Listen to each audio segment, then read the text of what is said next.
Seriously, it's a show match. It's supposed to be for fun. Seriously, it's a show. If you are not finding this fun, I don't know what to tell you. If you Isn't Alicia a controller player? She's been playing on mouse and keyboard for the entire show match. Oh. She dropped over 10 kills on mouse and keyboard. Oh, very cool. Though if she is a controller player fed, it wouldn't be the first time we see somebody who plays controller make that transition over. If you'll recall, one of our analysts, Laxing, used to play this game on controller, won a world championship on Xbox under that Elevate brand, and then had quite a lengthy career as a pro player using mouse and keyboard after the fact. So just because you start on the sticks doesn't mean you're going to stay on the sticks. Yeah, I don't think they had the chance to change any settings from the confused look on Withaball's face. So there's a very good video that can be made here of, I tried Bolo's settings in front of a whole arena. Here's how it went. 1v1 between Alicia and Withaball. Alicia gets in underneath. Oh, there she is. Just reminding us that it's not actually Bolo. Walking up. Staircase opposite side of the map. Oh. Big lurk. Oh. Jump scare. Big long route from Alicia here. I can't tell if this is intentional or she's lost. Because I'm lost. Well, I mean, very first round, that's what Bolo said, was that he was lost. They'll draw blows now. Keto with the DMR absolutely shreds. The commando hurts too. But right now, it's only the two brow with the ball who's taken some damage. He's fallen a little bit farther back inside a bathroom. This is a very familiar spot. The bathroom has been tweaked, but not outright changed, so there is some familiarity here. There's a standoff as they are taking their time. Alicia will crouch around, getting ever closer. Some issues with the recoil, but gets him all the same. And they might have lost the battle, but they could be winning the war here. The rest of the world suffering through the show match, but they're 2-0 in the 1v1s. All right, I've seen enough. Get up here. Don't actually rush the stage. Heideltraut versus Bikini Body up next.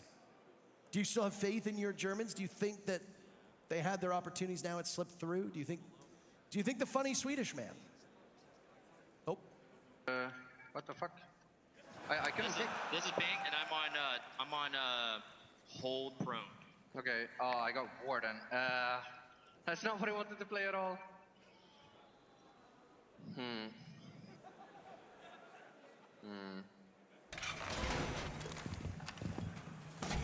Oh, dude, your sense is so low. No, I'm just gonna put this. Oh, what the hell is Jagger?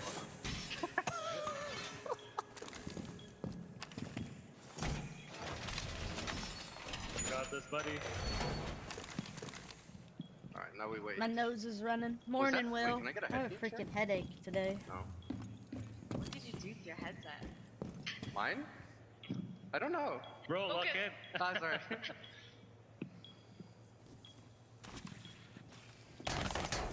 Okay.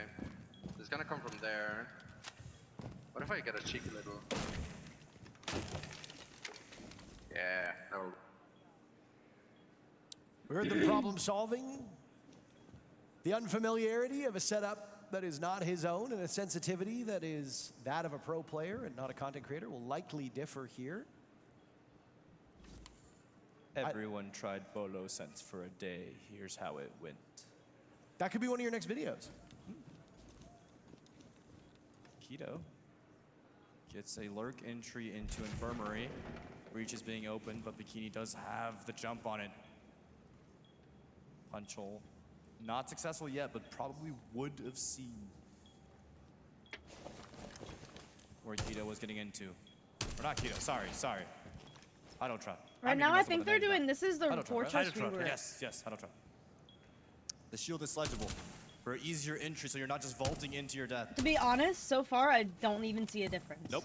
Vaults into the death. But a whiff! But a whiff! The sense was too low! They're both so damaged now as Bikini Body will be able to scamper off. He didn't like the Warden pick to begin with. The MPX is a bit of a pea shooter, but she's steady as she goes. Oh, okay. Looks okay so far. Yeah,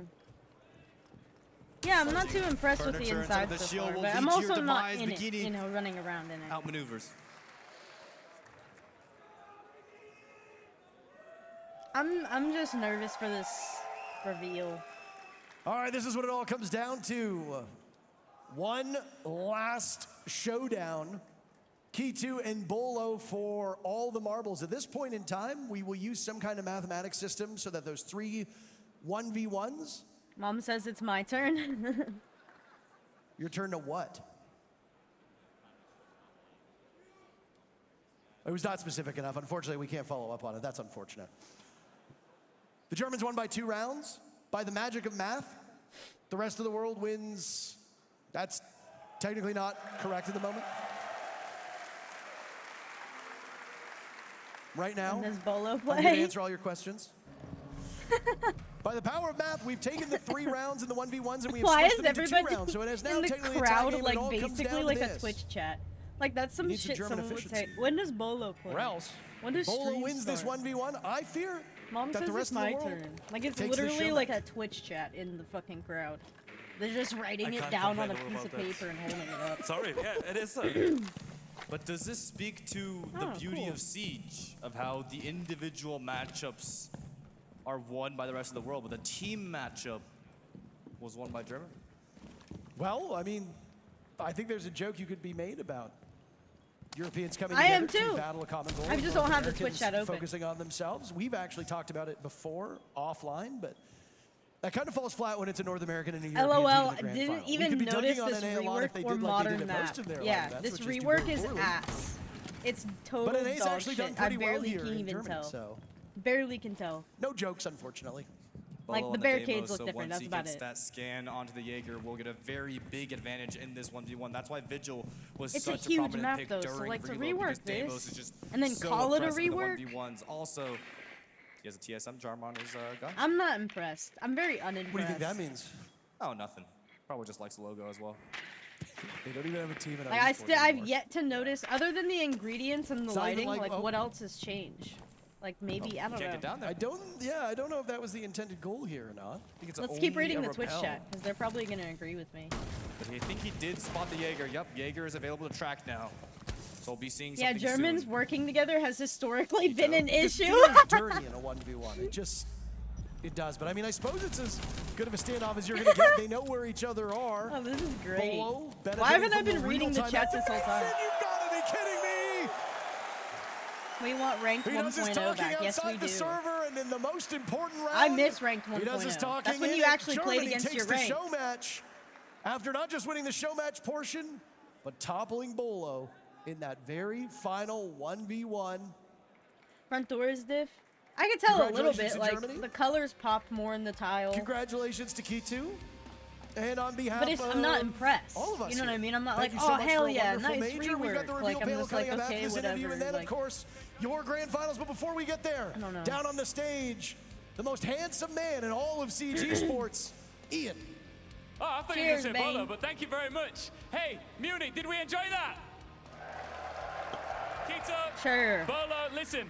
I'm back not and Munich, forth though. at They weren't times. asking me. Of course, you guys, you won the team matchup. You won the 1v1s overall. But what did we learn there, do you think? Sorry, what? What did we learn from your performance there? Defense is pretty strong on the new map, yeah? Father of Siege, what did you learn? Ooh, I gotta get some more reps in Fortress. It seems, you know, these young guys, they're a little bit too spry on it. So, we'll get there. We'll get there in due time. Absolutely. Home field advantage. Home field advantage. Now, I have to Home reveal field there advantage? is only What's one up, way to settle Exotic? this, and that is with a boxing We match get the live Year here, 10 and Season no, 4 I'm reveal kidding, coming of up course. soon, so I'm joking. Hey, whoa, chill. should be in about 10 That's minutes, flexibility. honestly. Flexibility. Okay, now, before we let you guys go, I've got to ask you the big question. Who is winning the grand final here M80. tonight? M80. Falcons. M80. I forgot to predict Well, what do you too, think? Will, but I I mean, fucked come up on, all my we're predictions talking last about time. home field so. advantage. We're talking about the big daddy American here. That's got to be M80, especially for my boy Fett. Yeah. Fett. All Yeah, right. M80. Ladies and gentlemen, one more time. Give Dude, it up if for Team M80 Germany wins, and Team Fett Rest is of the gonna poop his World. pants. He was crying yesterday because, Now, okay, M80 won. We are just getting started here I did. in Munich, of course. The I did panel not is expect coming up M80 to shortly, have the and then mental after that, resilience we have that they got did, the dude. I grand didn't. final. It's time I love to them, finish though. it. But before any I of didn't that, expect we are it. I'm going happy to a for break. them. Do not go anywhere. But I was right, though. I was right though about one thing, and it's the coaching. Been on a retreat for the weekend? Hell yeah. Coming back home from Bradenton? Hell yeah, dude. Hell yeah, dude. So, I did not expect M80 to have that mental resilience that Gunnar was talking about. I'm so used to them in their previous tournaments just almost getting the win and then giving it away. And they did that in this, but they came back and took the win back. You know what I mean? And that's the M80 that I have yet to see, like, until this competition. But when Fabian yelled at them and was cussing at them, I knew. I was like, they're gonna take it. Because remember when I was complaining about that chick coach for was it BDS? And she was just chit-chatting with them and like, oh, da-da-da-da-da, do this or do that, you know? And then you got Fabian over here cussing them out, being like, you want to go home? Like you're in drill camp, you know? That's the kind of, like, he brings the energy, and I feel like that's important for coaches in this.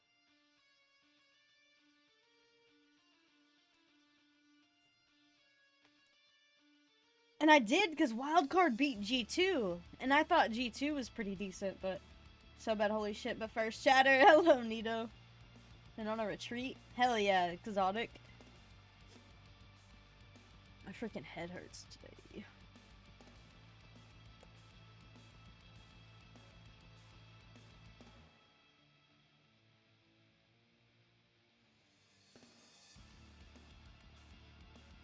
Yeah, we got like 6 minutes.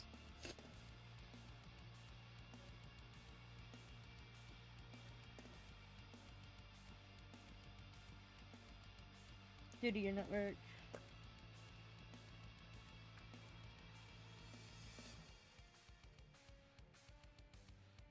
There, I can talk. I can still talk in there. Maybe he'll see it. I don't know. Oh,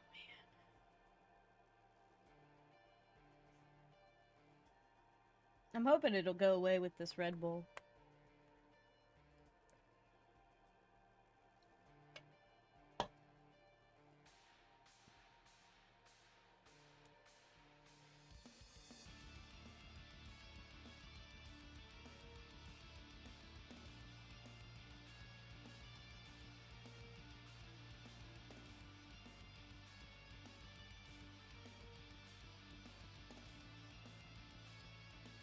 He's back!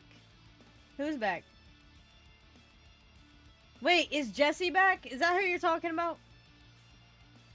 I don't want Jesse to come back. They took his ass out yesterday. He commented like one game. Oh, your Kappa's back.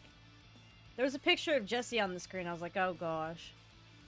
I can't stand that guy.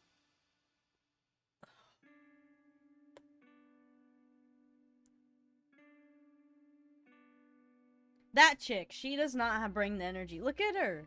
She just needs, like, more coffee or something. Yeah. No, I have a headache, too, so I'm not, like, on it today. It's an annoying one. It's, like, behind my eye. And then it's, like, right here. Also, like, behind my ear. Now, Pepsi doesn't have enough caffeine to help. This will help me more than Pepsi.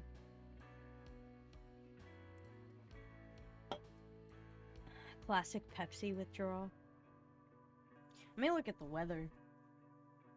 I bet you will. It's about to get really cold. I wonder if I pop my ears. Hold on. Oh, that felt good. Yeah, that needed to happen. It's crazy, sometimes when I pop my ears, I get like a temporary relief from my headache. My body just does not pressurize right when the pressure changes. It would be like the equivalent of going up in an airplane and not popping your ears and just feeling that pain and that pressure. That's what I feel when the pressure changes. Even though I don't go in a plane.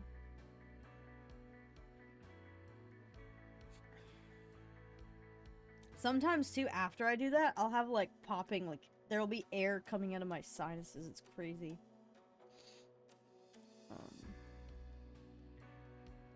I don't see any bad weather south.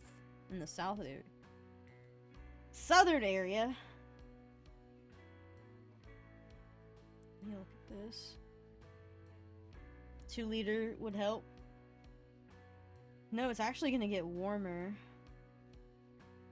And then it'll, well, not really. Yeah, it's not, I don't know then.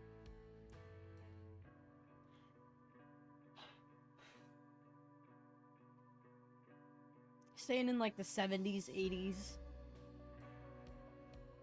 60s at night.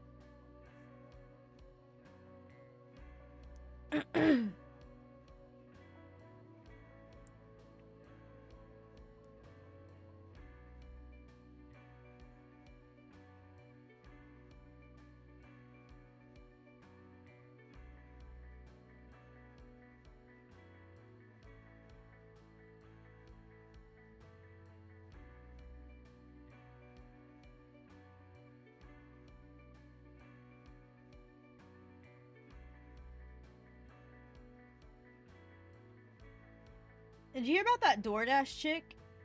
I guess she got arrested. That DoorDash driver.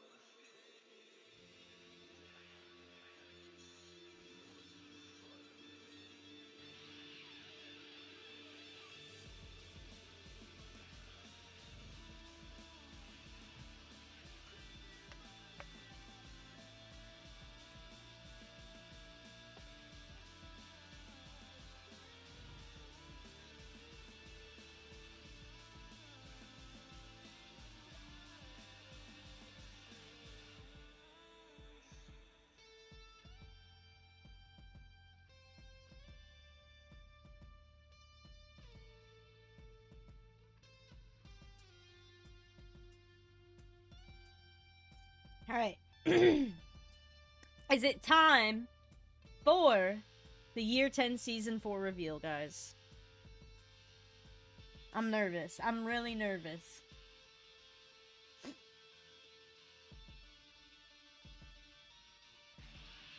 Yep.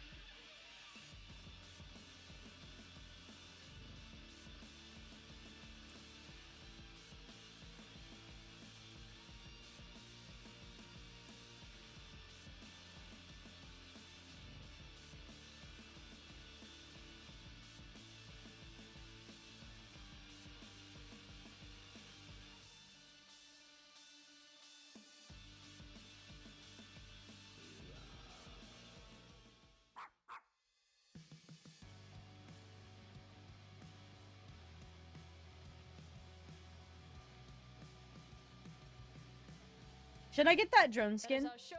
Here we go. And Dustin, and it gives us a chance to chat about everything that we just saw, because there were a few spoilers and there are a few teasers as well. Specifically talk about those 1v1s at the end and the whole trailer that we got to see after that. You know, the 1v1s, there's quite a few content creators who take that as a big part of their content. Yeah, I will say, and just before we actually get to the 1v1s out, Bolo, since he's had a child, he's lost it. I think he's a little bit washed. It goes to show that anytime you retire as a pro player, it just instantly become washed. Actually, he dropped double digits. The same in the for show. you? Yeah, he's or- still got it. Yeah, I'm not sure about it's the 1v1 that he didn't really master. Okay, well, of course, we'll talk about those 1v1s though, because we saw the Yeah. trailer at the end there as well. There's a big chance to play on a stage as well for these content creators. I mean, expecting all of I'm you trying. I'm who gonna focus sign your up content for around that. those 1v1s to be participating in that. But even for all of you at home that feel like you have the chance, you are the best player that Siege has to offer. You gotta participate in these 1v1s, because being able to play on stage, that sounds so cool. I mean, it's crazy if you think about it. A 1v1 tournament, I think it's 5,000 euros of cash prize. The winner goes, I think the top 4 goes to SI, which you will play on LAN, like in Paris for a 1v1 tournament. I mean, that goes crazy. It's always interesting to see as well. It's so tense in a 1 versus 1, isn't it? You know, there's obviously its own micro strategy, and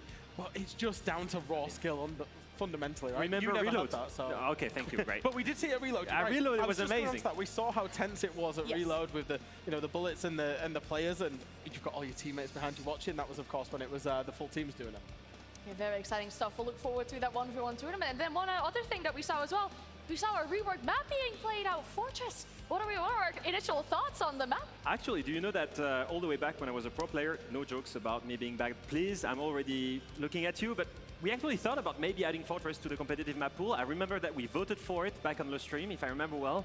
And I actually thought it had some potential. A few things that I didn't like was the courtyard. I felt the entry point was a bit weird. I thought there was way too many rounds, impossible to impossible to drown, to drone everything. I think all of the things that I've seen in this show match, I see reduced amount of rooms. I see the courtyard has been changed. You know, I'm interested to see a little bit more about this rework. Yeah, I hope it certainly looked good inside of that show match. I can't wait to see it and explore it in the ranked arena, because I think that's where it will really be tested. Yeah, I mean, let's be honest, when we're looking at this, right? They teased it earlier. There will be a casual map coming back in Dragon. I think everybody knew this was going to be about Fortress, but we're looking at some of the images, though. I feel like still, the good thing that I like about this is that you can still very much recognize it is the old Fortress that we know so well, but it's been improved. It still has its own unique features, its own identity. It was obviously very unique when it was first in the ranked pool. I've always been a big lover of Fortress. I don't know about you, Leo. I've always really enjoyed it in ranked. I also enjoyed it in the casual mode, you know, where you're running out and trying to get to the top floor as the defenders.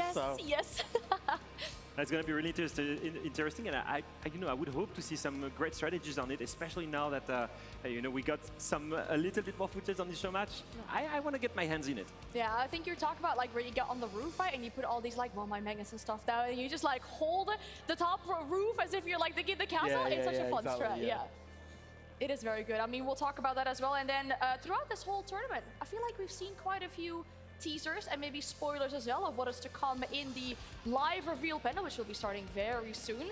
Anything that we picked up on with these teasers, something we're looking forward to in this panel, maybe? I mean, something that was not really well hidden.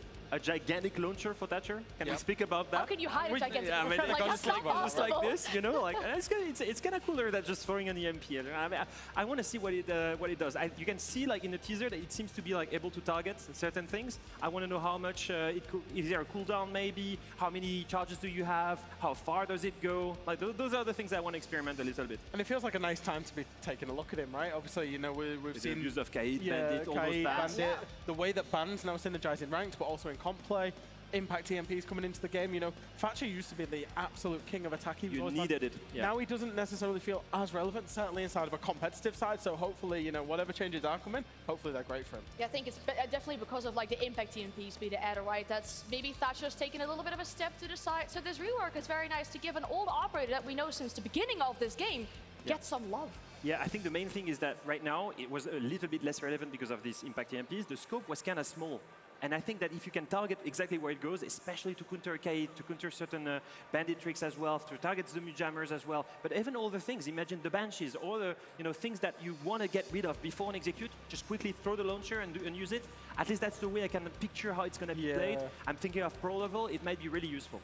And I think whenever those types of reworks happen, you always want to try and increase the skill ceiling so that the better players are devastating with the operators. Currently, the way Thatcher is, it's kind of just roll a gadget and it's got an area of effect. You can make it a little bit more skillful, it'll make interactions a little bit more meaningful. That could be really fun. And we've seen quite some teasers, right? There's been a few things that we've been shown so far during this tournament. We're talking about like the Thatcher one, we're talking about the 1v1 tournament coming up as well. Anything else that we saw? Maybe even our expectations of how the meta, how the pro scene might be affected by the things that we have seen so far. Yeah, I think the few first things, I think the shields have had a huge impact at pro level. Yes. They've been nerfed, and yet we still see them being abused. I want to see if there are some upcoming news about it, maybe see if there are some things that can be done. I think looking at other things, maybe just for me personally, the Siege Cups, I just love it. I want to see if there is more development into it, if you get more rewards, especially the rank system as well. Those things are like the main things that I'm looking forward to, hoping that there are some news on it.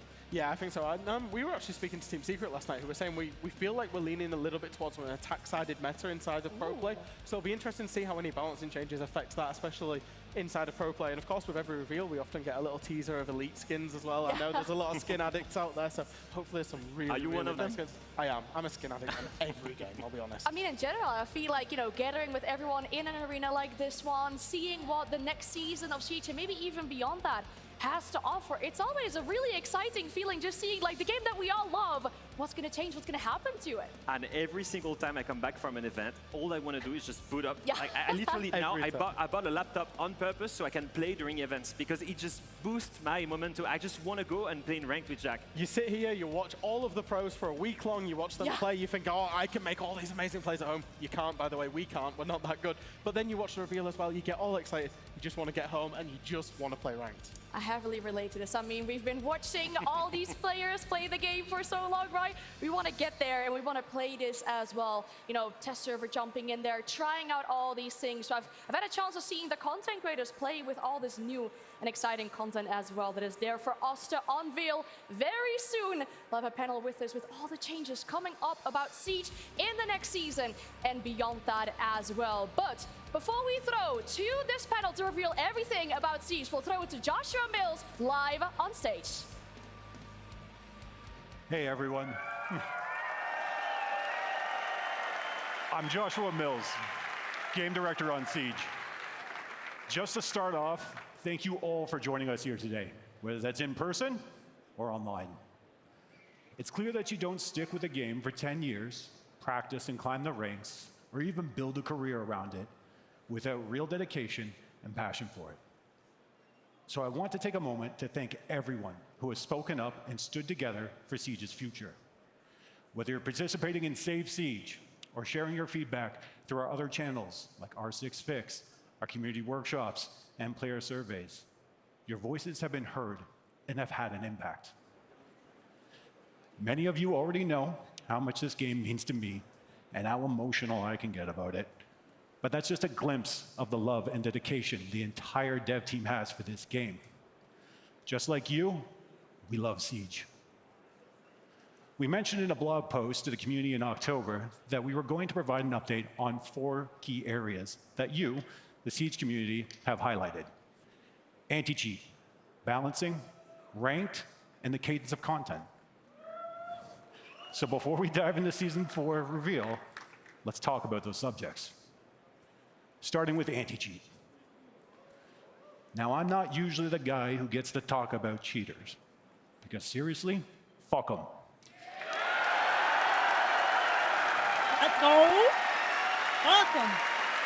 I can't stand cheaters, and I know you can't stand them either. Cheating has no place in this game, and honestly, it has no place in any game. Fuck him. He said it. He said it. Not me. In Siege, the numbers of matches impacted by cheaters over the past months is trending in the right direction, but we're not at our target yet. It's real progress, and that's encouraging. We all agree that anti-cheat is the area we need to be investing in, and that's exactly what we're doing. Starting in Season 4, we will be doubling the deployment of anti-cheat updates per week to make it harder for cheaters to even show up in the first place. He's about to cry. He's about to cry. Additionally, the solutions we are reinforcing go beyond detection and bans. They're about prevention, meaning closing more access points for cheat makers. All of this while improving our tech. It's a constant battle, but it's one we are fully committed to. Our balancing philosophy is also evolving with your feedback. You've told us that balancing shouldn't come at the cost of fun or just be all about nerfs. So we've adjusted our approach. We will ensure balancing decisions go beyond just the data and better account for that fun factor. Yes! A clear example of this shift is the recent changes to both Denari and Solus. That's exactly the kind of change we want to keep making, finding the right balance without losing what makes Siege fun to play. Because at the end of the day, that's what balancing should be all about. Keeping Siege fair and fun. Give me Doc ACOG back! If I was there, I need a sign. I want Doc isn't a binary back. data point, but it is the heartbeat of the experience. Protecting it is part of our responsibility, and we will not lose sight of this. On the rank side, coming soon with Season 4, matchmaking will become smarter by considering your visible rank for tighter, fairer matches. You'll get all the details during the reveal. We've also announced back in October that we are currently deep in development on a full ranked overhaul, which will launch during Year 11, Season 2. Okay. Thank God.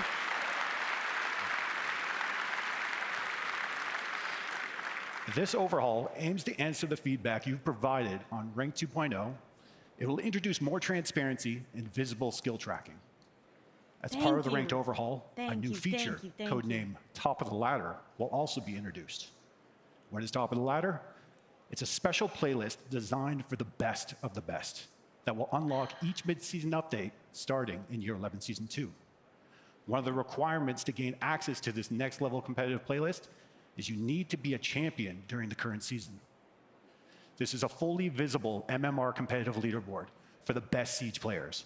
You will see exactly where you stack up against your region and the global standings. That's awesome. Let's go. We will be actively monitoring and reviewing all players that enter this playlist to ensure that any bad actors are stripped from the leaderboard.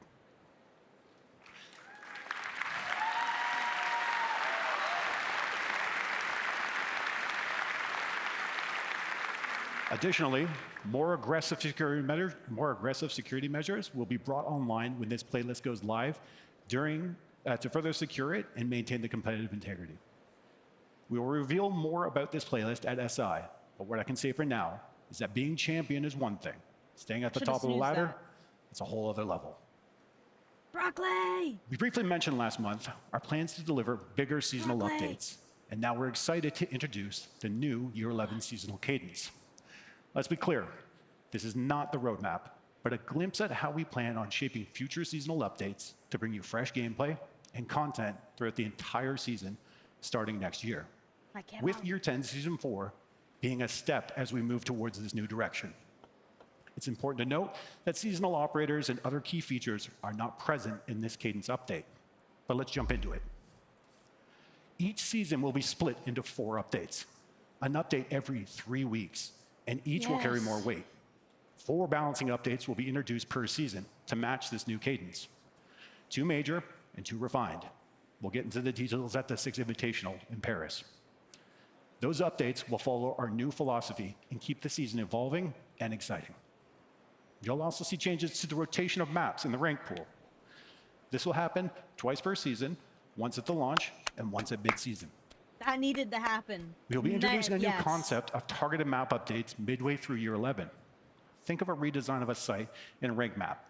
Some doors are closed, windows are removed, or even relocating a wall or 2 to completely challenge how that site is attacked or defended. This can also include adding and removing multiple covers, or even an all-new objective site being added to a map. These map updates will continue each season after they're introduced. Finally, in Year 11, we'll also be bringing out the initial testing of the new 1v1 and 2v2 playlists. We'll be using the arcade seasonal slot for this, and your participation in these modes will help determine if we grow it into something bigger. As I wrap up, I think it's important to mention that we've really taken the time as a team to reflect on what makes Siege truly special and unique. The creativity, intensity, depth of strategy, the competition, and of course, all those unforgettable memories we've made together. As we enter Season 4, we want to be clear to all of you that the future of Siege is one where we are refocused on the core experience that truly defines Siege with its community at heart.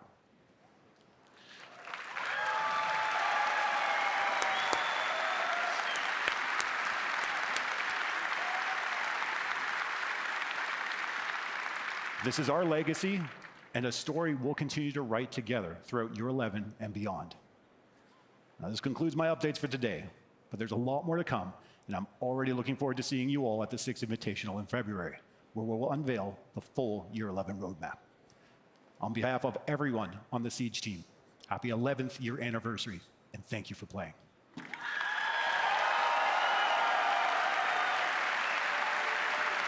that it? That's all we get. Now, let me introduce Operation Tenfold Pursuit. Here we go.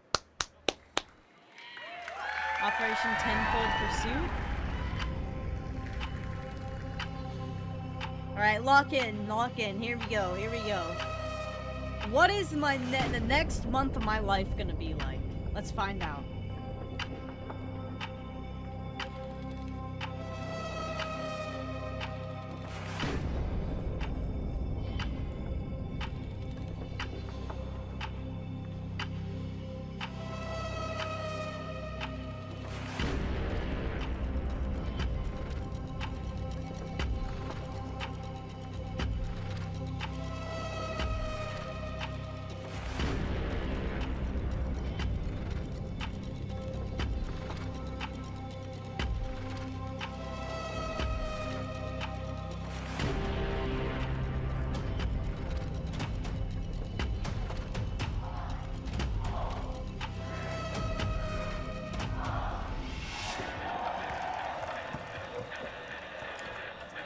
hate to say it, but I needed it.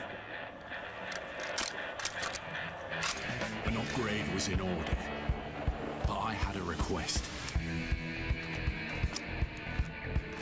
I do think this cinematic is Make badass. it more but precise. I don't know how I feel about this update, this rework. Now, I'll show you what an old-timer can do.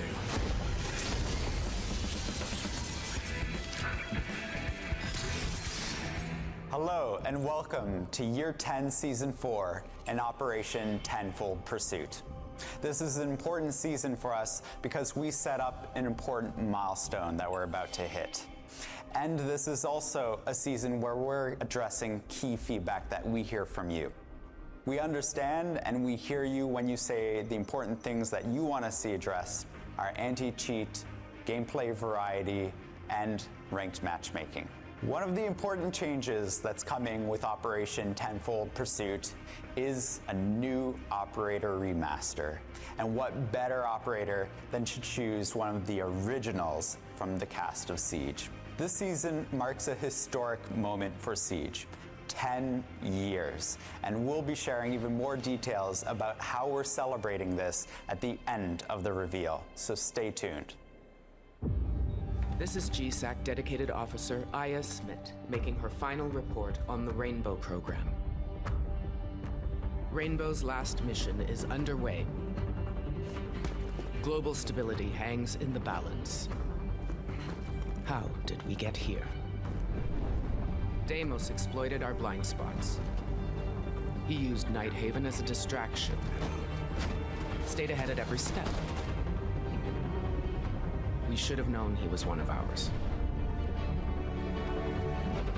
The damage is done. Trust eroded. The Council is ending the program. And who can blame them? The public was endangered. GSAC itself targeted. People died. Outcomes Rainbow was created to prevent. But as long as Phobos is out there, there will be no peace. More than ever, failure is not an option. No matter what came before, Rainbow will come together and see this through. They'll make things right. They will find the explosives. They will stop Phobos, even if it costs them their lives. They've been fighting this enemy since day one. No other team on the planet can get this done. This is our last chance to salvage this. Otherwise, Phobos will be free to act globally. No one will be safe. See you on the other side.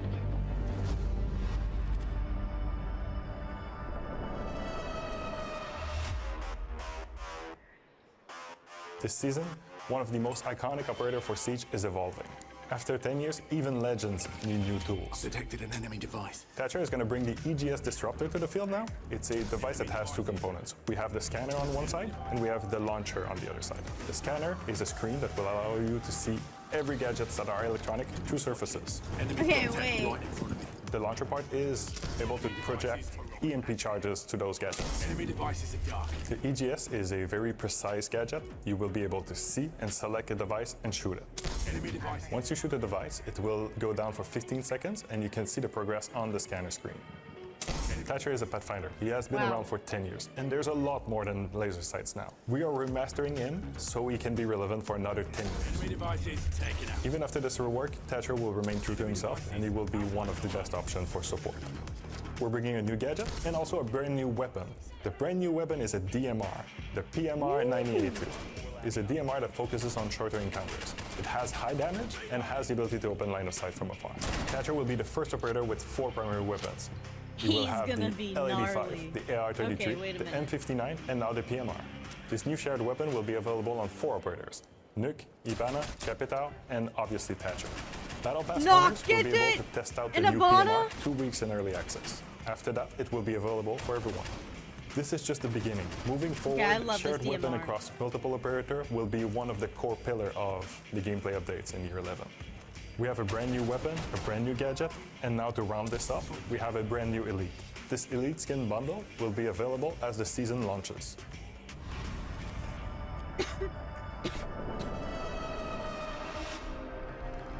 Balancing updates should be something players look forward to. I like that. Moments that refresh gameplay, breathe new life into operators, weapons, and gadgets, and open the door to new strategies and metas. They should spark creativity and keep the competitive spirit alive. We recognize that recent updates haven't always delivered on that promise. Starting now, we're evolving our balance philosophy. While data and performance metrics remain important, we'll also be factoring in how the changes feel, how fun, engaging, and exciting they are to play. Our goal is simple: to make each update something that you can get excited about. We're committed to building a future where balancing brings joy, not frustration, and where your experience is always at the heart of our decisions. And with that, let's jump into this season's updates. We have an update to one of our core gadget systems in the game, the DSEG system. That stands for Disabled State for Electronic Gadgets. This is where all the tech that goes into how and why electronic gadgets turn off or get scrambled when EMP'd, for example. Two core changes are taking place. One, all standard weapon sights in the game will now be considered electronic. So when you are EMP'd, your sight will now turn off for the duration of the effect, regardless of which one you have equipped. Two, Mute's signal disruptor will no longer act like an EMP, and as such is being removed from the DSEG system. This is to clean up many inconsistencies with his gadget. For example, if Thermite has an exothermic charge on the main breach and a signal disruptor is in range, Thermite will not be able to send the signal to that device and start the breaching process, because the exothermic charge is within Mute's signal disruption area. Now let's switch the position of the signal disruptor.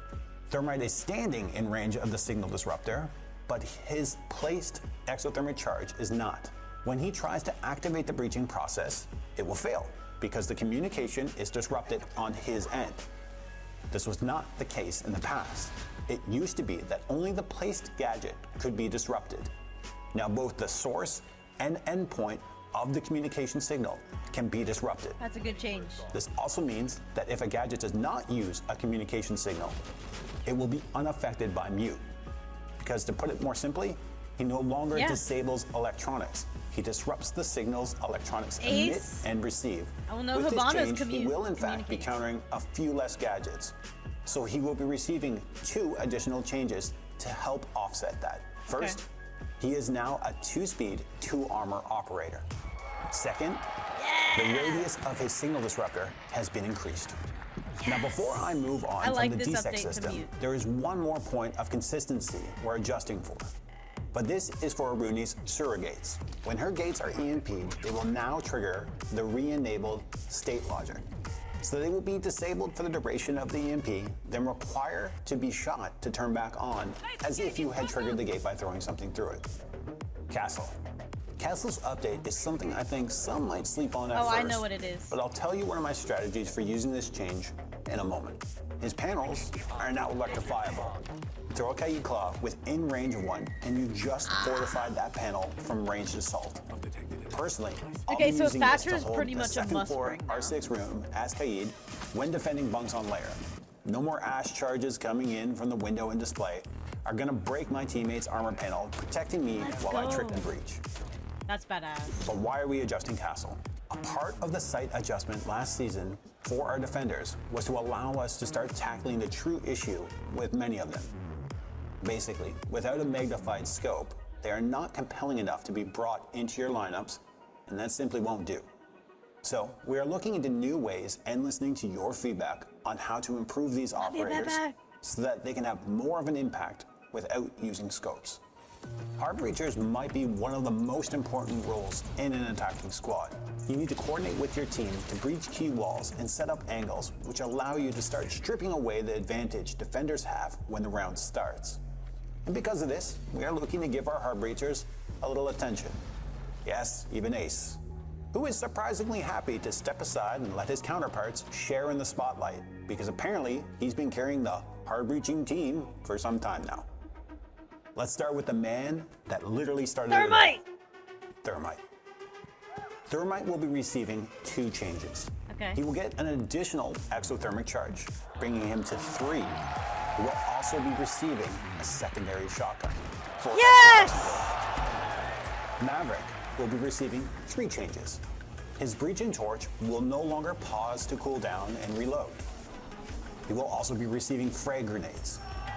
And lastly, he'll be receiving the Reaper Mark II secondary weapon.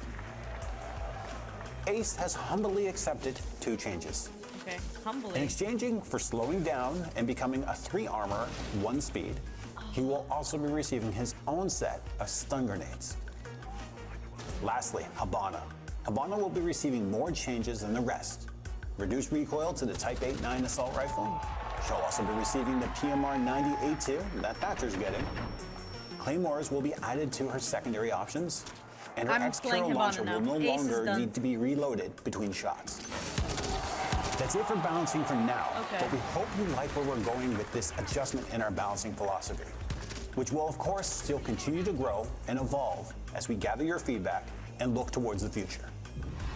I'm not thrilled about Ace. We know cheating has hurt your experience in Siege, and we need to be clear. Our recent detection and prevention systems haven't kept pace with the rapid evolution of cheat makers, especially since our move to free access. This season, we are taking responsibility and continuing to invest in stronger measures to protect fairness and security in Siege. Cheating cuts into what makes Siege great: skill, teamwork, and strategy. Shieldguard remains the backbone of our protection system. In Season 3, we delivered weekly security updates. And now in Season 4, we're changing the cadence. Twice a week, new updates will roll out to constantly disrupt cheat makers and make their work harder. We're also pushing to be faster and more aggressive with data-driven bans. Our research and development team are tracking new cheat patterns every day. We've made progress, but we're not satisfied. Our focus is to permanently ban more cheaters and do it faster. Another major advancement on the way is recall script detection. We're building a system that can accurately detect macros and scripts without punishing skilled players. In Season 4, we're working directly with pros to collect recall data, ensuring it's both precise and fair. This is a big step forward, and we are confident that in Year 11, this will roll out to directly protect your matches. We know the fight against cheaters is never ending. This season, we're stepping up with more research and development, smarter data bans, and more frequent Shieldguard updates, all aimed at making Siege as fair and secure as possible.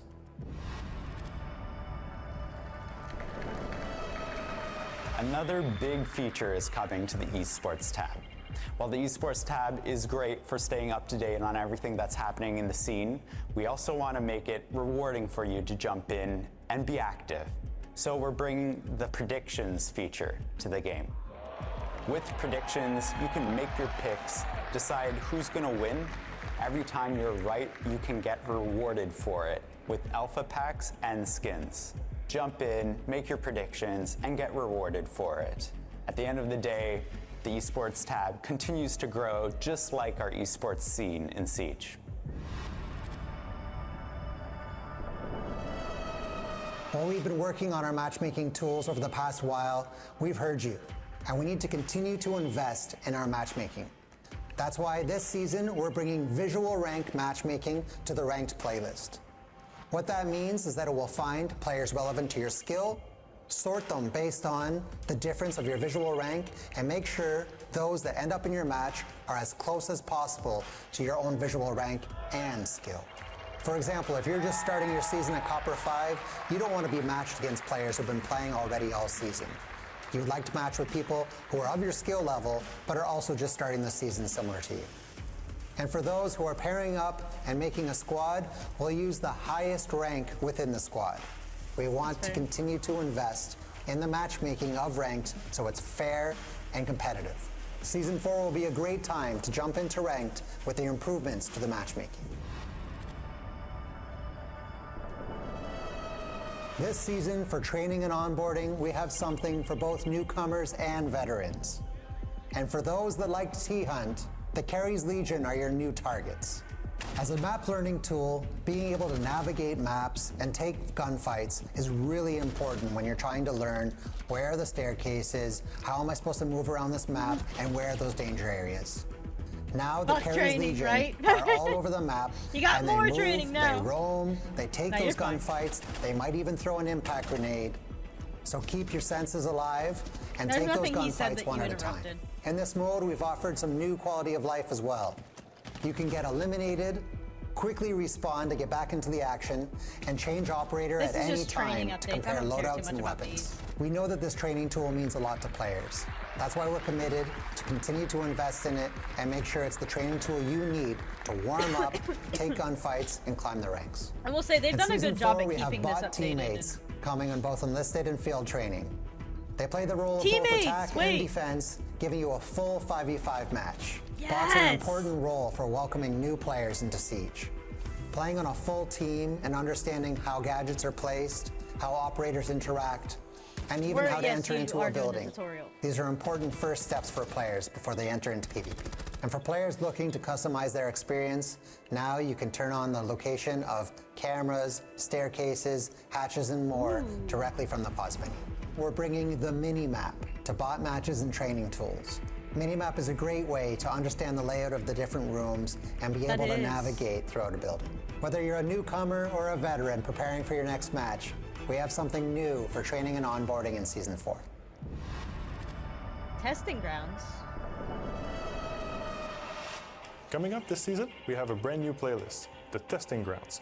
The Testing Ground is a playlist that will focus on communication, community, and experimentation. The Testing Ground is all about gathering feedback before we implement the new feature. Everyone will be able to access this content. It's going to be on the main hub. For the first Testing Ground, the subject is going to be armor and speed. Operator can customize health, speed, and sound through the armor choices. You might be a fan of the Gridlock's gadget, but not super comfortable with the armor and speed. This set of new changes allow you to customize their speed. For the purposes of Testing Ground, we will be using the quick match setting, and with the limited pool of maps. This will be available for 1 week during January. To make sure that we gather feedback, we've implemented a QR code on the main menu. Testing Ground is all about working with you. If you want to be a part of the future of Siege, this is where it starts. Before we dive into our next topic, there's one operator who always knows how to make an impact. Long before Rainbow, Goyo learned how to turn chaos into precision. Let's take a look. I love Goyo.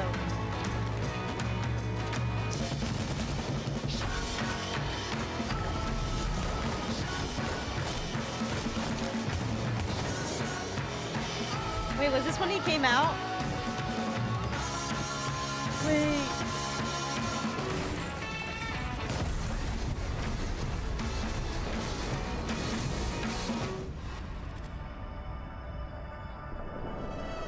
Then you'll never For play. those at the Damn Munich it. Major, you may have already seen Fortress in action during the Creator Show match earlier. For everyone else, you'll get to experience this for yourself this season. This full rework addresses its major pain points. Okay. Unbalanced bomb sites, too many hallways, lack of good attacker entries, and the courtyard design. What has changed? Objectives have been rebalanced one at a time through playtests and iterations. There are 2 new rooms that have been added to the map. The courtyard has been transformed into an exterior zone for attacker entries. Several hallways were cut, including the huge second floor hallway. You Visual tried to do it updates twice. plus unique features have been added to the objectives for replayability. This rework brings Fortress back into the ranked rotation, but it will also be added to the Pro League not an map easy pool. game to play We're at all. excited for you to play it once again. It's not. And that's not all for the maps this season. Alongside the reworked Fortress, it's now Theme Park and Skyscraper's turn to be modernized. This is part of our ongoing effort to keep the foundation of Siege fresh and competitive season after season. On behalf of the entire Siege team, we'd like to thank you for your dedication and your passion for the game. Without you, we couldn't celebrate this amazing milestone. 10 years of Siege and 100 million players. It's an incredible result, and we can't wait to keep on building on this. And so with that, we want to share a little clip that celebrates the game and this amazing community and how far we've come.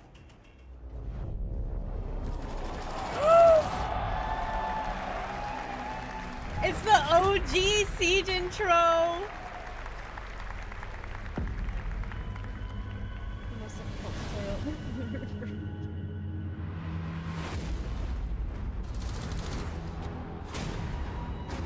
Launch Rainbow.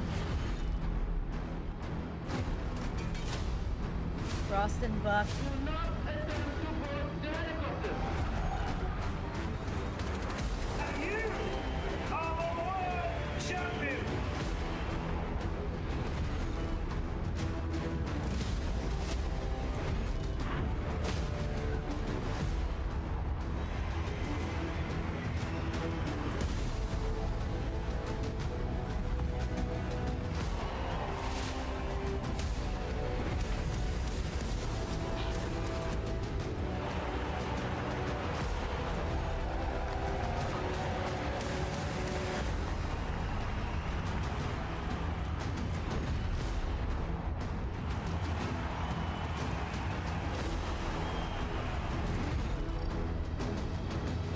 First Siege Cup.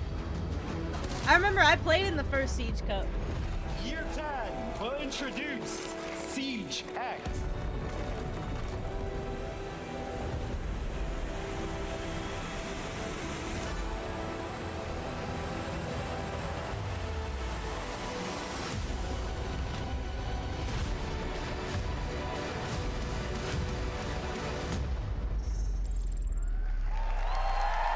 Thank you again for all of those amazing moments over the past 10 years of Siege. Make sure that you actually claim the free reward, 100 million player background card, so that you can wear it with pride. And be sure to celebrate the event and the moment with our Wildcard Siege event, dropping in December.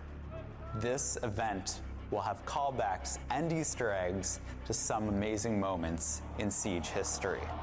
We look forward to you checking out the map and everything else that's coming with the new season soon. And there are more rewards to be given out, so stay tuned to our social media. November 17th is when the test server drops, so jump in, give us your feedback, and check out the new content. The launch of the season, Operation Tenfold Pursuit, is December 2nd, so jump in and check out everything that's new in the game, as well as this fantastic celebration. Thank you so much, and we can't wait to see you in a match. You know what? Notice how not a single thing was about Dual Front that whole time? Not a single thing talked about Dual Front. They finally listened. We said, yo, stop with the Dual Front. We now know everything about Operation Tenfold Pursuit, and we saw the beautiful video at the end celebrating 10 years of a Siege as well. I know there was so much in this reveal panel, but I have to ask you two, anything that you picked up, anything that you really look forward to playing? I guess as a former hard breacher, I will say this Thermite with 3 charges. Yes. X-Gyros, you don't have to wait for them to reload at the same time. That has to be the best one for me. I don't know if I could pick just one thing. I mean, the Habana rework, I think, Thatcher rework particularly as well, that looks so good. The launcher, you called it. Yeah, Fortress going to Pro League play. Yeah. Fortress gonna get into the competitive and the new DMR as well. I said one thing, and you guys sent me like 5. It's okay, we're hyped. We're really excited. And something that we saw as well near the end of the video is, of course, talking about 10 years of Rainbow Six Siege, and we're going to celebrate that here. And I'm so excited that we get to talk about how exactly we will celebrate 10 years of Rainbow Six Siege, because coming in December, we have 30 rewards throughout December, starting December 2nd. Log in every day to claim a reward. Fresh, is there going to be Ranky every single day? Yeah, there's going to be Ranky every single day of December, and I can confirm I'll be getting that reward every day. Delta packs, I believe, with some great things in them. Maybe some new skins as well, some charms. I'm so excited as well. Every single day you play, you get a reward, or you try to get a chance of gaining something. And I think it's also rewards that are not entirely in the game. You could also get something that is out of the game. Look at those skins! Wow! I mean, we've been teasing us, right? You get a reward every single day that you log in, and of course there'll be rewards inside the game, but outside the game as well. Very exciting. You know, you get a chance of getting a background card for the 100 million player celebration as well. And you mentioned the Delta packs. another really exciting thing, a chance to get an exclusive variant of the Masterpiece skin. So much that is coming up, but I would just like to ask the people in here, is there by chance anyone who has played this game since it came out? All right, well, listen up because we got something very exciting for you. As we mentioned, the Wildcard of Siege event. We'll celebrate and look back at some of the most epic moments in Rainbow Six Siege. Anything in particular that we're maybe hoping for? Listen, I pray to play Bandit ACOG again one day. SMG 11 ACOG. SMG 11 ACOG was just the prime of the beginning of Siege. Jaeger ACOG as well. Yeah. I always speak about these ACOGs. You just use an ACOG coach. Yeah, I get it. yeah. Oh no, I just want to go down a nostalgia trip. You know, we saw it in the video there. You There's can going do to be that. Easter eggs There's everywhere. operators for I that. cannot wait for it. Yeah, it looks so good, Knock, of course. You've been Vigil, teased by a lot coming Caveira. up in a way to celebrate 10 years of Rainbow Six Siege, as we mentioned. All throughout December, the most important thing is that you log in every single day to make sure You'd that be you a claim roamer, your Pepper. rewards as well. As we mentioned, in-game rewards, but out of the game as well. So you definitely do not want to miss that. A game that we all love and look forward to. And the most important thing as well, stay tuned to our social media as well, as we'll give you more updates, more posts about what is to come in order to celebrate 10 years of Rainbow Six Siege. Now, looking forward to what is rest for us today here. I would like to ask Munich, are we ready to crown a new champion? All right, then Grand let's go. We'll finals. take a bit of a break, but after that is grand finals time. All right, break time. You don't need the dumb tutorial to learn how to do things. You have pro player Kale to help me. I do. Yeah, we should write a letter and be like, can you get her to bypass the tutorial? And hello, Dragon. Thank you for your streak. I was trying not to talk because of the reveal. Was in order, but I had a request. Hey, you know what? You do it. You make it through the tutorial without rage quitting. Let's see you do it. Let's see you do it. I'll show you what an old time. And then you can come run your mouth. No, I genuinely am curious. Would Dragon get through it or would she rage quit? What do you think? Ooh, she touchy. You're still waiting on her to play Egging On? I just want to know if Dragon would survive it or not.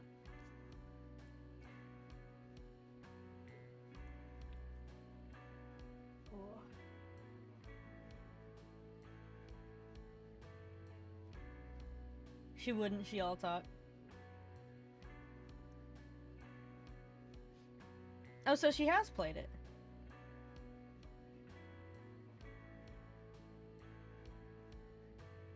I'm happy with that. I'm really, really happy with all the changes they've made. There's some things I'm not happy about, like taking Ace down. What is it? Did they take him to 1 speed? I mean, they did up his armor, but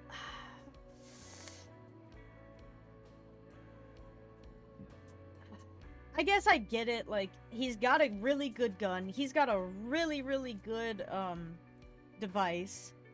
You know, he just lost the fact that he has an automatic device means that his shit will work when a mute jammer's down. So they had to like balance him somehow.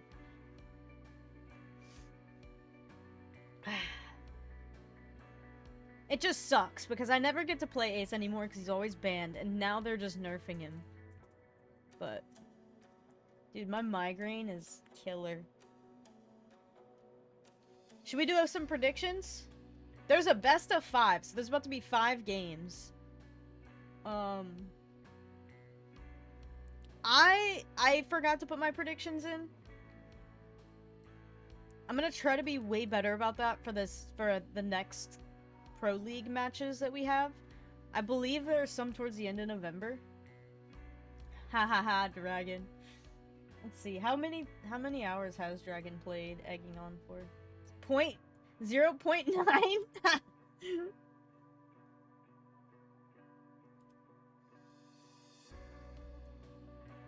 I'm surprised that I went as long as I did. I think maybe in the future I'll play it more, but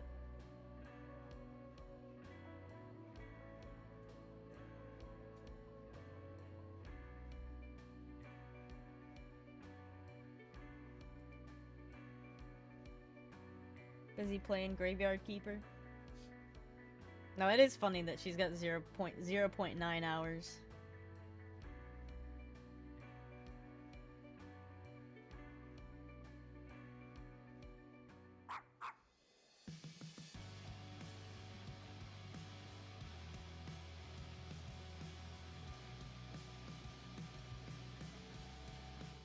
A classic EU versus NA Grand Final. Falcons going up against M80, and 539 days ago, these two faced off against each other in the Manchester Major Grand Final. We saw the roster of M80 win it back then, and we're looking back at that, of course. It was a big moment for them, right?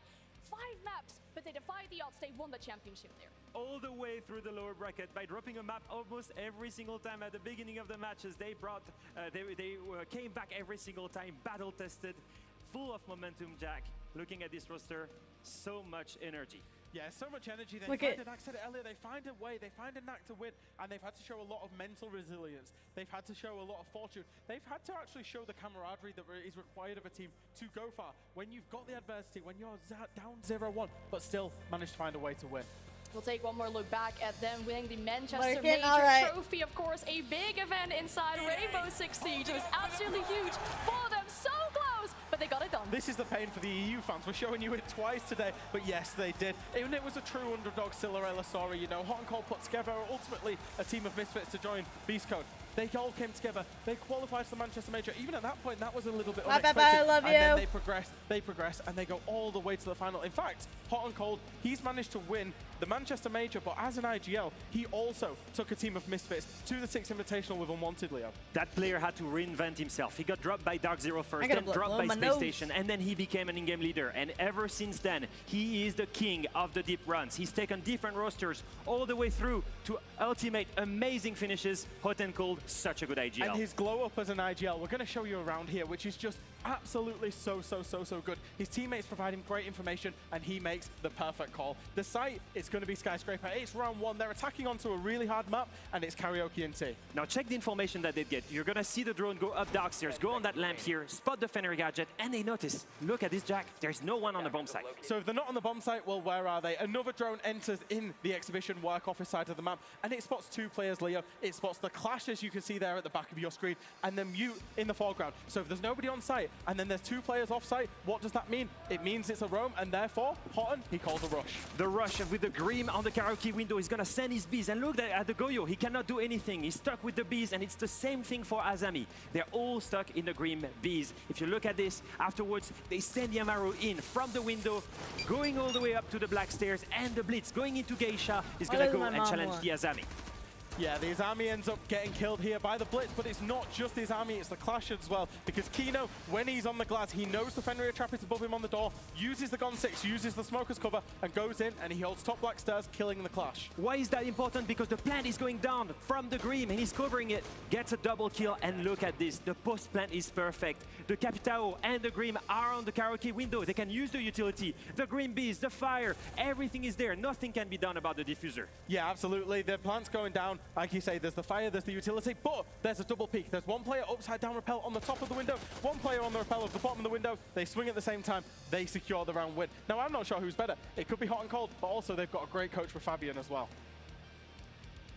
And how it works with a lot of games, when you make it to the end, there is a final boss that you have to beat. And in this case, that is Fabian, someone who's won so many events inside Rainbow Six Siege. And today, you could add another major title as a coach. I believe he would be the first person, if he was to do it, to get a major title, and a 6th Invitational and a major, as both a player and a coach, which is, you know, it's a phenomenal achievement across different teams as well.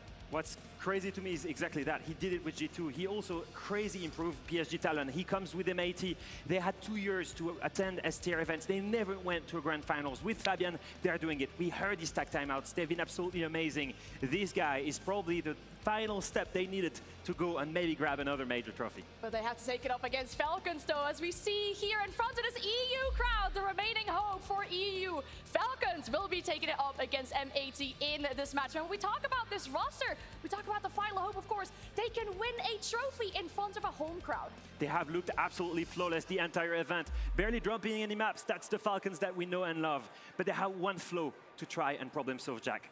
It was one of the big things in the grand finals. They lacked synergy, they abused individual. And I think looking at one example here, it was on Lair, Bung's bomb site. They're trying to problem solve the vertical play, and they're gonna do it with 4 different players at 4 different entry points. Yeah, absolutely. This is the glow up of their synergy, it's the glow up of their strategy. Now it's Bung's briefing, and what they do is they have all 4 players, as Leo's pointing out here, surrounding the area above the bomb site. But what they do is genius. They fake and execute onto site with Bride. He's down there on the sense. He rolls the sense gadgets in and crucially drops the diffuser. That engages both the Clash and the Solace above, and they think the plant's going down. They end up shooting for the diffuser, but it's not Leo. The Clash does not know what to do, and she's shooting at a diffuser that makes no sense. It's just a distraction because the Dokaibi is calling, the Deimos is gonna send his tracker, and all 4 players on the side of Falcons go aggressive tag. Yeah, and of course they push in. Users ends up getting a double kill here. Leakifak, he's done his job, he's breached, he's now going to push up and push with the team up on the top floor, finds a kill, and then he is inevitable, of course. Shaiko goes and confirms the 4th kill.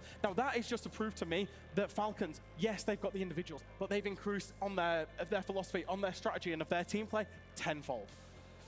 And that is the big thing, of course. We talked about this team being here quite a few times before, and a few things are missing for them to finally grab that title. But this is an important thing as well. Seems like they're having more fun.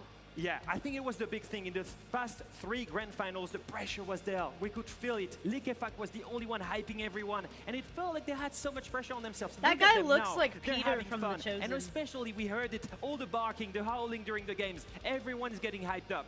It seems like the energy problem has been fixed. Yeah, it's so good. Like, they've identified those 3 key pillars, you know, the strategy, not relying on individuals, the team mental and the focus facts, but also the mentality of the team as well. This team, they joined Team Falcons for the support staff that was available, for all of the different resources that would be available, like you can see on the infrastructure here. We keep talking about it, but it extracts so much performance out of them. The team are down there on the right, you know, with IGL, all of Leakifak. They've then got Suflex, Eagle Meats, Julio, strategic coaches, managers, all of that, but also the infrastructure that this organization provides to them as well. And they believe that that's going to be the missing piece for them. Now, there's one more thing that we have to talk about. The elephant in the room. One player in Also, particular guys, that go follow Falcons Brock, need to step up inside of these S-tier finals. I wanted to in do order that for when them he to came finally in, get but that crown. you're going through Shaiko, the the main hero of this Subnautica? roster. Oh, hell You're yeah. looking at his average GPS on the left side of your screen in Oh, I forgot to 2025, turn my camera back 111. on. I had to blow Amazing my nose, player. sorry. Now on the right side of your screen, that is Shaiko on average in every single grand final. He drops the ball. He is always feeling that pressure. He's the one last remaining flaw that they need to fix if they need to win a grand final. We need Shaiko to step up. Yeah, we know he's got it, we know, but it's all about that individual there. You can do all the team, all the synergy, all the strategy, but the individual needs to perform on the biggest stage. Now it is a best of 5 for these teams against each other. We'll have a look at the veto, and the important thing we mentioned earlier as well is that Falcons do have that advantage. They can force a map on M80. Of course, so we see all 5 picks here. Now the interesting thing is Falcons could choose any of the 9 maps. M80's permaban is bank. Falcons did not go for it, and I think this is testament, and it's going back to Boston. When BDS in Boston, when they chose Why is it phases all permaban, and only just scraped through by the skin of their there's teeth, 5. it gave FaZe a Nighthaven, big mental Skyscraper, boost. Chalet, So I think instead Consulate, Lair. Falcons, they're choosing Nighthaven. It's their favorite map by far. They're pretty much unbeaten on it, and they absolutely love it. On their side, M80 picks Skyscraper. We've just seen how good they are with that rush. They absolutely love it. And Falcons, they're on a 0-2 record on it. It makes a lot of sense. Falcons, they pick Chalet, one map that they didn't used to play, and lately they've added it. They've been looking amazing on it. It's going to be a great, great map. Yeah, it's crazy. If we get to Lair, by the way, if we get to a map 5, both of these teams love that map. We've just done a telestration there of that map as well for Falcons. I can't wait if we get there because both teams are great at it. Well, I really hope so. I hope we get a good game, though, between Now us whenever here. you Now, say I would Pepsi- like to ask the crowd because Hold the on, I game think I need to is fix that. almost ready. Do we have any M80 fans in the house? Scan whole message. There we go. Stay tuned. More than I thought. Yes, So now every but time you're someone so says boost. What about Pepsi, that will Falcons then? happen. I didn't have the settings right. I was like, wait a minute, that's supposed to work. Crowd, this grand final is about to start. Let's go! M80. Munich has felt a storm closing in. Gets the double, and Dini will get the blend down. That will stop it. This guy shoots in hell. This kid is magical. Stomping, stomps on the heart of the CHE. The water climbed higher with every clash. Labs definitely stung them. It could have been a different story if not for Labs. However, this is the one that we've got. It is a 2-0, and of course, former teammates here as well. Of course, can't forget that is the first time that Dash has come up and played against his old team, so it must mean a lot. And I'm loving that Loris, of course, giving him more smiles as well, which is a beautiful thing. And as the R6 world holds its breath. Well, G2 may have been considered the kings, Wildcard the jesters, but in this instance, it's the jesters that have stolen the kingdom. They take the crown, and with that tough floor, glory awaits them. Tonight, everything erupts.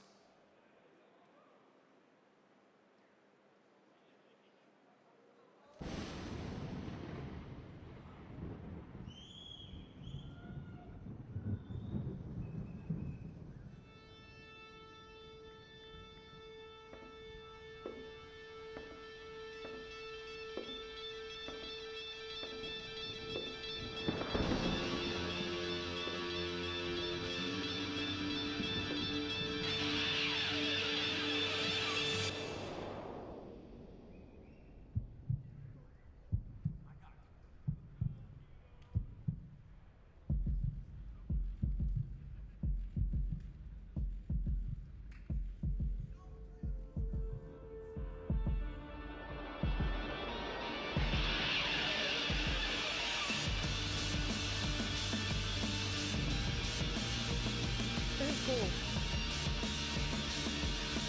That's the symbol in Nighthaven.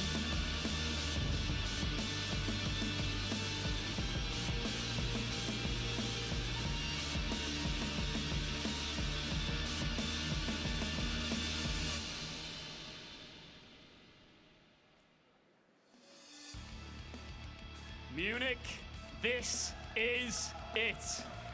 We started with the full force of the world's best. A storm of different regions, skill sets and dreams all crashing together. But only two teams managed to keep their heads above the water, refusing to sink when the tide hit its hardest.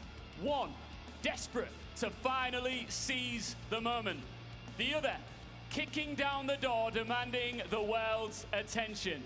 Munich, are we ready for our grand final? Hold on a second, Munich. All of the players are right there behind the stage. If you are ready for this grand final, make some noise! We got 5 games. Please welcome Team Falcons!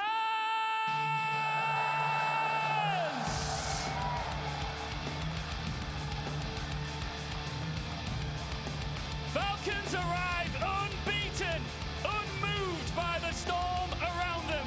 This roster has stood on final stages more times than they'd care to admit, but only to watch the moment slip through their fingers. Today, they have one choice: ride the wave or get dragged beneath it.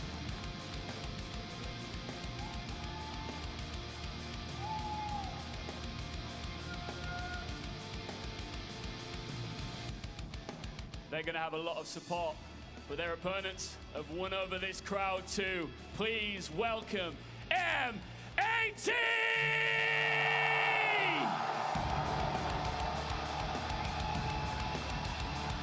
M18 crash onto the stage with the force of a team that refuses to die.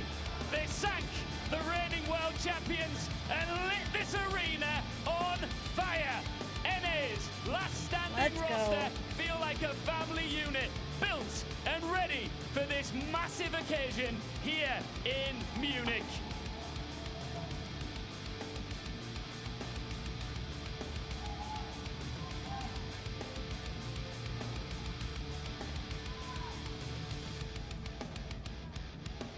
Well, this feels familiar. Manchester Major, you two stood right here alongside of me, and you believed that you would take the grand final. You managed to pull it off. You've been here before many times. We've had this conversation so many times, LickyFact. Why is this your moment?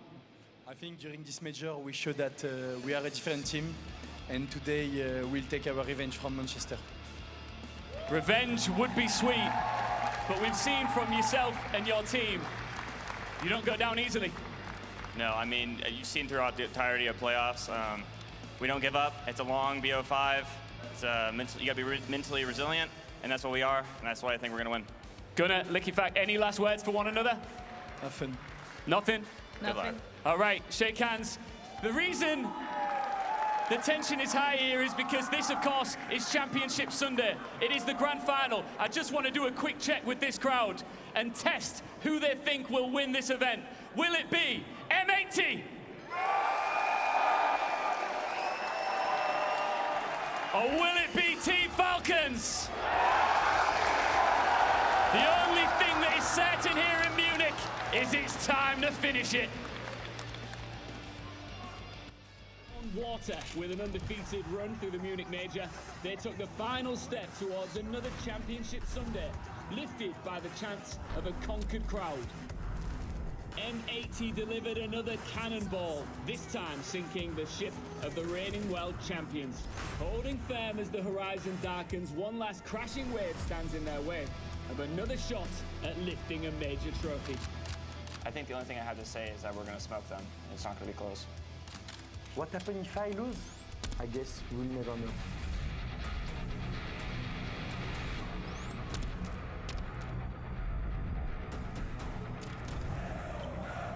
Falcons and M80 have weathered the heaviest of storms, but only one team will keep its head above water.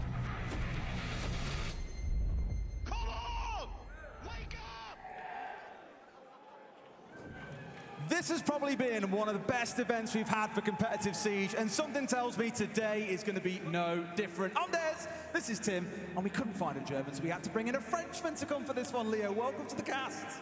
I'm so happy to be here. I've got to say, I have all the Frenchmen all the way on that stage, and I just cannot wait to see them begin their grand final, and maybe this time win it. Tim, I want for you on this. You seem pretty excited today. I'm really excited today. I said to you this morning, I don't mind saying it, we've done a lot of games, we've done a lot of Siege, and it's not too often that we feel the nerves as much anymore. I got this morning, I was like, ooh, this one's a big one today.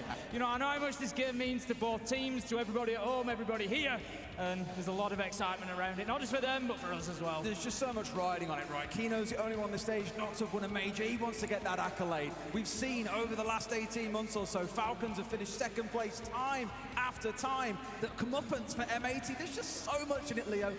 I don't even know where to begin. So many good storylines as well. If you think about the rest of the M80 roster, some of them could end up with 2 major titles. If you think of Hot and Cold, who'd been dropped from Dark Zero from Space Station, he just completely reinvented the way he plays the game. He became a leader, someone that could make deep runs in STR events. If you look at Fabian, he would be the first guy to have won a major, an SI as a player, and then a major and another SI as a coach. He's just flexing at this point. He don't want the hammers no more, Tim. He just wants some accolades. Oh, first one to do it. The thing is, knowing Fabian, even winning today is still not enough. He would continue to want to compete, to do more. He's always they had to tape raising one of the their bar sponsors. for I think one of their competitive Siege. sponsors, the big maybe. one we're talking about now, Leo. Of That's course, interesting. We've got this very unique veto format that you guys spoke through wonderfully They all on have the to desk. tape their But the shirt. big stat behind it is no team has won when they've come from the upper bracket with this veto system in place. Labs is our first map. wonder why. It was the pick of Falcons, of course, as they came from that upper bracket. They've got a brilliant record on this map across the year.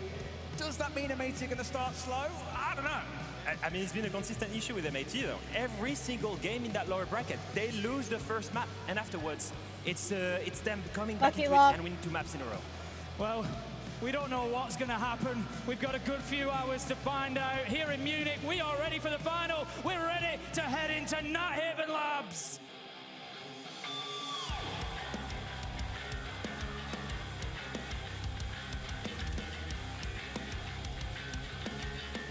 Fuck you too, Locke. As I said in the intro, gents, we've had a brilliant event. I'd say some of the most competitive Siege that we've had over the last few years.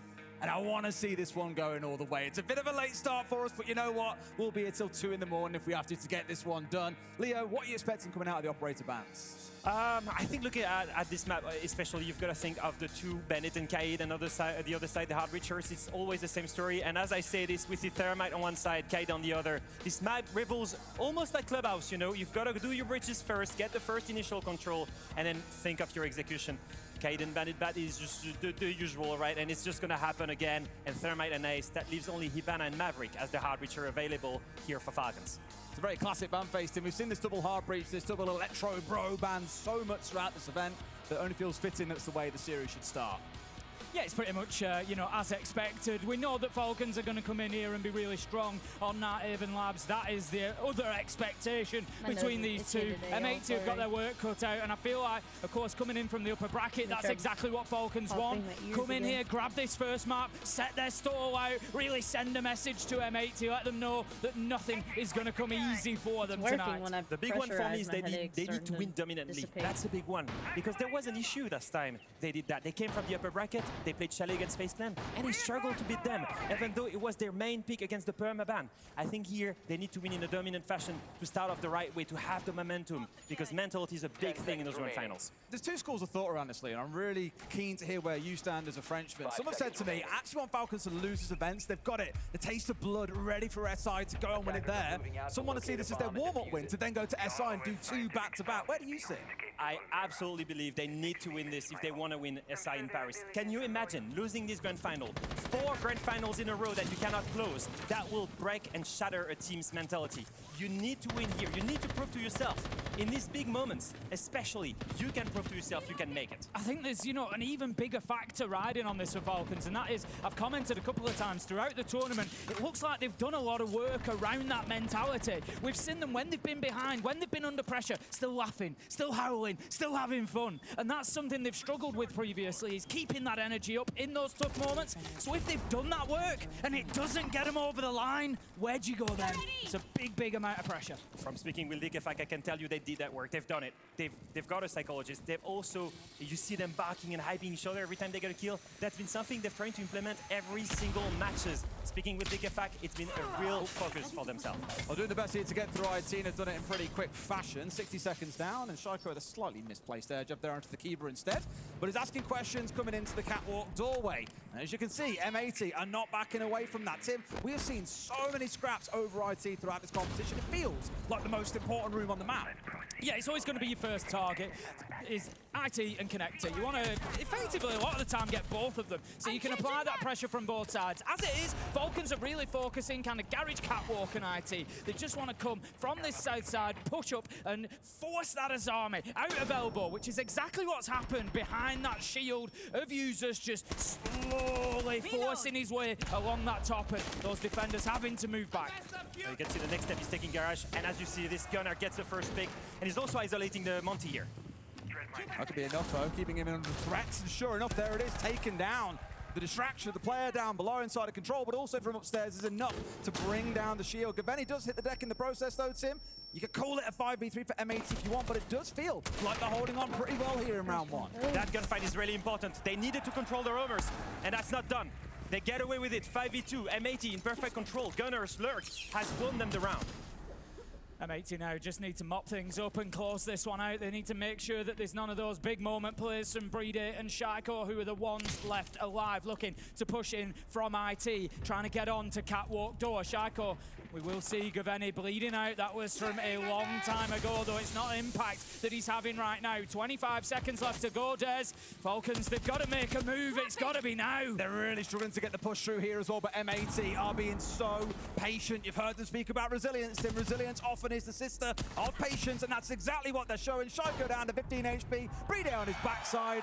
M80 starting off with a solid first round. Really clean round, and if you think about it, the upper bands have had a lot of impact. If you think about it, the hard reacher of Hibana, that was the one thing that slowed them down. The Mira window on the bridge, making it extra hard to get those X-Carros onto the IT bridge, and then it was very predictable. The next step, you got IT, you're gonna go garage. Well, Gunnar was ready. He was there lurking, he backstabs the team, and no one was ready for him. It's a bit of a blind spot for Falcons here. For me, I'd always like to see that pressure coming in from Connector as well, even if it's just one person. Just get somebody in there, because we could see M80. They were able to just front up to the pressure. They knew where it was going to be coming from. They could lurk around underneath. They didn't have to bring that spare man back to site to deal with that extra little bit of pressure. And I think Falcons maybe just gave it them a little bit easy there by pushing from one side. Yeah, very linear, right? Everything is predictable. You need to be a little bit more chaotic if you want to surprise M80, because so far they've been reading you. One thing we always spoke about a lot throughout the tournament. I forget which North American team it was, Tim, but we were often saying they get all the stuff done in the perfectly in the first 90 seconds or so. Great stuff.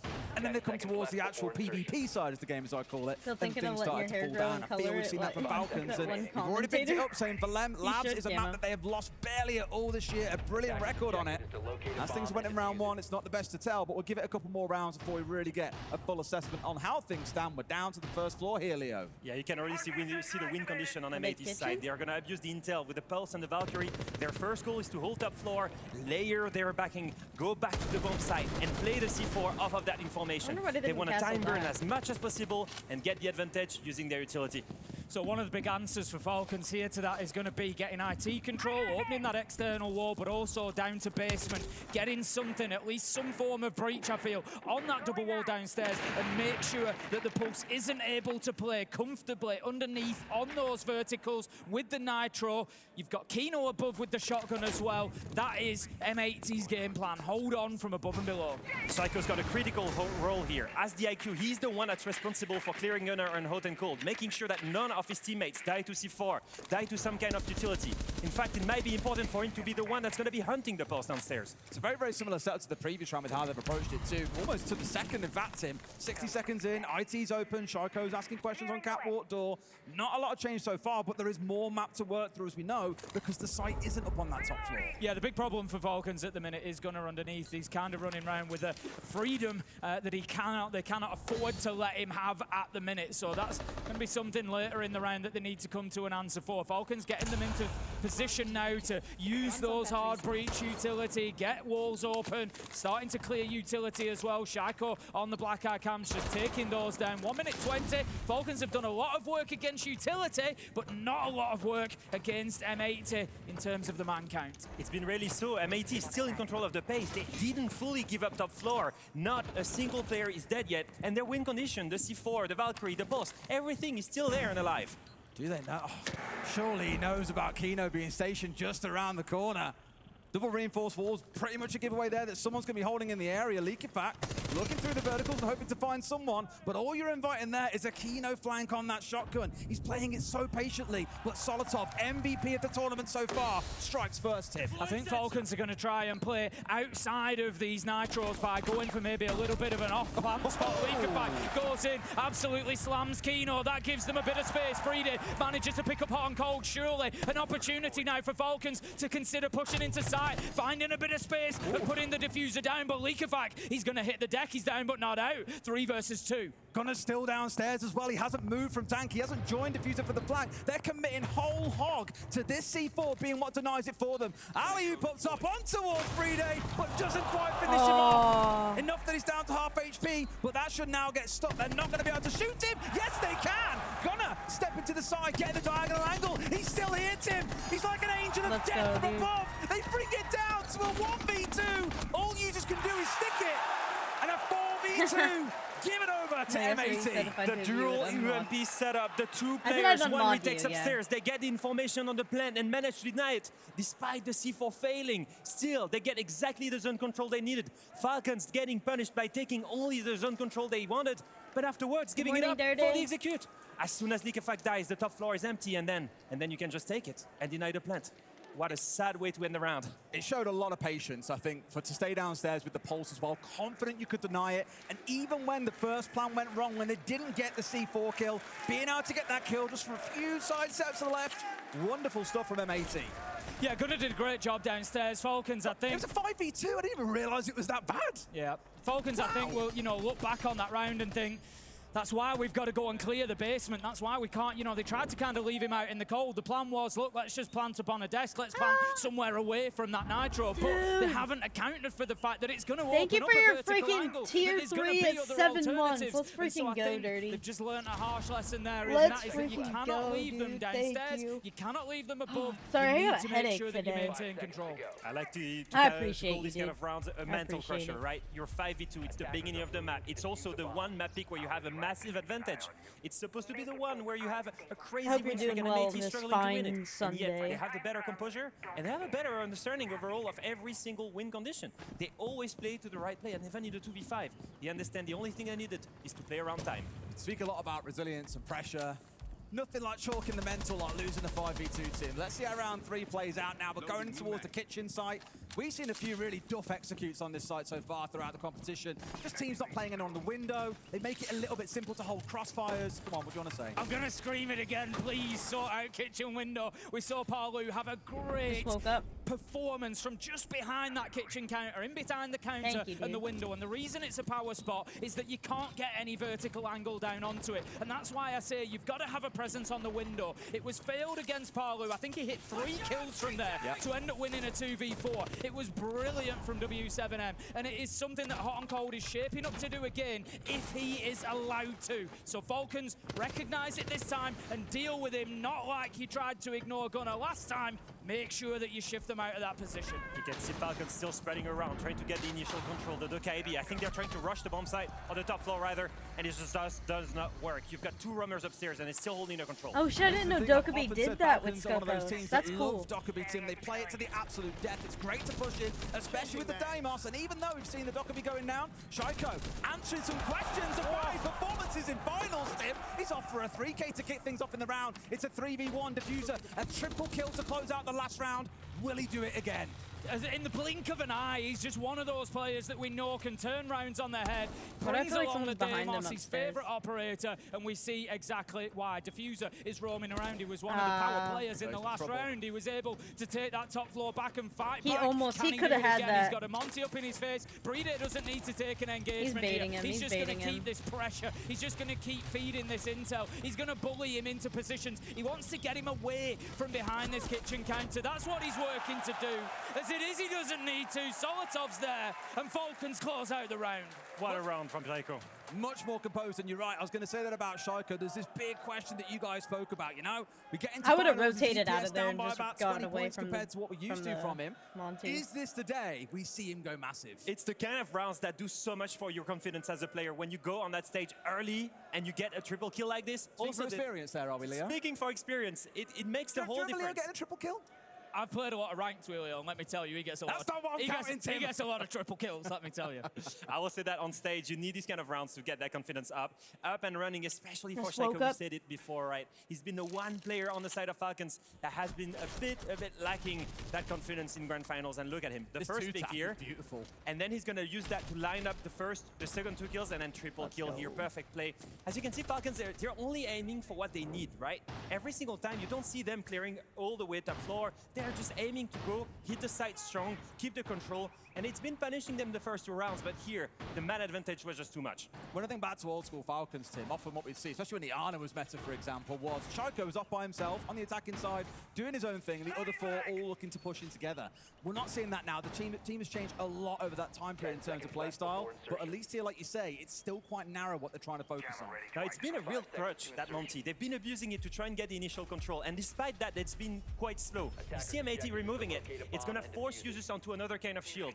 And it's quite clear, right? They need that to get that initial control. The main thing now, if they play that bomb site again, they need someone to go downstairs. You can still Ligefak here in the basement. He's making sure he's going to get the control. If anyone tries to lurk again, he's going to go. And his sole mission is to punish the roamer that's going to try and prevent them to take garage control.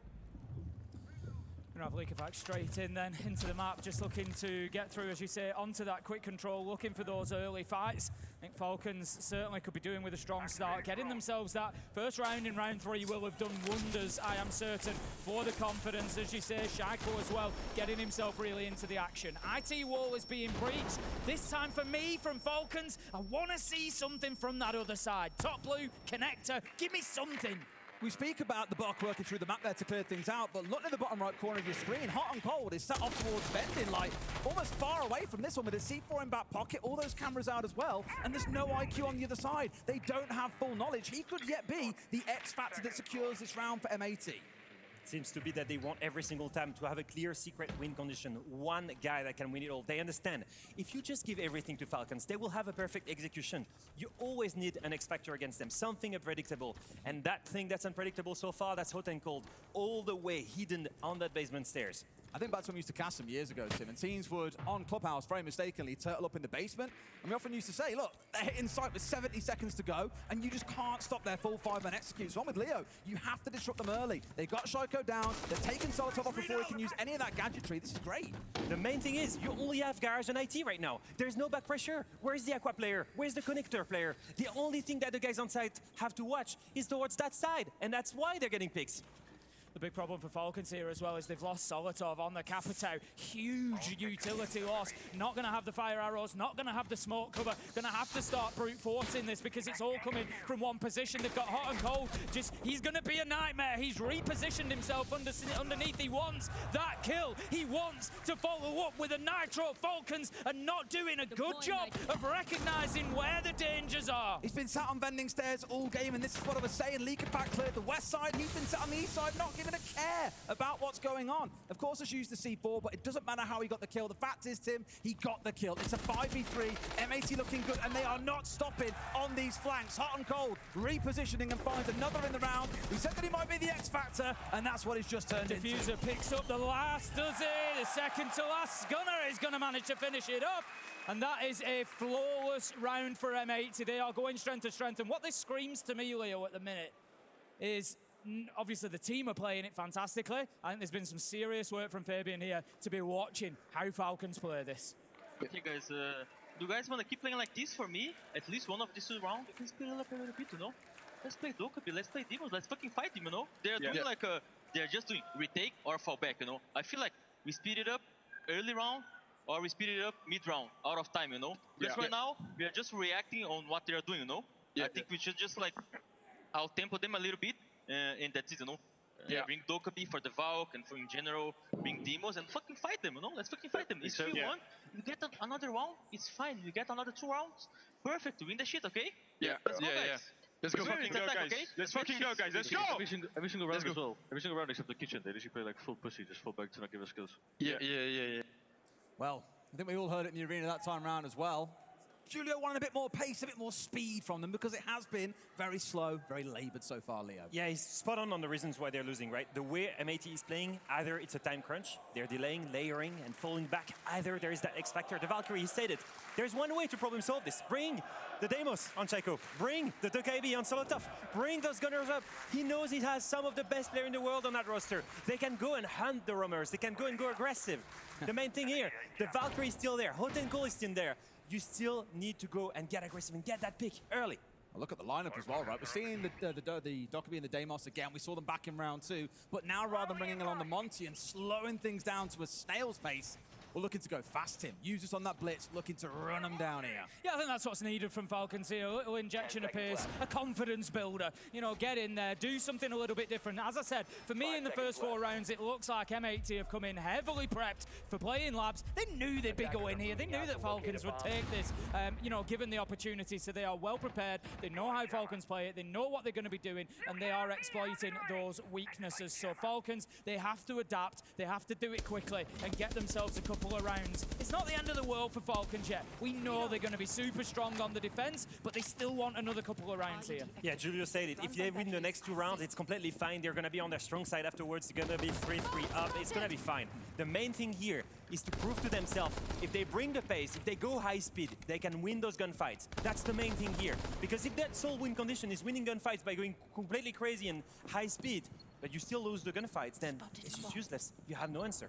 I always like how within 4 rounds we've seen that call for Falcons to go faster, because we were looking at the potential matchup yesterday, and I said if we got Falcons versus FaZe, they're 2 of our slower teams at the top level. It'd be a great strategic masterclass in the game, but you might not see the breakneck pace that we've seen from a number of teams here. So the fact, 4 or 5 rounds in already, that is the call that we're having to see from Falcons. Beautiful stuff.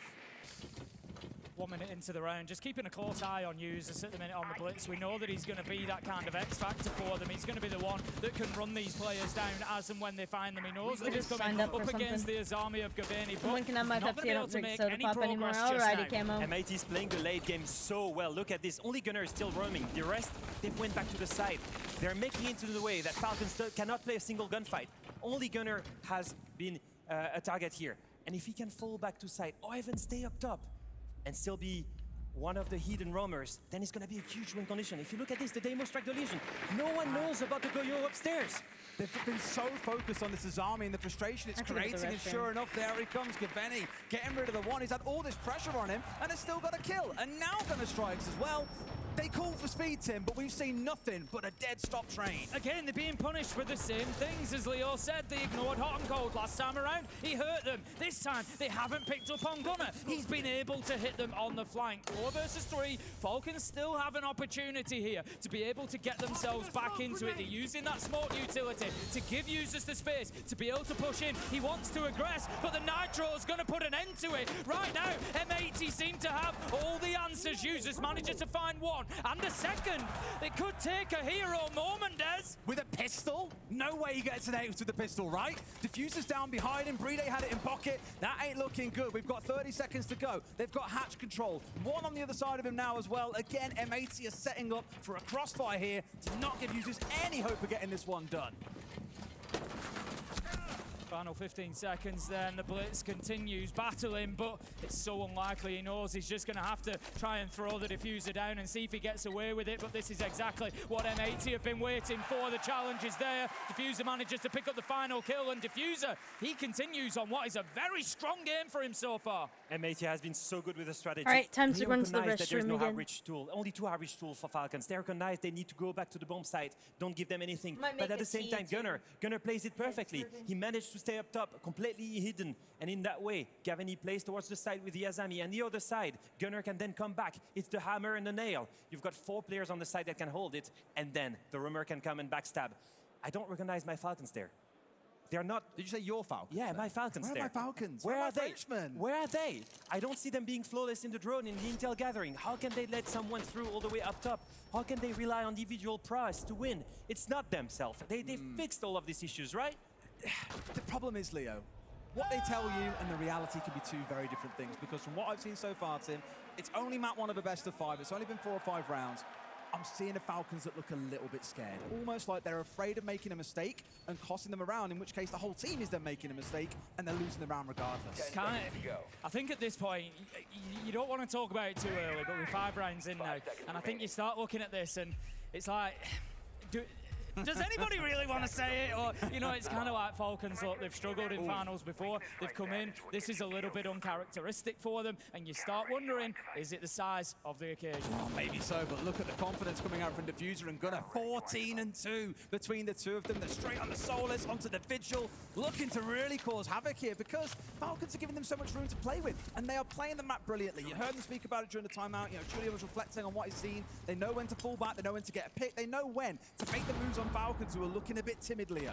You want a show of confidence? You look at Gunner, he was spawn picking. You look at Diffuser, he was spawn picking as well. The 2 of them are playing super aggressive. They're on Vigil and Solis. Look at how aggressive they get with the Boss G. They get the first opening kill. These guys are fueled on momentum right now.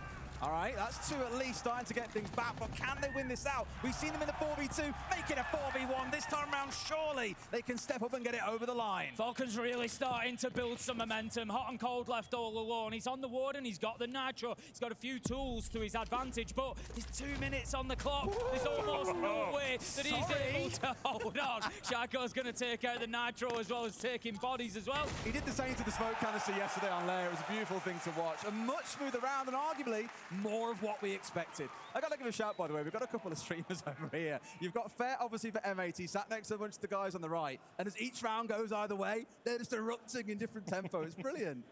I think M80 has won a lot of hearts during this tournament, in this competition overall. I think the Fabian coach obviously is one thing, but I think also, if you think of the players on M80, Hot and Cold and his journey throughout NA, throughout so many different rosters, is just inspiring. Gaveni, Gunner, such big personalities, so likable. And if you think of Kino that could get his first major.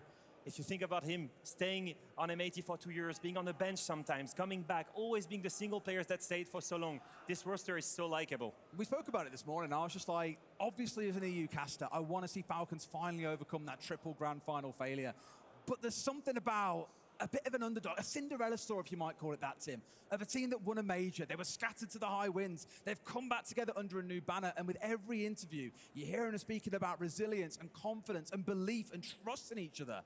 And it showed, I think, in that first half. You might say it's a pretty standard Nighthaven Labs, a 4-2 half of the defenders, but it was the manner in which they played that makes you really excited that no matter what the map veto structure is, you're going to see a very impressive performance from M80 regardless. Yeah, I look at this now and I think even if Falcons have a good defensive half, honestly, I think we maybe go to overtime at best for Falcons here, because I can't see, you know, maybe I'll be surprised, but I can't see M80 coming in here with the way they are playing and the understanding that they're showing of how to beat Falcons and not getting at least a couple of attacks. The main question is, can they carry the momentum that Gunner and Diffuser, for example, had in defense, Hot and Cold as well? That aggression, can they keep up in attack? Can they go high speed? Can they maybe be less predictable than Falcons were in attack? Maybe less step by step, more chaotic, but something closer to the gameplay. I mean, straight away, I'm looking at Gunner as we load into this one, and you see he's on the knock, and I'm just looking at that straight away, and I want to know what's coming. Where are you going in? Where's the entry going to be? Is this going to be a big surprise hammer blow to Falcons at the beginning of the round where the knock walks in and gets a couple of kills? I'd be very surprised if they get away with that, given the site that we're on. Like, we've spoken to the death about the kind of bottlenecks up here, you know, whether you're pushing in from Aqua, whether you're coming up from jungle, whether you're coming in from IT. It's all very readable. The other side know what to expect, and they've got a lot of toys to them. We've got the Mirror on side, for example, the Melusi. They can't just charge on forward, but here comes Gunner, asking questions to the part of the map that we didn't see Falcons using. Exactly that, straight up looking to pressure connector. Gaveni and Kino managed to get one, and all this noise from IT is going to give an opportunity to Gunner on the knock. 3 versus 3 as Solotov manages to find Hot and Cold, and that might just cool down this attack a little bit, but look at this. Gunner's got himself established inside a connector, and he can now cut that site in half. Falcons have got to play a long time here with that problem. Already in that 3v3 situation, you see the difference between the two teams they play. M80, the base, they get the IT control, they get the connector control as well. In that 3v3, the most important thing is right now, the advantage is at Falcons. They've got the utility, they've got the side control, they've got the crossfire. On the side of M80, it's gonna be a tough one. They're gonna need to trade each other and make it on that B-bomb side. That is the big one right now. It's just crazy that all that happened inside 60 seconds, Tim. You'd be forgiven for thinking, wow, there ain't that much time left. No, you've had 2 minutes since this pause has started playing out. They've got a lot of time to work with here, and they're just waiting for someone on Falcons to get a little bit antsy, to step out into a line of fire, but I don't think they're going to give it to them. No, Falcons won't do that. They know that they've got the 6th man on their side. They've got the timer, they've got the clock ticking down, and it's M80 that will have to make a move. They want them playing into Breede on the shotgun. They take the peek. Kino uses the flash, but he knows that he can't push off the back down. So the utility's almost wasted. Solotov, however, does get found by Gunner. He has shown so much patience holding this angle, Leo. Gavin is rotating to IT. This is going to be key. He can get the pick on the guy on the revive. At this point, it's only a 1v3. But at least with the shotgun to his face, Breede's had some great rounds, especially across this weekend, I think it's fair to say. But he's got to hold on against 2. Gunner on full HP, off towards his right-hand side. The other crawling in towards his left, and he's been forced out of sight here. Conceded it away. Diffuser is not in hand for these boys. It's sat inside Electric with him. He's waiting for the round in, but there's no shield. Tim, shotgun at the ready. This is really smart from Breede. He knows what... He knew what his power position was and he played it, but it just doesn't matter because, again, M80 find a way. And what a hammer blow to Falcons. M80 switch sides, come in and take an aggressive first attack and win the round. Leah, what is going on this tournament? We've seen so many players on their belly, like peeking on the floor. It's ridiculous. It's so good in these clutch situations because you're always going to aim at the headline or the crush level, not at the prone level. Once again, we've said it before, right? This is another mental crusher. This should have been a Falcons victory. Solotov overpeaking. Look at the 3 players on the side of M80. They're just poking around the bomb sites, poking around Breede, just so that his 2 teammates would move a little bit. They get the initial pick. Gavin rotates to IT, gets the second pick, and at this moment they collapse the 2v1 onto Breede. M80 so far, it's not only about momentum, it's about strategy. They play the game the better way. There's no way around that. I was really worried, Tim, once they lost those first couple on that initial rush forward. Like, at this point here, they lost a couple of players, and I thought, okay, it's a 3v3, but you've got Solotov sat with a C4. You haven't got IT control. You're really going to have to make an attack come together here piecemeal. But the way they played it was absolutely beautiful. For me, it was the push from Gunner kind of made that. He got straight in on the knock. They didn't play it necessarily to aggress and get entries. If he gets one, great. It was more about putting him in connector without any danger, without being picked up on the cams. He stayed there for 2 minutes waiting for his opportunity. And did he get the rewards? Of course he did. He's the one that downed Solotov, and it unpicked the round. And again, it's kind of similar to the first half, Leo, where it's like, this is our win condition. This is what is going to get us the round.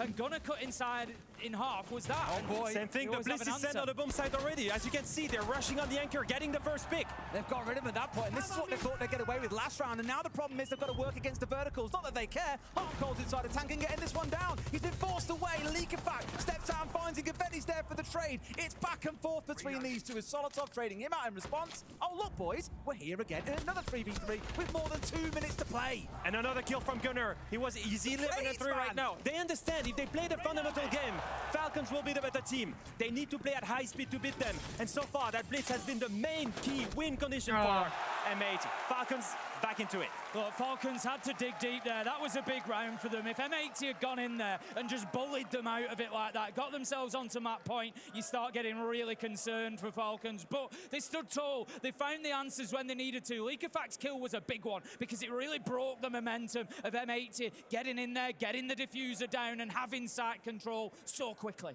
I know Falcons win this round, but I will say this was another statement. Another statement that M80 is not scared of going crazy, of going aggressive.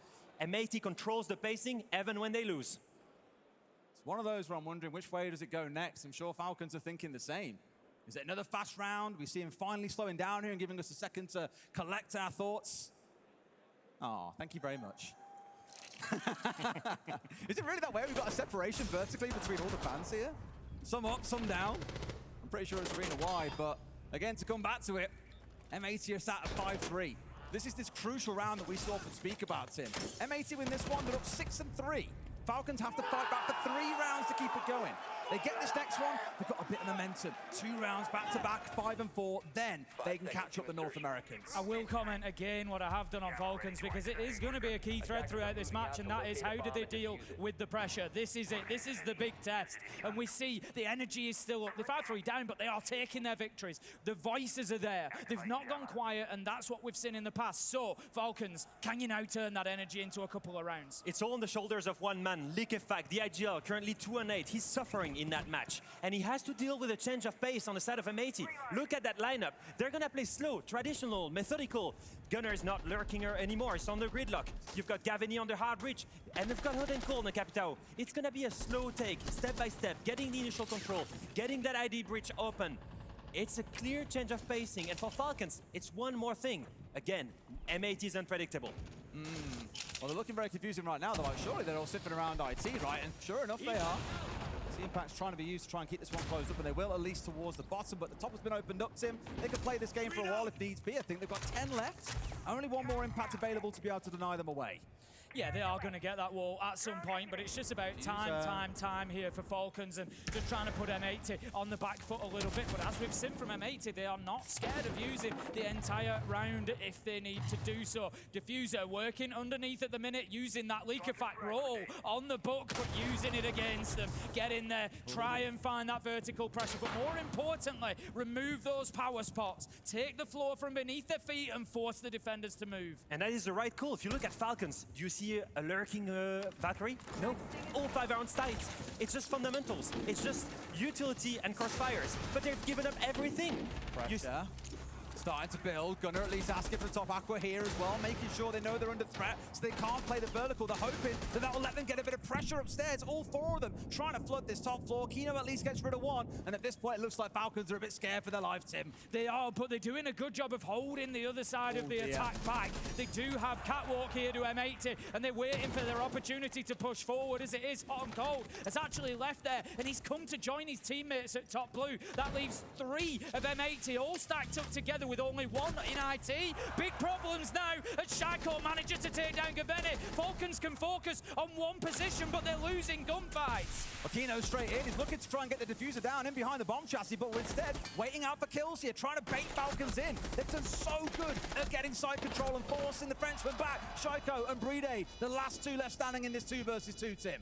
Just looking now to take those 1v1s if they can, but they're up against a Blackbeard. Hell and that's the problem. Kino's used that shield beautifully to bait out the Dude, challenge. M80 wins map 1. It's now 1v2 for Shaiko. If anybody can, we know that it's him, but it's unlikely as Kino manages to drop the shield and find the kill. And again, M80 with that late round rotate, switch things up, got it done, and find themselves on map point. You spoke about Kino This guy has a earlier. British How accent. lovely a guy is, how he's the only one here that hasn't won at a major. Beautiful They're round of both Blackbeard like there. British, Playing around the smokes coming out from European hot and cold. accents. Instant bolting towards side. Plant going down. Very little Falcons could do against that kind of pressure. No, you can ban his Monty away. He's still going to play the Blackbeard and he's still going to hit you. And you can see that M80, once again, comes in with a very different strategy, very different pace. They go slow, methodical, they get garage control, they get Aqua, and they pin all of Falcons together. I did not see a secret win condition on the side of Falcons. I did not see a single roamer. All 5 players were stuck on the bomb site. They gave away all the control. They're just fleeing. They're giving everything to M80. The momentum here is only on one side, and I still do not see a reaction from Falcons. I think they were so bothered by the pressure coming in from the Diffuser downstairs initially that all their focus turned towards that, and by the time they were getting hit from Aqua, they were just like, whoa, we thought of Y10, like where the hell are they coming from? There's 3 players stacked up inside of Aqua. We didn't see that coming out of Falcons once. I don't think we even saw a single player come through Aqua in that last first half, Tim.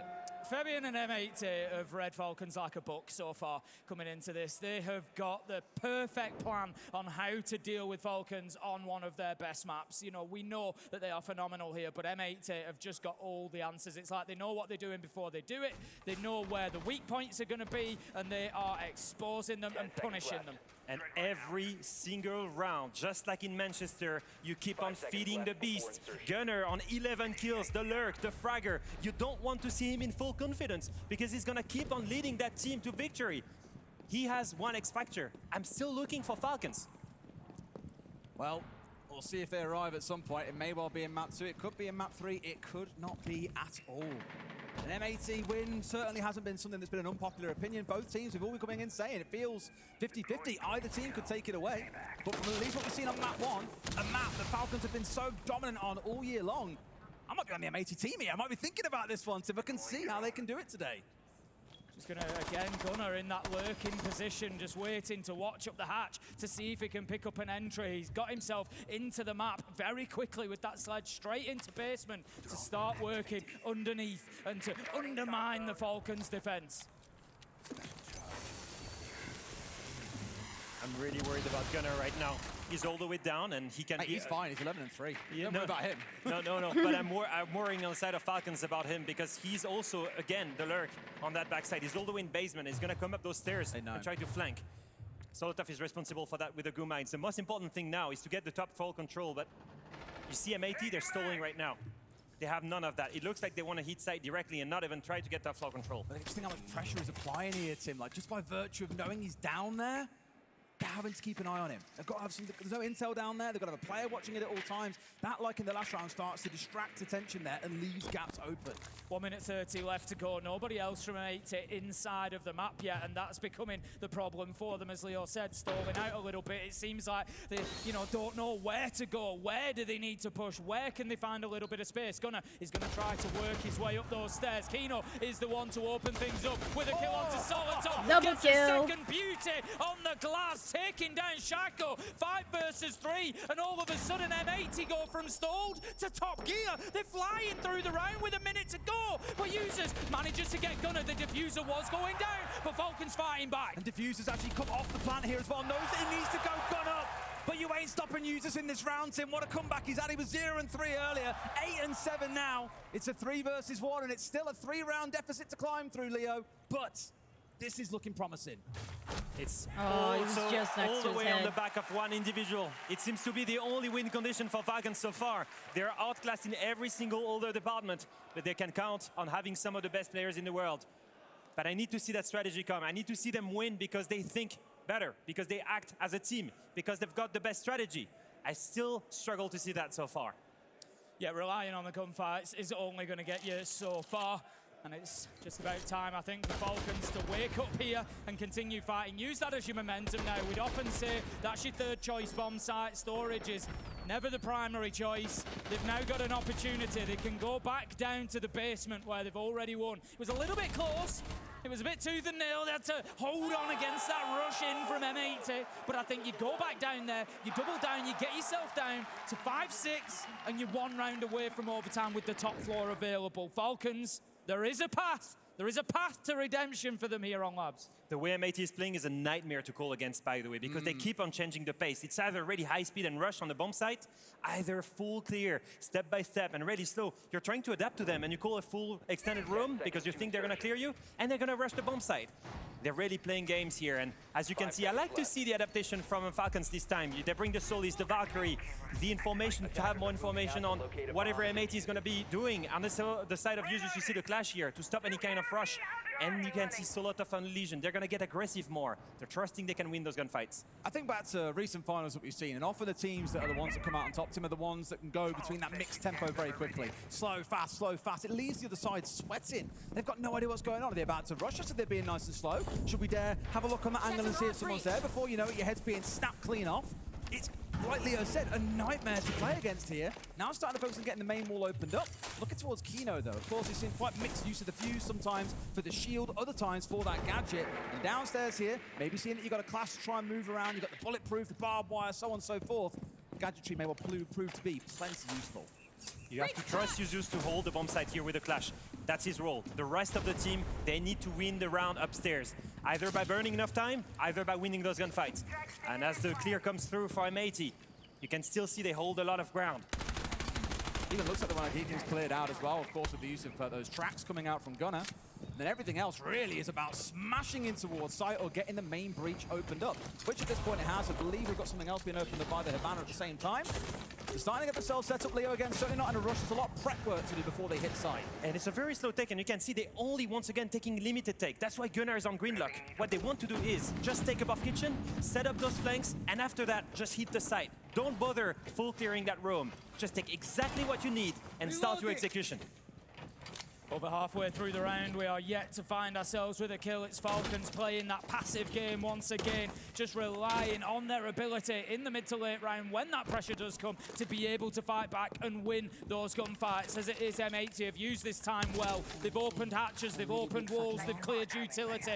With that fuse particularly, they now need to start pushing forward, aggressing into Falcons here and starting to make life difficult. Weakerfack has a little look out of the window, doesn't get anything, and will be cut down by Diffuser for the entry.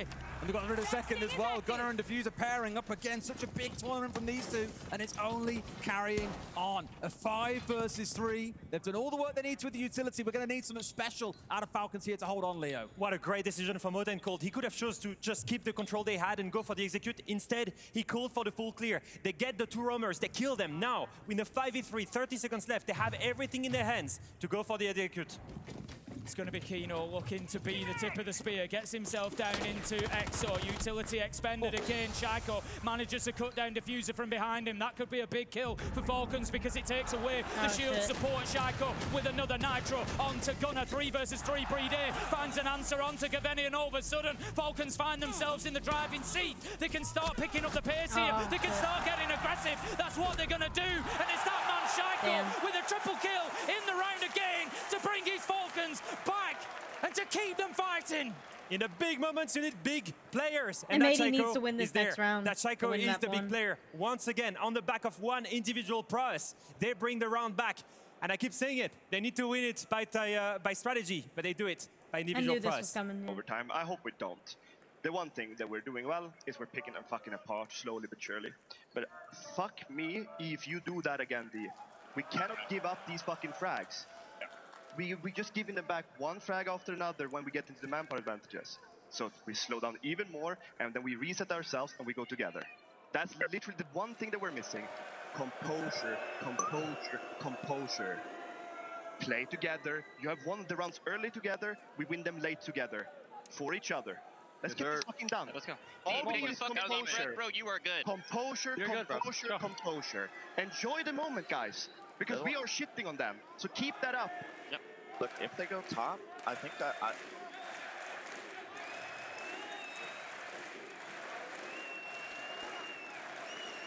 Those of you in the arena here in Munich, I'm sure you're dying to know how many more times Fabian swore there. I can confirm it was only twice, so don't worry, you didn't miss a whole lot. But really what he was speaking about was the composure. Again, enjoy yourselves, you're in the grand final, let's not get picked out too much more, because they were right. They're getting the advantage at the start of these rounds and giving it away in the late rounds. It's the worst thing when you play against Falcons. They've got such strong players that if you just give them a single space to perform, they will hit wall bangs like Shaiko does, then a C4 after that. He still gets away with it, and afterwards, the denial of the plan. You've got to think, when you play against a player like this, if you give him just a tiny space to go aggressive, he's going to take that chance and he's going to win it. They need to be extremely comfortable, extremely disciplined to close out those rounds. When they have a shield, send that shield first and go back that up. The mat advantage is the one thing that you need to close those rounds. Heading then into our last round of regulation. Are we gonna get those extras? I've been trying not to mention it, Des, but the last time you and I cast the final in Germany was back in Berlin, and we ended on 68 of a potential 75 rounds for the longest ever game of competitive Tier 1 Siege. And we need a few overtimes along the way if we're going to challenge that, and we could be looking at one in map 1. I need at least one because I really want to hear Leo's impression of you so he can do the whole overtime thing for us. I'm getting trapped here. That's coming at the end of this round if it does go there, by the way, so get your vocal cords ready. I want to hear your best tip. I'll do my best. Probably will be better than I was in game anyway. All right, IT, surprise, surprise, is where this round starts now, getting it opened up. This is top 4 attack we're looking at, and it looks like a bit of a slower comp, but again, we've got Gunnar back on side on the nut tip. He's doing the same thing. He's working his way over to Connector while the rest of his team is softening up IT. It's something that Falcons need to be aware of. They can't give I like that all strat where you their Hibana attention above to and this below. front It side of push, destroys but a they are, reinforcement because and then Leakerfact Black is out there jump playing through on the the wall. Valk as well. So Falcons just spreading themselves out a little bit more than they maybe have done previously. But Gunnar is stugging the Valkyrie right now. The Valkyrie cannot go back down. By going that quickly here on Aqua side, on the other side, sorry, on Connector side, he made sure that the Valkyrie could not go downstairs. The X Factor has been stopped so far, and Falcons is right back at there. She tried to stop here, and that 1v1 is really important. Down to a single point of HP as well. Lucky to be alive at this point, but as long as he breathes, one bullet to the head is enough to secure a kill. Of course, that's the information from the rest of his team. No IQ on the other side, and that is what I mean. One bullet to the head can be enough, and Gunnar on the Nook is gone. Such an important trade comes in though. M80 working as a team fantastically well. Diffuser's there to back up his teammate, and they've got what they wanted. Gunnar had done a great job of hassling Leakerfact, bringing him down to low health, and now the Valkyrie's gone. So what do Falcons do? What do they fall back behind? They have one more Nitro in hand, on the hands of Breedy. Will that be enough? She moved. Will it be? Again, we spoke about those man advantages being given away by M80, but there is not one to be found in this round. It is dead even at 4 apiece. We come towards our last 40 seconds of the round.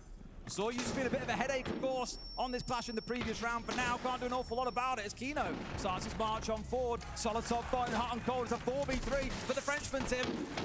They're still seeming to find and keep the advantage. Solitov manages to pick up Kino. That's a big threat. Gone. The shield off the board. Diffuser, as he has throughout Nighthaven Labs, starts to fight back. Finds one onto Solitov. 3v2. 12 seconds left to go, though. Falcons, they have the advantage because M80 needs to take risks. Leo, say the line. They didn't listen to Fabian. They didn't slow down. They panicked and they rushed. Fair play. That was very good. It deserves it, Tim. Map 1, OT. Again, the reminder that it is the map that Falcons got to pick. There was no bans that came in before it. They could pick any map in the map pool. They've come to Labs, and M80 have challenged them all the way through to the finish. Yeah, great response there from Falcons, and this is what we were looking for, wasn't it? It's what I spoke about at the beginning of the day. How will Falcons hold up under pressure in the final? And they're showing us they can do it. They can keep the energy up, they can keep the vibes high, and they can find those rounds in response, even when it's tough. And look at who starts on attack, Tim. It's the North Americans kicking things off for us. It's been 4-2 defensive splits to the defenders. Leo, it feels like Falcons have got a tiny advantage. Yes, the mental game is won right now. Look at users, triple kill. Look at Chaiko, triple kill. Look at Breedy, triple kill upon triple kill. These guys, through the last rounds, are showing why they're the best in the world. That resilience is paying off. And on the back of that individual prowess, and on the back of Leakerfact's call in the last round, to go play that Valkyrie, to burn 2 minutes, even if he dies there, he won them that round. That's it. Falcons are back into it. That's the Falcons that I was looking for, and I think we found it. We spoke about Shaiko in finals. He's 12-9, Des. Oh, yeah. He is delivering when his team need him, and it's those sort of symbols, those sort of, you know, identifiers that fans of Falcons are going to look at and say, they are here for the final this time. I also want to remind everyone that Gunnar currently holds the best of 5 kill record at 63 kills. Where did he get that kill record again, Tim? I believe it was in I think Manchester. so. You're absolutely right, Tim. It was in Manchester. It was literally the last 56 time kills. these two teams played in a Or grand 60 final something. where he walked away with that 63. record. He's on 12 kills so far. You've got to be averaging really 14 a map if you want to be able to break it. It's very close to that, Tim. This overtime may well give that to him. I like to see the lineup on the side of Falcons on the other side, facing Gunnar. It's going to have a critical role on that IQ to try and prevent uses on that Valkyrie. I think Valkyrie as an operator has had such a tremendous impact on that Light Heaven Labs. Once again, I think Usus is the X factor here. He's going to be holding that Aqua side, and he went down all the way. He's going to be careful about that basement player. As you can see, M80 is really quick, making quick work out of that top floor. They get the control, they've got the bug, they can start working with the RAM as well. I love that from M80, you know, just taking what they've been given straight away, no questions, full confidence. We're going in, we know our droning is good, and we're going to look for that. We've got a little bit of a standoff here. I need to start a little between laundry, Gunnar hold and on. Brede. Brede is not going to give him any more of an opportunity They all than wanna that go. because he doesn't need to. Look at it, they absolutely want this fight. They want that entry. Falcons, they've woken up and they are absolutely gagging for it, Des. And now every single roamer has made it back to the bomb site. They've burned enough time. And they don't know. Solotov is the only player that remains on that ground floor. Oh, they know now that Tracker's certainly given away. Hot and Cold's got the stiff on him, but will he get away with this? It would be outright criminal if he gets a kill here. They've seen him on the track. You can't assume that he's gone back towards site. He can still be trying to hit you on the flank, but they can ignore him and just go directly and hit site. As we've seen other teams do this tournament. Instead, they get the down M80 man advantage. Gunnar manages to finish that one off with the nade at range. Going to use further utility just to open up that hatch, but there's Hello, only a Neon. minute left on the clock. That could become the factor here for M80 that they need to overcome. Everybody on the side of Falcons now has fallen back to site. They're going to wait for those fights to come, but it could be a mistake as Gavani manages to win the first, taking down Shaco with a headshot. No, M80 has got full vert, and they have the control that they need. They only need to go for the execution. But Falcons, they thrive on killing players in a 3v5 situation. The execute comes through with the Ying. This is key. Falcons need to find a pick in that 3v5, otherwise that's all done for them. They need the big hero, and who is it going to be in this round itself? Kino asking questions of that tank plant here. He's just waiting for the clearance from his team to say go. Not tons to support him in that for now. The Goya canister burning out, but Gunnar elsewhere has got rid of Brede. 5v2, 5v1. Gunnar is the hero of the round, up to 15 kills on the map, Tim. With 10 seconds to go, surely Leak of Fact doesn't hold on. It's almost certainly over in this round. Hot and Cold's managing to get the diffuser down. Kino will hit the deck, but that will be all as the final kill comes in. A flawless round for M80. They've just sent a message in overtime. They've been on the back foot for the last few rounds. Falcons have found a way to fight back, but they couldn't in round 13. M80 take the advantage. Falcons keep on trying to fight. They were trying to fight on that room. I thought they were going to give up, but Solotov, he stayed too long. After getting Deimos tracked, he could have went back to the bomb site. Instead, with Liquefact, they chose to go for that fight. It was a 2v5. All 5 attackers on the side of M80 placed close to each other. They're ready to trade each other. And so right now, M80 is playing the better game, the long one. And they're in the lead to take that map. Well, we go to the second floor for their defense then here, Tim. They win this one. They take away that first map pick from Falcons. Really going to have to see some things get shook up during that break, I think. Otherwise, as I said, for M80, you can see him rolling on for maybe not a 3-0, but towards something like a 3-1. Well, it wipes out that advantage straight away, doesn't it? Of Absolutely. course, you know, for those who maybe aren't aware, Falcons come in here from the upper bracket. The advantage that they get for doing so is that they effectively control the map bands and pick the first map that we're going to play on. So Why is Blackbeard upset? He should be on the North American side. What's going on there? But very understandably, it's putting a few hearts on the edge. They get this one done, 8-6. First map to M80. That was a bit surprised, by the way, the fact that they picked Night Heaven Labs, because the perma-ban of M80 was Bank. Thank you for the pink and who do you lights. think is the best Bank team in the world? Yep. Falcons. I really thought they'd pick Bank there. I was looking at the veto last night, thinking, okay, where could teams possibly go? And I thought Bank had to be the one. But I think maybe Falcons kind of mind game themselves and saying, we know they're going to pick it, so let's prep it to the absolute death. And they've tried to upset them, and clearly they've also prepped for the second, the third, the fourth, the fifth option. We heard Fabian yesterday saying during their timeout, guys, everything they're doing is inside that strat book, with all the swear words removed, of course. They knew what was going to happen. They found the response they needed yesterday, and I would be very surprised if they haven't come into this grand final just as prepared. top floor attack for Falcons here, Leo. We've seen them struggle with it previously. I'm seeing a little bit of attention towards that rear side as a possibility for Falcons this time. Is that going to be the difference maker? I think it should be. They need that connector control. They need to have multiple pressure points onto that bomb site. It needs to come from IT, Garage, Aqua, Connector, All of that control right now needs to be worked on. And as you can see, Falcons is much more spread around the map. Everyone is working on those entry points. It seems to be working. I think Liquefact understands. He needs more control if he wants to break the heart of M80's defense.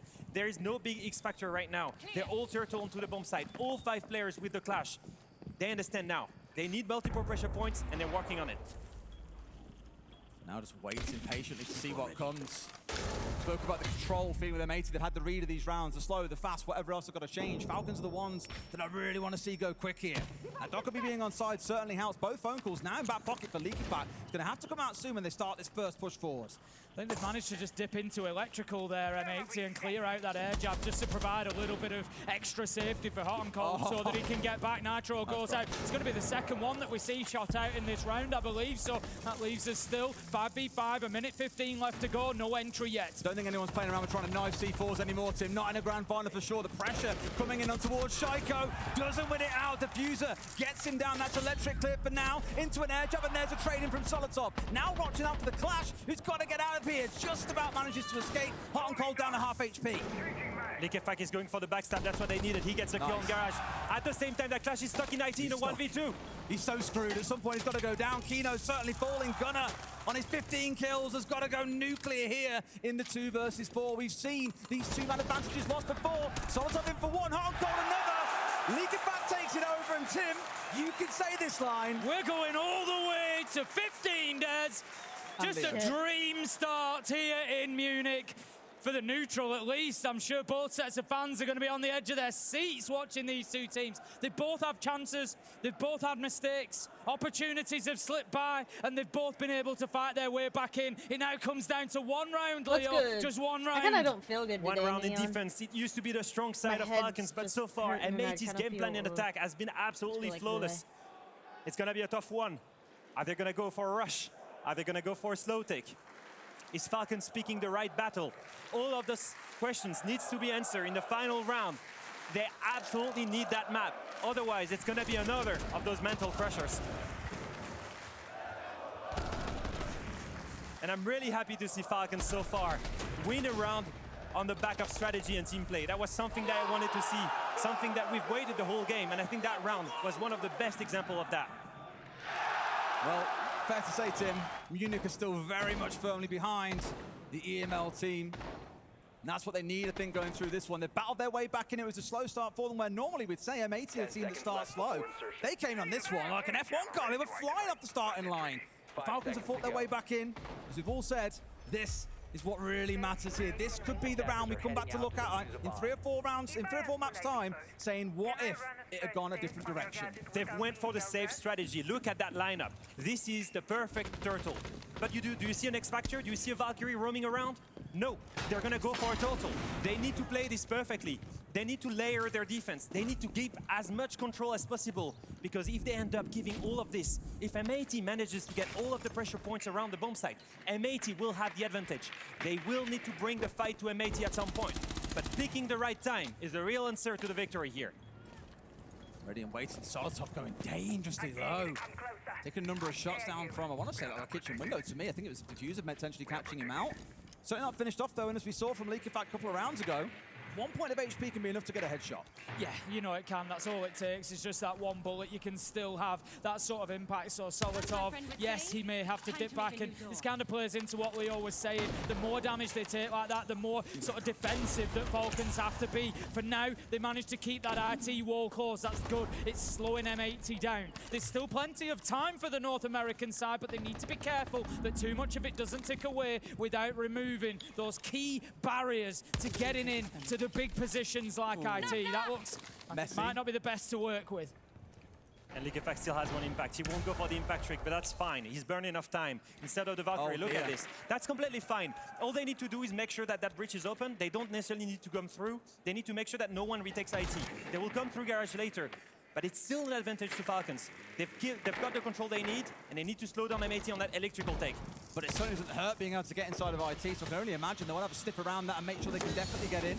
C4 at the ready once again. We've seen this one being attempted already. Out it goes towards the breach, but no one taken down. No damage being taken by the other side for now. M80 still healthy. This job of holding Connector at bay is going to be crucial for Falcons' defense here. They need to keep M80 from building that pressure because there's not much coming from anywhere else at the minute from M80. It's all on this side.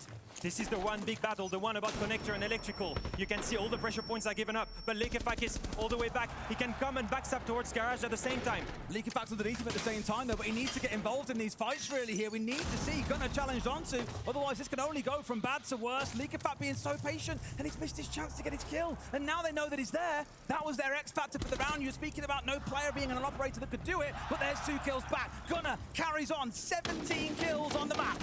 They need to win this position. Shaco has to win this fight, Let's but doesn't. go. Hot and Cold manages to take him down, and surely that is the one, that is the key for the North American side to take down Falcons. M80 right now, use that 10 seconds perfectly. Gunnar finds the final kill, and M80, they take Falcons' mark and go 1-0 in the Munich Grand Final. Damn, a We've full got a 15 rounds. very interesting game on our hands, but M80 can take down that free pick from Falcons. But what a fashion to do it in, Leo. 8-7? And on the back of Gunnar with, I believe, 18 kills. The one guy that I did not want to see fed. He's getting all the way hyped up with the right confidence. I think we all need a breather after that one, guys. Let's go to a break, and when we come back, we'll have the breakdown of map 1.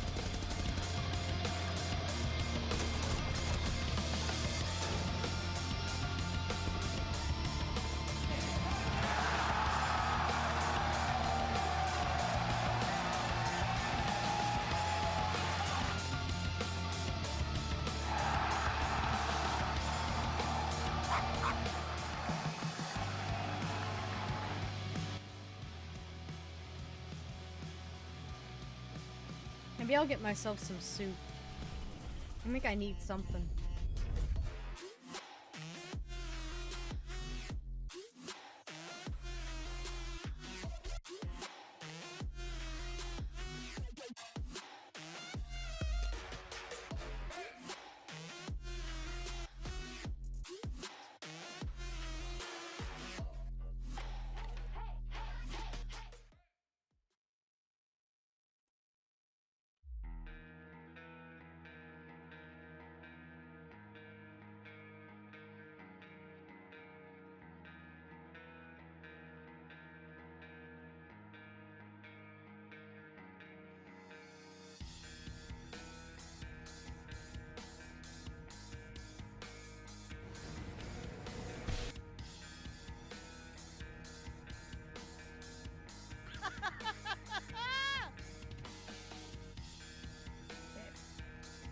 Oh, I don't feel good.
What soup should I get? I'm thinking... I don't know if I should do... I could do like soup and mac and cheese. I think that might be good.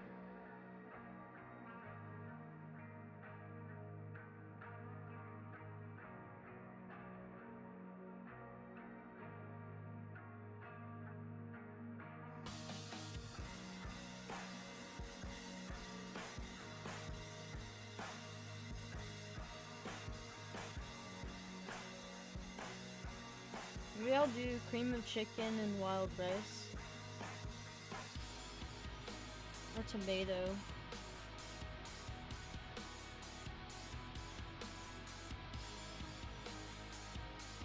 Honestly, the tomato soup just sounds so good.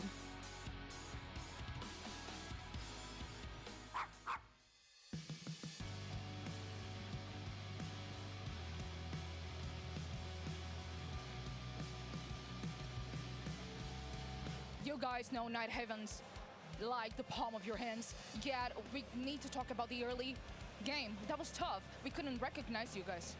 I think we prepared some stuff, they changed everything, and we get surprised, and that's it. And we are a bit sleepy, so they take the map. Now we have like 4 maps still, so it's fine. It is a grand final. Of course, we're gonna do all the rounds possible. Enjoy the moment, have composure. That's what Fabian told you guys. But I guess it's really hard to do that when you have the map point. Yeah, absolutely. The pressure was on. I mean, obviously, we lost some 5v3s, some individual mistakes, and we're just going to clean it up for the next 2 maps, 3 maps max. Yeah, it's going to be a good game. Round 1, map 1 of the major, and if you're Fabian, what do you want to see from your team? You want to see a dominant performance and win the round. Now, they're defending Command and Server up on the top floor of Nighthaven.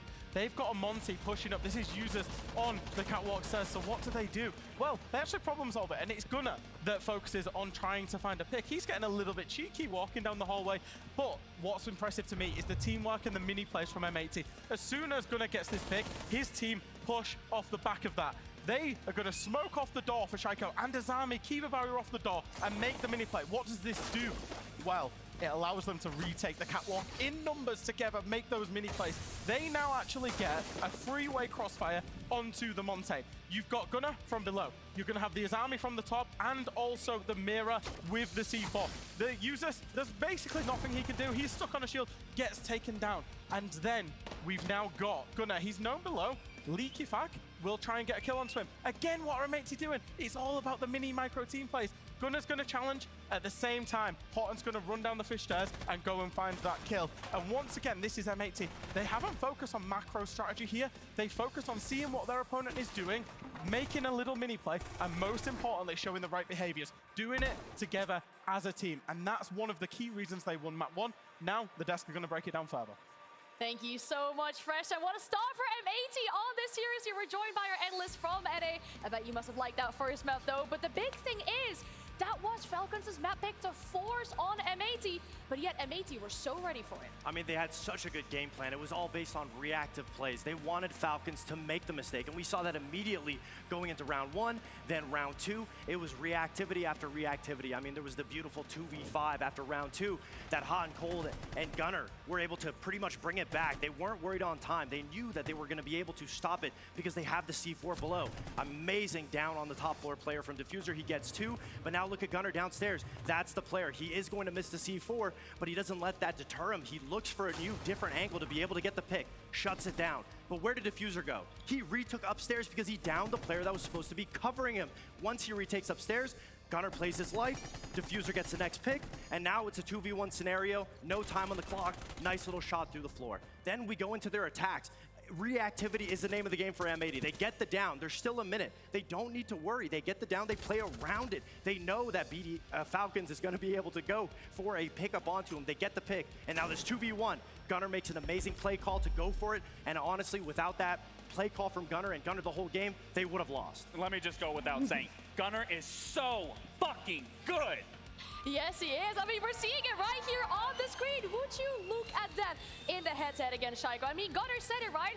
He already broke the kill record against these guys, and with the way that it's looking, he can very much do it again. He is absolutely looking to do it again, and I already highlighted Gunnar throughout this entire event. He is so good on his role. He knows how to pick apart so many of these rounds, so many of these players, those flanks that he is pulling off time and time again. And one play that I specifically have talked about time and time again that he replicates is just being able to move around the map freely and just be able to take so many rounds with confidence and exhilarance through his gameplay. There's a little bit of a mental game when it comes to Gunnar. I mean, he beat them before. He got 63 kills in that best of 5, and slowly with an 18 kill finish, he could beat that record here today. Yeah, it's crazy to ask him up when he's already 1/3 there. That's incredible to think, but we also saw Shaiko in that head-to-head. We wanted him to step up inside of an S-tier final, and he is doing it, but just not enough for his team to carry that momentum on. They need a bounce back on Skyscraper. It's coming up after this.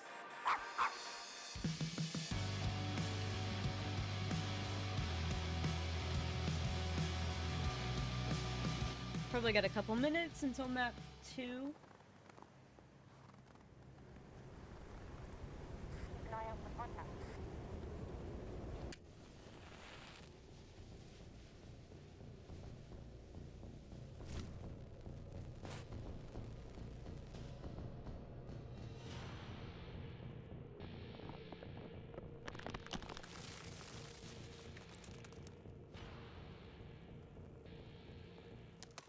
Available now.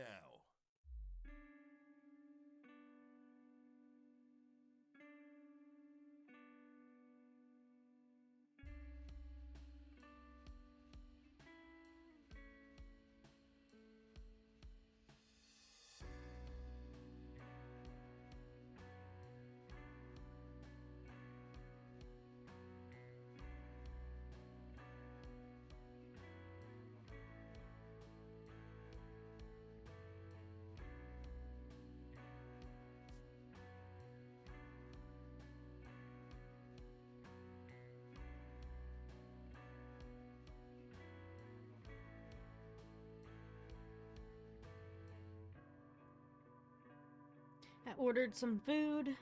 I need it today. I can't. My freaking... This will probably help, probably. Hopefully.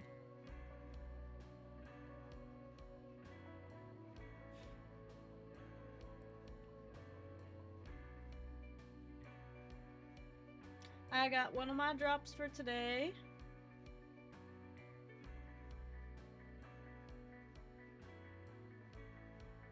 Yeah, we're about to get our Year 10 Season 4 reveal charm.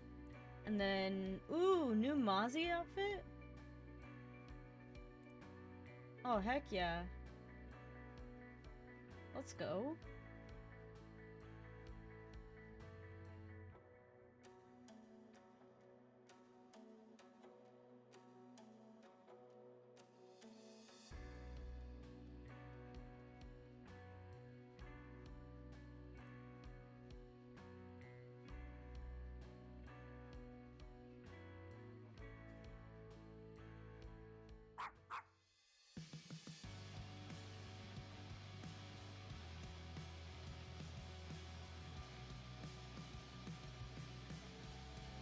Julio, you just had a break.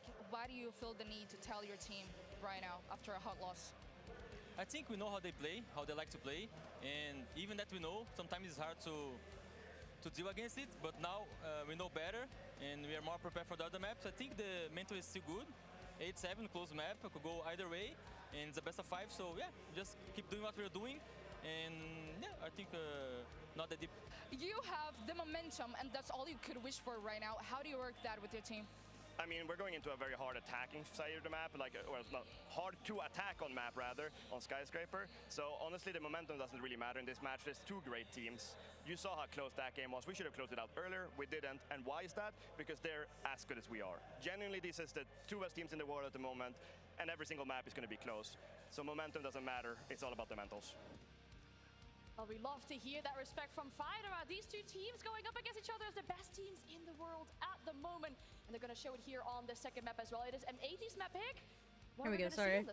Falcons, what we need to see, what we didn't see on Nighthaven Labs was strategy. We saw more solo play, hero plays that was pushing them all the way to the very end. Coming into the Skyscraper, we need to see that teamwork. We need to see that level of depth coming out of LickyFact to set his team up once they get to that attacking half. I'd love to see them be more reactive like M80, because every time that they give an opening, M80's going to take it. And when you look at the year as a whole, Falcons have only played Skyscraper once. It's one of their worst maps to bring out, whereas M80, it's one of their best maps. So just because of the reactivity, if Falcons don't start moving, don't try to match it, they're going to be left in the dust. Okay, well, it sounds like there is a serious chance for M80 to extend their lead here on Skyscraper. We'll send it back to our casters for map 2. Thank you very much, Anne. Here we go. Guys, Skyscraper. Now, I'm very much alone in this camp when I say this. Sky is my favorite map. I can't wait to see how this one goes down. I think, as we've heard them say, as Fabian stepped forward and said, Falcons, they start on the defense here. It is a tough attack coming up. But if we're going to see Falcons fight back in, now feels like the time, Tim. Yeah, it absolutely is. I feel like I successfully we all know the attacked problems this map. Falcons have had in the finals before. Getting 2-0 down, that's like taking it to that extra level of I'm difficulty. stronger on attack Well, than our I map am on is ready, defense. Munich. I hope you're ready for this one. Let's get into map 2. It's Skyscraper. I feel like if I attack first, I'm winning the game. That's usually how my matches go down.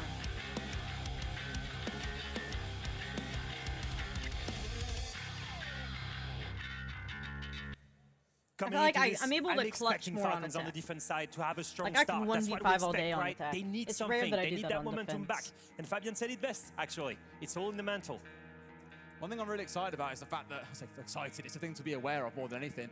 Falcons haven't touched this map in the official Ubisoft competition for the last 6 months. We saw them play it back at, I want to say, SI. So there's not a lot of tape for M80 to go off of, but given it's one of M80's favorite maps, there's a lot of stuff for Falcons to go and analyze here. Oh, absolutely. You have multiple votes. And obviously, if Fabian has had time to go and counter-strat Falcons with 6-man staff, they can probably do the same. But from playing against Falcons, let me tell you, it's not because they don't show it officially that they're not working on the map. They're for sure screaming it every time. They're one of the best, most composed teams in the world, and they have such a strong map pool, a wide one as well. They know all about Skyscraper. And M80, they love to play. They love the set plays, the rushes, and all of that stuff. But they've showed a lot of it. They've beaten FaZe on it, Shopify Rebellion, Space Station, some really big teams. But they've showed everything in this major. There's a lot of things to You say abuse. beaten as well. They're 7-4, they're 7-0. They've not had a result worse than 7-4, which is what makes it very, very exciting. Tim, who do you think's taking this one? M80. I do. I think the way that they've just played in that first map on Nighthaven Labs tells me how well prepared they've been for Falcons, what they were going to bring. You know, don't underestimate or undervalue how big a win that is for M80 to carry that in here. Like Fabian said, that mental is such a big thing, and it works both ways. You know, for Falcons and for M80, they're going to come in here with a lot of confidence now. It's going to be very difficult to break them down on their #1 map. Hot and Cola has just secured the Amaru. He's known for this set plays where he goes all the way and Amaru's all the way into Dark Stairs or into Karaoke Window. Those rushes, they're well known. As you can see, there's an extension on the side of Falcons towards that exhibition area. That's many players far away from the bomb sites. I think Hot and Cola has recognized it, and they might be going for a rush here. Well, it's Shaiko off towards their right-hand side here. If you want anyone to be ready for a rush, and he feels like the guy, we should now at least see a bunch of the players starting to scatter back across, but it's a little bit of a lull here, a bit of a bait, a bit of pause. And this Hot and Cold is ready outside, Gunner on the window, hoping that someone on Falcons is going to swing out, because like we saw on the last map, Tim, they did step out a few times and give freebies over towards M80. Yeah, it's all direct pressure here from M80 towards top black stairs, towards Karaoke Window. They're trying to go in, but they're getting nowhere. Use the Spreeder have stood up to them beautifully. That's 2 important kills, because what has it done? It's put the stoppers on M80. There is no movement coming from them anymore. Falcons have held them at bay, and now M80 is back to the drawing board. Ooh, cheeky. Nice attempt at least, but LickyFact getting the trade back, and you'll happily play the 1-for-1 here, Leo. It's 4v2. You can trade lives all day long. And you'll win by that. And the thing is, they still have the control. LickyFact is still in those Dark Stairs. He's got control over the diffuser. There's nothing really M80 can do here. And it's exactly what we mentioned before. They love their preset plays, but if you've watched enough of M80 on that map, you'll be ready for it. And it's exactly what Falcons did. They expected that rush, and they were ready for it and punished them. It's a very, very key kill from Breed to stop Hot and Cold. Good luck. Black Stairs, and they've still got Black Stairs even come the end of the round. A solid start to Skyscraper. I come back to that measure that I always use We'll get, How bothered were the we'll get the little defenders? bothered-ometer out Hey, for the Animal. grand final. Why Where is it? not? There's your meter, Tim. Where are The they? needle's not even moving, Des. Brilliant. The players inside of Geisha, inside of T, absolutely no concern. Shrine, Drum, Dragon, no concern whatsoever. M80, they were very focused in their push. It was dealt with quickly by Falcons. As you said, Leo, they'd read into it. They knew what was coming. They got the kills that they needed, and M80 offered very little beyond that. So it was a fantastic first round for Falcons, and one, to be honest with you, having lost their own map on Labs, that they desperately needed. I got a curious question for you, actually, Leo. Like, you've done a bunch of telestrators on this kind of stuff as well. Hot and cold there, had Diffuser in back pocket. Of course, we saw him going through the window, try and run up Black Stairs, got put down, then left his team in a really difficult spot for the rest of the round. A bit too high risk, do you think? I think it's something that they try to, an alternative of their current rushes. Usually the Amaru is always doing the same thing. They go through that window that we just saw here to go backstairs, but the diffuser, it's on karaoke window usually. And usually you see that Blitz go through the Geisha at the same time and the backstab coming from the balcony. I think that rush was way too linear, easy to read and easy to punish. I saw that sign a second ago. Love it here. I woke up this morning and as much as we're excited about a grand final coming up, the most heartbreaking thing about a grand final is it means it's nearly almost over. Don't be sad that it's over, Des. Just be happy that it happened. Yes, that, such a dad quote, I love it. Right, on we go then. Let's see if things can transform for M80 in this round. Interestingly, going quite slow. We've got the Monty for Kino coming along, seen him running a lot of shields throughout the tournament. Blitz, of course, being banned away here to target ban him out because it has been such a headache. It was the same as the third ban for Falcons on our previous maps. They just couldn't deal with the pace that Kino was bringing along. And I think we've seen that pace disappear right now. We're seeing a slow take, a direct one onto the exhibition.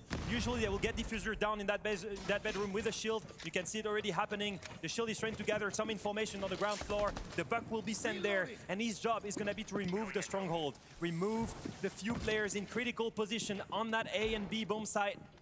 And that means that it's not going to be a full clear, but a direct take here and a direct execution on the bomb site. The mirror window on the single wall, by the way. I'm looking to see if they get that VIP wall open. They've banned away the bandit in the Kaid. They've taken away the electricity. They need to make sure that they're using those bans, that they're getting the advantage of it out by using that hard breach. They've got the main breach open. That was a return. I don't know why they do that when the wall drone was left hole's, like, soft. right If they there. can get VIP open as well, it prevents the Malusi of users being able to play inside of there as he is at the minute. Diffuser really enjoys being that nightmare on the downstairs. We saw it, of course, on our last map quite a bit. So much so that he had all Falcons players looking for him through the verticals, and it could well be the same here. Asking questions, not yet doing damage, but just letting Falcons know, I am here, and I'm going to snap your knees off given the chance. And here comes the Buck. He's going to be critical here in this situation. Wow. Very aggressive out of Shaiko, and Gaveni, rightly so, puts him into an early grave. Still 75 seconds to go, Tim, and at least now they're inside the map. Exactly, we start to see those bees coming out. The utility is now being used to try and clear more of this, give them more site control, give them an opportunity to get into position to put the diffuser down. M80 is not doing much to apply pressure, yet you see Falcons running around. They're afraid of the flashes, they're afraid of the verts, and they move slightly too much. That's why Shaiko got punished. And in this situation, they bring it back, and that movement, that's what they needed. They needed to retake downstairs and bring it back to a 4v4. The site is good for them, but you can see the Monty ready to plant.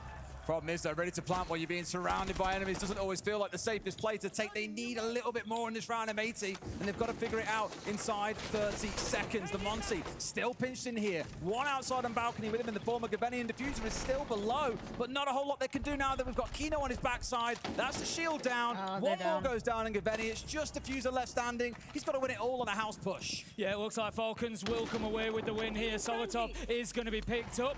That'll get him back on his feet. It's another gun that is able to fight, just taking the fight on the short angle with the shotty. That's going to be the final kill coming in. Falcons held on. I really like the Kiba barricade that we saw in behind the Monty, just giving Falcons that little bit of time to pressure the shield, to prevent the pressure coming in from the balcony. Really nice stuff. Perfect utility usage, and you see Likefak 2 rounds in a row, 2 double kills. He's been absolutely critical in the first 2 rounds. Well, makes for a very interesting start indeed. We did have that question about M80 coming into this map. Can they keep up the momentum? It is a much more defender-leaning map here in Munich. They are struggling to get the ball rolling in the first 2 rounds, but a quick tech pause here may give them time to recollect their thoughts and figure out how they break down this Falcon side. This is for us as viewers, this is an absolutely ideal start to the second map. Obviously, we've had all 15, M80 take Nighthaven Labs. It was a big map one and a big victory for them. As I said at the time, it erased that advantage that Falcons brought in. They won in the upper bracket, so they get to choose the first map. By winning it, M80 completely take that away from them. But now, Falcons, when you're coming in thinking, are they going to be able to come back from the pressure? Are they going to start buckling like we've seen before? They're telling us the answer. The work they've done is paying off, Leo. Yeah, you put down the fire straight away, right? You go back straight against M80 and you steal their map. You beat them on it. It's 1-1, and that's it. You're right back into it. It's not a problem that they lost the first map if they can win their opponent's map pick. And that's the big one here. Abuse that defense side as much as possible. Abuse how strong Skyscraper is in defense. And their play around the bomb site so far, around the utility, it's been absolutely flawless. Despite Chaiko's overpick, they bring it back. And Likefak, on the back of that run out, is really carrying the team so far in the first 2 rounds. Well, so Mr. Sherlock on stream just a second ago. I can only imagine the chants that we've been hearing come from a certain part of the stadium. And I can only gather that it's where he's seated, Tim. I would imagine. He's at the epicenter. There he is. Of course, we'll figure out what's going on with the tech pause in just a moment. So we had a couple of headset issues that are currently being rectified, and then we can jump back into things. I'm curious to see what's going to be the reaction on the side of Hot and Cold. We've been praying him in terms of IGLing, and we've been praying him in terms of pacing as well. He's going to have to try and find a solution to the way Falcons is playing. Not giving any picks to M80 so far. Ready for a rush, ready for a slow take. He needs to find a new solution. I mean, obviously for Falcons at the minute, it's just, you know, business as usual, just continue on as you are. They've been winning those gunfights, as you said, they've been well prepared for everything M80 have got to do. Is it for M80 now, is it, look, this isn't working, we need to, it's plan B, it's plan C, or do you give it a little bit more time? It's only 2 rounds, it's attack a Skyscraper, it's tough, we know that. Yeah, you haven't been through a full rotations. I think you're fine, you know. I think you start asking questions at round 3. If you go all the way through as an IGL, in Europe down 0-3, you need to change something, right? And I think the biggest thing for me is that they were letting loose on Nighthaven Labs. They were given the space to really be aggressive, to have lurks, to have Gunner lurk around, get opening picks, find a gap. And that has not happened here for Falcons. They understand. They play as a turtle, as a group. They can trade each other. We spoke about it to the death throughout this week, Tim, but I think we just need one little more bit of appreciation for the stage. I've absolutely loved the graphics that we've had throughout the week. It has looked phenomenal. And I'm sure all those of you in the arena have seen it, of course, as the water moves as we go through based on how far ahead somebody is. As we go into OT, you see the water creep closer and closer towards swallowing that team up until ultimately they get washed away at the end of the match.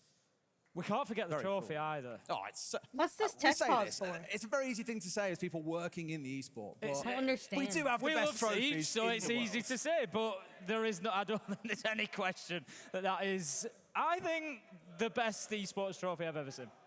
I love the fact that we've went away from like traditional trophies and actually make them based on the latest operator that's been released. I think the first one was Yonshopping, that Azami that I thought was absolutely stunning. And that one with Denari and the body losing in the middle, the blue is just perfectly themed with the art direction of this I event. do love the variety of signs that we're seeing so far. They've been absolutely brilliant. Certainly a strong sign game here in Munich. Munich's been fantastic as well as a city, of course. The wonderful host of the R6 major. We managed to get out into the city a little bit. I think, you know, reasonably. I'll tell you what, they've started Christmas early here, They really have. They're getting ramped up. They're ready to go. The markets are getting... The markets, unfortunately, start just after we leave, but they're certainly ready for it, and it's a beautiful place. All right, guys, this is called peer pressure. This is called torches out in the arena while we're waiting to get back into round 3. It reminds me... It reminds me I ain't of... got no job. I'll just let all the signs do the casting for us now, Tim. This is easy. It reminds me of one of the real It's almost classic here. CG sports moments that I remember, and it was Montreal 2020. We just cast the group stage as we got into the arena. SSG, of course, had a big year that year, and we had all the torches out. I've got a fantastic panoramic photograph of the arena in Laval with just everybody's torches out. Yeah, Do you ever feel slightly nervous looking around though and just wondering how fast battery is dying on so many of those phones? If it's a long series, some people are having to walk home later, I'm afraid. Don't discourage them. It looks amazing. I think you've spoken about how the stage looks, but I think we need to speak about how great that crowd is. I completely agree. The crowd have been fantastic today, really backing, you know, the voices for M80, absolutely phenomenal. But I think Falcons just take it by that little few decibels of noise. Well, Lord Emperor Fabian, I believe, has now got a headset that he is satisfied with, so the game can resume very, very shortly, which is always good news. Here we go. The countdown's going back in, so thank you for your patience. We will get back into things. And if you are just joining us, it's 2-0 currently on the defensive skyscraper to Falcons. Really important for Falcons here to be led by experience, right? Keep the momentum going. That tech pose should not affect the way you play. You've been having solutions so far against rushes and again direct stake, and now they're going on the weak bomb side. They need a full, proper rotations here on Kitchen. It's one of the hardest ones to defend, and probably a great opportunity for M80 right now to start putting a round on the board. There we go. And we're good. We're back in. Let's get this game back underway. Barbecue and Kitchen going to be where we head to for site number 3. As I said, you've had a bit of time during that tech pause, even to sit there and collect your own thoughts as players. Obviously, you can't talk during a tech pause, but once you get back into it, Leo, there's a good chance there to say, right, here's what I think we've got to change, here's what we've got to do, improve, yada, yada, yada. Yeah, I think that, you know, it's one of those moments where the Agile needs to step up and really find a solution, find a new way of approaching the game. I think that maybe just directly hitting site was not the right play here. I think they need to be closer to the core play style. I've mentioned it before. The freedom that you leave to Gunner, the gaps that he creates, the chaos that thrives off of movement. That's what you need to create on Skyscraper. And that starts with hot and cold on a Monty. They need to go for a full clear, go aggressive, create some movement, give enough space for Gunner to maybe lurk around that ground floor, find an opening pick either on an anchor or on a roamer, and then snowball from that. Because so far, Falcons is really, really clear on what they want to achieve. They're playing close to each other, they're always in tradable position, they abuse the traps, and they want to make sure they abuse the natural crossfires on that map. F-jab deployed. Gavini just looking to position himself in support of Kino here. They want to look at getting this door open in a way that the Glass can challenge immediately. That's exactly what they're going to do. We can see the care being taken by the Nomad. Gavini not wanting to overextend or offer himself up for any damage for the time being. As it is, Falcons are not going to challenge that entry too heavily. Instead, just playing a little bit deeper in T, in Shrine. And they've got Shaiko down in Geisha. That's what needs to be unpicked by M80. Likefak has been so far so good on Solis. Ever since Solis was given the impact again, he's been abusing it and going absolutely crazy with that SMG-11. And he's the first, I think, obstacle here on that side, trying to face the Monty, and on the other side you can see Kino starting to work towards Black Stairs.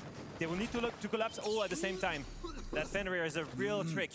They're such a nuisance, and this is what Diffuser's here for, really, with those shot drones, but I don't think he's been able to get rid of the ones that they need to force away. Looking at those Goyo canisters in towards the F-Nats, all these things to impede and slow down M80, it's working. And now they're asking questions on Terrace at the same time, and they really want to keep M80 at bay, and they're doing a brilliant job so far. Look at the time right now, only 1 minute left. They've spent all of this time burning as much as possible. The reinforcement is coming through. They are holding strong on that top floor. This is looking tough. It's actually a lot of what we saw back on Labs. Except it was in reverse. It's where Falcons are being held at bay, dragged down to a snail's pace, and able really to move forward.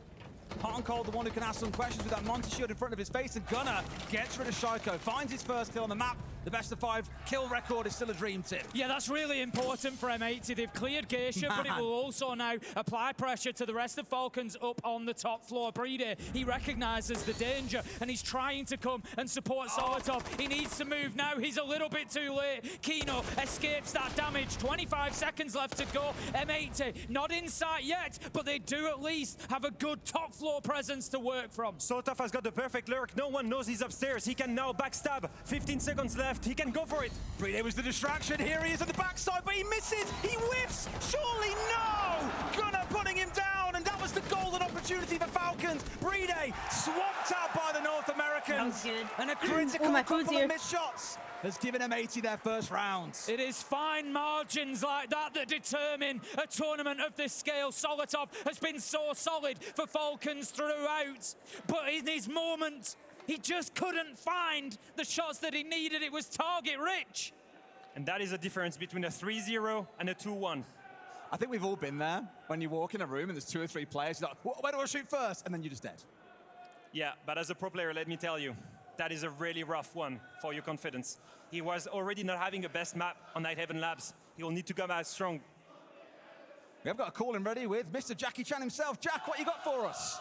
M80's strongest side on Skyscraper, weirdly, is actually attack. In fact, over the last 6 months, they've got a 71% attack win rate. In the NAL twice, they got a 7-0 victory, both times starting attack. It's absolutely crazy. That round last there was massive for them, but they need to continue that form because defending isn't necessarily their strong side. Thank you very much, Jack. Perfect weatherman for us to get a call in from and hear about what's going on. And it's a good point. They've been great on the attacking side over in the NAL, but here, maybe they could start. If they get to a 4-2 here, it'll be one hell of a turnaround, given how the first 2 rounds played out. They've been exceptional in finding the right ways to play the game, to be honest. I think Skyscraper for the longest time for many teams was especially hard to attack because of how the map is. Full of crossfires at every single point. You can just layer your defenses and fall back as much as you want, burning as much time as possible. The abuse of the shields of M80, the lead by Hot and Cold, and as I say this, you see the double shield setup on their side. Has been the real solution to break away those crossfires, because as the shield comes through, he can get away with that, and everyone follows behind them. The shields create pressure, the pressure creates movement, and movement is punished by Gunner and Diffuser. And it seems to work really well for M80 on every map, but particularly on Skyscraper. Jammer, of course, on that VIP wall means it will not be opened up for now. Of course, we saw on the panel earlier, that won't be the case forever. Have to get in underneath and remove that jammer to see everything opened up. And sure enough, there we go. They are on their way through. It's only the starting point, though, Tim. They've got a lot of map to work through just yet. Of course, this is all out towards the east. We've got 3 players on the side of Falcons out here already. We've seen this one before. Leaky back asking questions, but can he get a kill? Just about gets away as that nade comes on through. Doesn't take down his own shield. Now it's been taken out by the Monty, and he is forced back for the rest of this round. No shield on side. Yeah, it leaves Leakerfight really on the back foot now. He tried to get aggressive, tried to protect that balcony position, but it didn't happen. Let's not forget, though, they've still got a lot of map to cover here of M80. A minute 10 wasted. They're defending the other side of the map, so Leakerfight's aggression there was not misplaced. I know it might seem weird, but let me tell you, that was the right play. He's burned so much time here. As you can see, M80 is struggling, they're stalling. And as we say this, the rest of the roamers, they can just fall back to the side. We just mentioned it. The natural strength of Skyscraper is that you can layer your defenses. You can fall back slowly, and it's exactly what Falcons is doing right now. It feels so weird seeing a clash without a shield. It's like seeing a turtle without its shell, Tim. And that's why Leakerback has tucked himself right in the corner of Dragon. Everyone else has fallen back, and as long as they don't see him on a drone here, which they might, Hot and Cold, I think, has maybe even raced on through, he could be a little bit of a nuisance for them. Sat downstairs, waiting for that call to come upstairs to then rise up and see what he can find. I think he's been called. You can see Kino going forward towards him, and he escapes just at the right time. It's exactly the right play. Only 1 minute left. All they need to do is hold on to that main stairs and drums for now, and then give it up. Play off time. Gonna start things off. Did pretty well in the previous round, finding a couple. Gets his 3rd of the map so far here. If you are keeping count, that's him on to 21 kills. Reloading. Make it 22. At this point, I can't count fast enough, I'm afraid. We're asking questions, though, Tim. We're inside of sight. It has been slow, but they're getting what they want here. A 5v2 as M80 are roaring back into this game. They've managed to get the diffuser down here. Hot and Cold took the opportunity, find the space to plant inside a T. Leakerfight's going to get taken down and leave it all up to Shaiko. Flawless round again for M80. At least the 3rd they've had so far today in the final, and a great attack where they were able to pick Falcons apart. And once again, that's on the back of Gunner. If you think about it, exactly what we mentioned before. The shields are pushing away Falcons players onto the bomb site. Really good. Like, we are able to take a lot of drones, fall back.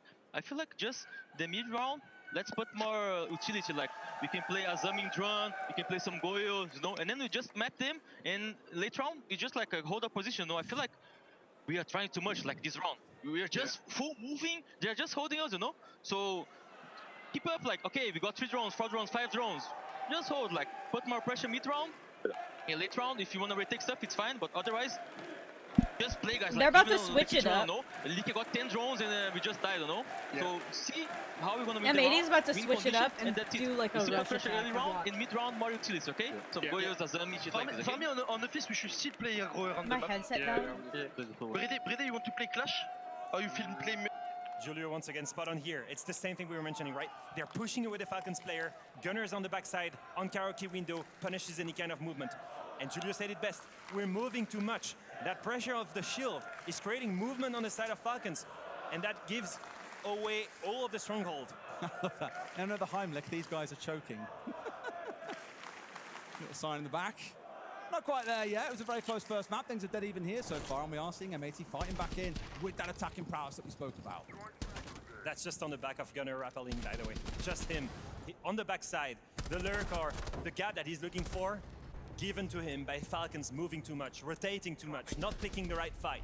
He's got a kill from 3 separate windows there as well. He just kept himself moving, hasn't left that information stale in his team's mind or in Falcon's mind, and they can say, oh, there's a guy in karaoke window, all good. Now he's moved away. Okay, now he's there. Okay, now he's gone again off towards Geisha. They've just made it an absolute headache to track him down. And suddenly, M80 are right back into it, Tim. Round 5, 2-2.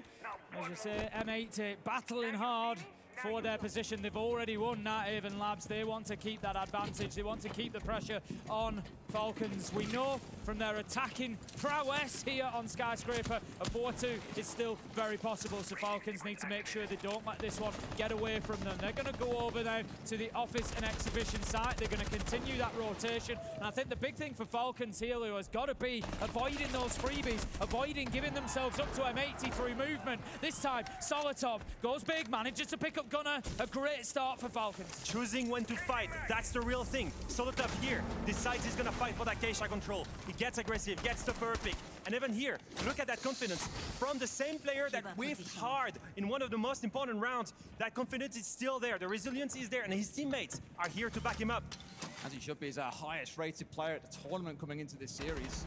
And he had one real air quotes duff game, and that was against FaZe, where he didn't quite perform to the standard. But EPSs of 140, 170 become very common for him throughout the competition. At least for now, keeping them at bay. But we have got that Monty tucked in towards top black here as well. Solotov on for a double. All 3 smokes being tossed at Kino. He's got nowhere to go, but still makes it out with 1 tick to go.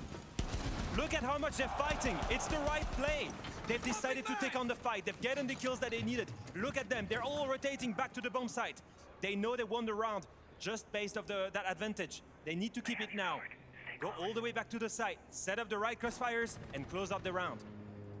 4 versus 3, Brede still with Nitro in hand. That could come particularly important when Kino looks to push. He's so low health that Nitro anywhere near him is going to do the job. He did phenomenal work to keep himself alive amidst all the Toxic Babe canisters were thrown at him, but the damage may still have been done. M80, they're trying to reshape. They're trying to get themselves back together so that they can at least contribute to each other's push, each other's energy. Try and find a kill, try and find a window. They've opened up an avenue of sight with the Selma. 45 seconds left to go, but they're stalling a little bit.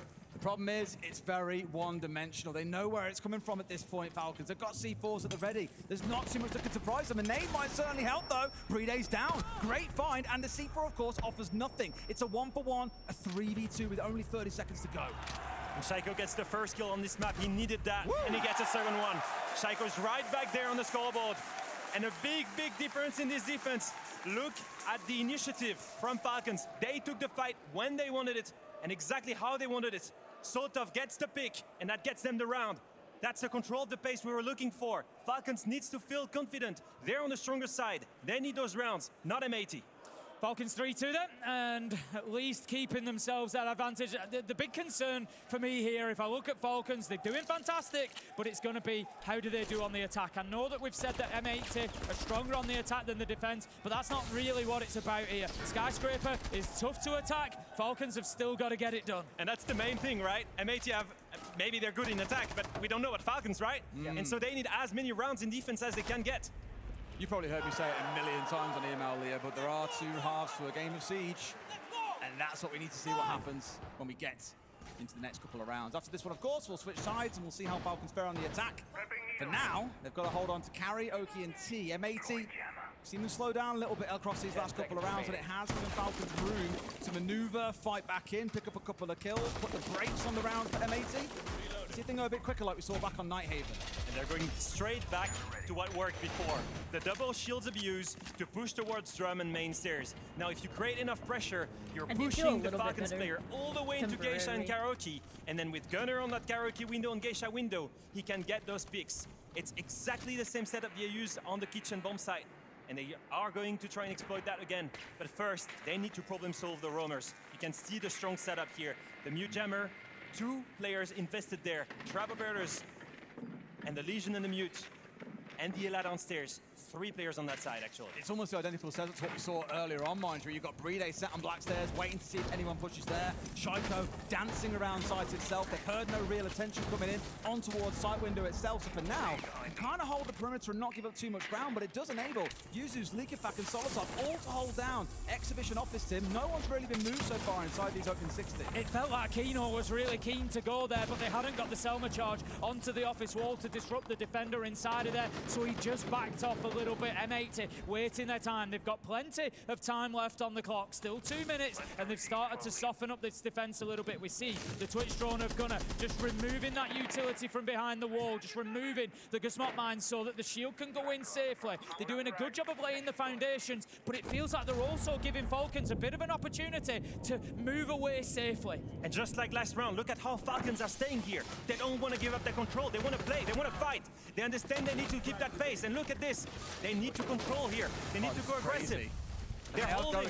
So damn aggressive. Kino almost getting finished off by that C4, but both him and Hot and Cold have been chipped big time, and there we go. One's gone, Gabeni falls. You'd think we were attacking Exhibition Office Team with how this is going. Yeah, exactly that. Falcons now just need to choose the opportunity to start getting players back to site. When can they move back? When is the fight over? And I think that's now, because M80 are on a rotate. They are moving. We can see them now shifting underneath. They're going to try and move this attack to black stairs, use the power of that shield that they've got left, but it's low health. Solotov manages to pick up Gunnar, and Falcons are starting to play with more and more confidence. They're starting to land body blows onto M80. And that's it. Everyone is back to site. There's nothing that can be done. They just read onto that movement from Hot and Cold. They knew he was going to try and hit the side. The gas grenade was waiting for him.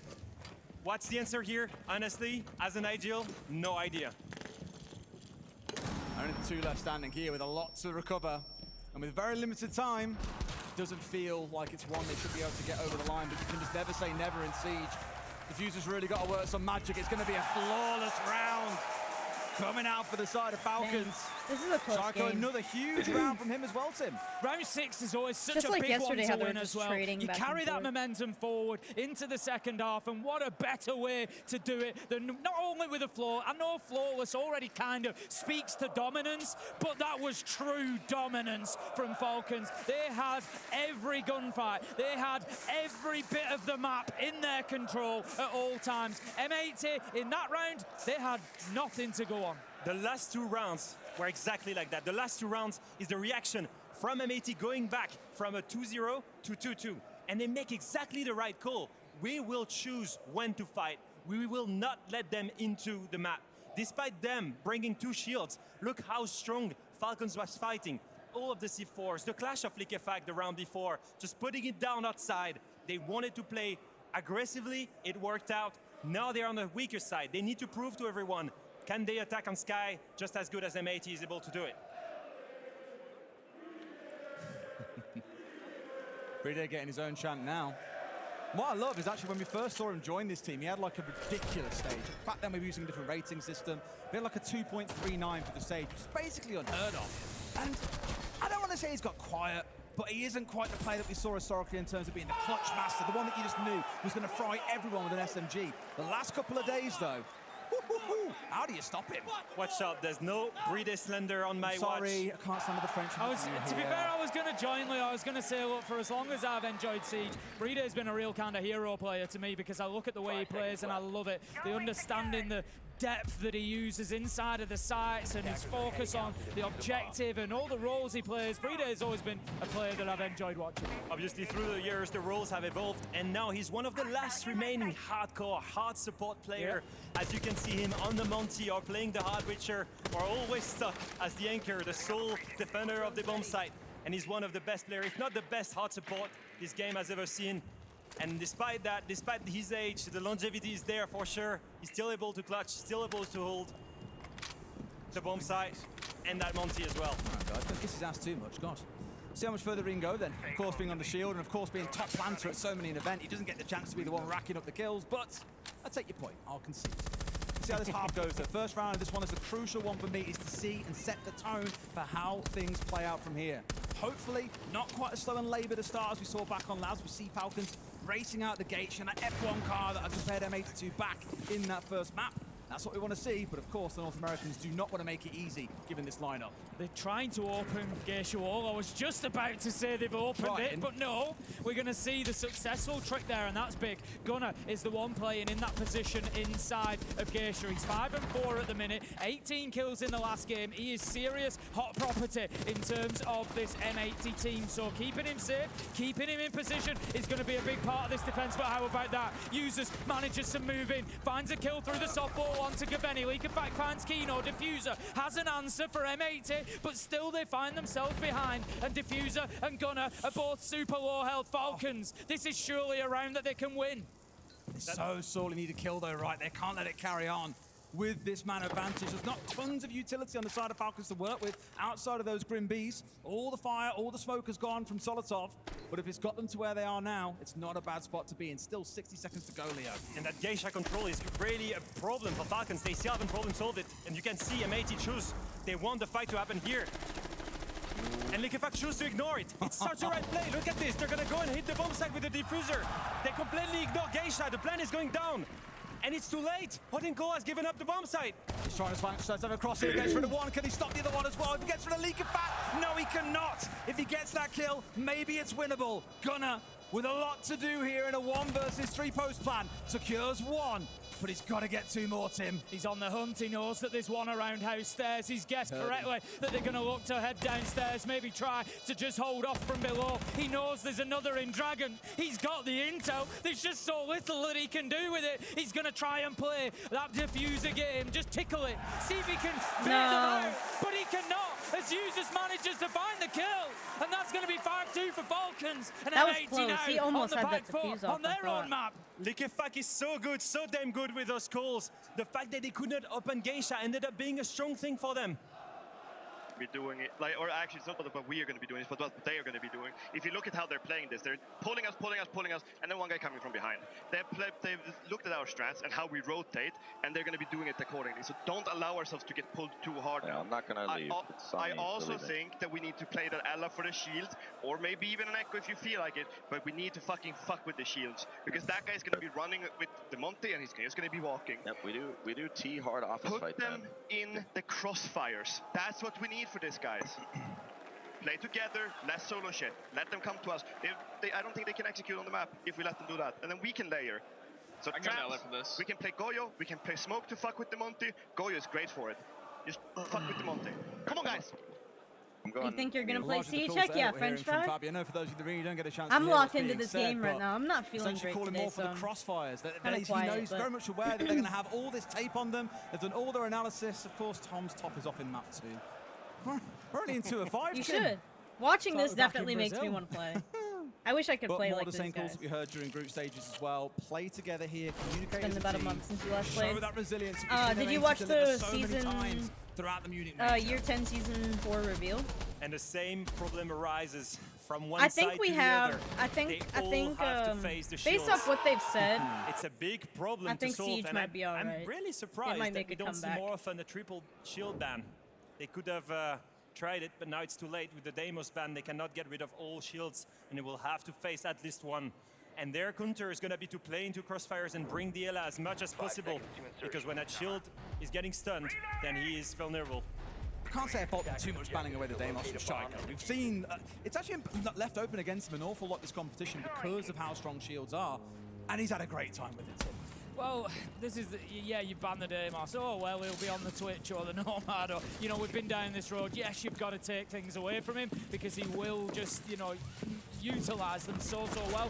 But it's not often that it's that effective. But I am interested. M80's lineup not only have gone for the Ela, they've gone for the Fenrir as well. A lot of disruption there on the side of M80. Just looking to really slow Falcons down and dictate where they can play, especially with that shield. A 3-man setup on exhibition. That's the rule here. That's the counter. They want to face that Monty, and they want to 3v1 him with the Fenrir traps, with the Ela mines. Every utility they can abuse to try and problem solve that Monty. Hot and Cold, I was going to say, is asking questions here and gets a lot of chip onto Liquefact. Would have been a lot of utility to lose on the Capital's back pocket. The firebolts, smoke's gone potentially, but just about manages to hang on. And now the most tilting Monty skin in the world is bearing down on him and his team, but Diffuser starts things out, uses falls. That's one shield gun. They still need to play against the other one. But for now, everything is holding on. Gavini, Diffuser, Hot and Cold, all three of them still holding strong on that exhibition. They know if they hold this spark, they will win the round. And that's it, the call is made. Falcons is giving up. They cannot crack this open, they need to rotate. And they need to find another opening, and maybe Solotov brings one.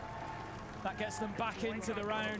We're going to see that Dockerby call coming in as well, 4 versus 4, but the big question is, how will the Falcons rotate work? They're looking now to pressure towards Black Stairs. They're switching over to that side of the map to go a little bit more direct to site. They've given up on the chance of trying to control that no man's land in the middle of the map, and that's something that M80 now are going to be able to use for the remainder. There's 1 minute left to go. Falcons need another couple of kills before they can start to really gain any control of this site. Right now it seems like they want to go for a karaoke take. And as you can see, Gunnar gets rid already on one of the Darkstairs player. It's gonna be really tough for them. Solotov is still lurking downstairs. He needs to be the saving grace here for Falcons. He needs a strong backstab. We've also got Gaveni doing the same. He's off on towards Drum, is rejoining his team here. So Falcons almost a little bit laboured, a little bit slow on this rotate over towards top black. Not in a bad spot, mind you. No phone calls left, but of course, have that ever-present shield. Shaiko carrying on with a tear of a map as things move on forwards. 3 versus 3. Solotov almost got himself into the flank position there, but the diffuser's going down. Solotov was held at bay by a bulletproof camera that hadn't been dealt with. A double kill comes in for M80. Gavin makes it another, and that's going to be M80 getting their first defensive round on the board. 1.7 we KD. go Damn, back French to fry. 5-3 on the scoreboard. Falcons still need 2 more to lock out Skyscraper. Yeah, they're working on and they fixing still that. make things close, if you think about it. That should be they struggled fixed, for an hopefully, by entire next 1 year. minute and a half on the other side, and still they managed to find the opening. Still, so that they've managed to find a gap.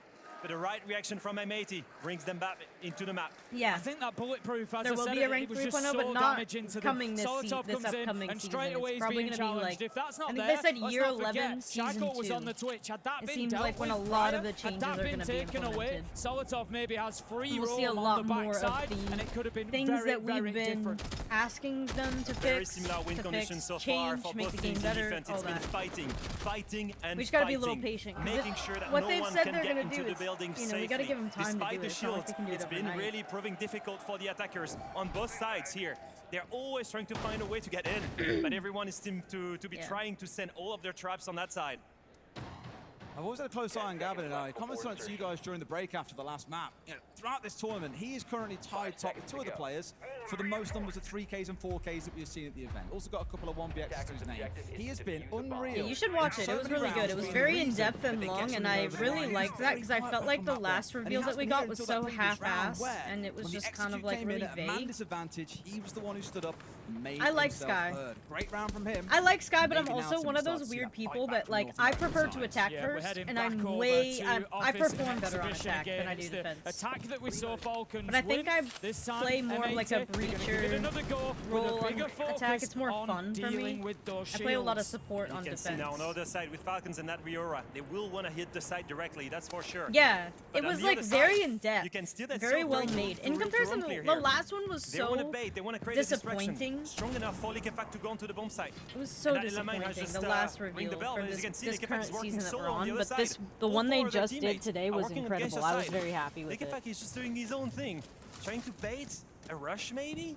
Gives But me that's just hope. not worked so far. I think Siege will be so Arena's alright been after so all. quiet over here. You haven't heard him rolling I think around everybody shield teamed much. You haven't really together seen him to, put any focus on opening you know, up the help ball. help But the bait devs hasn't worked, so understand. Liquefact has now moved back over to join the rest of his team so they can get all the focus on this west side of the map.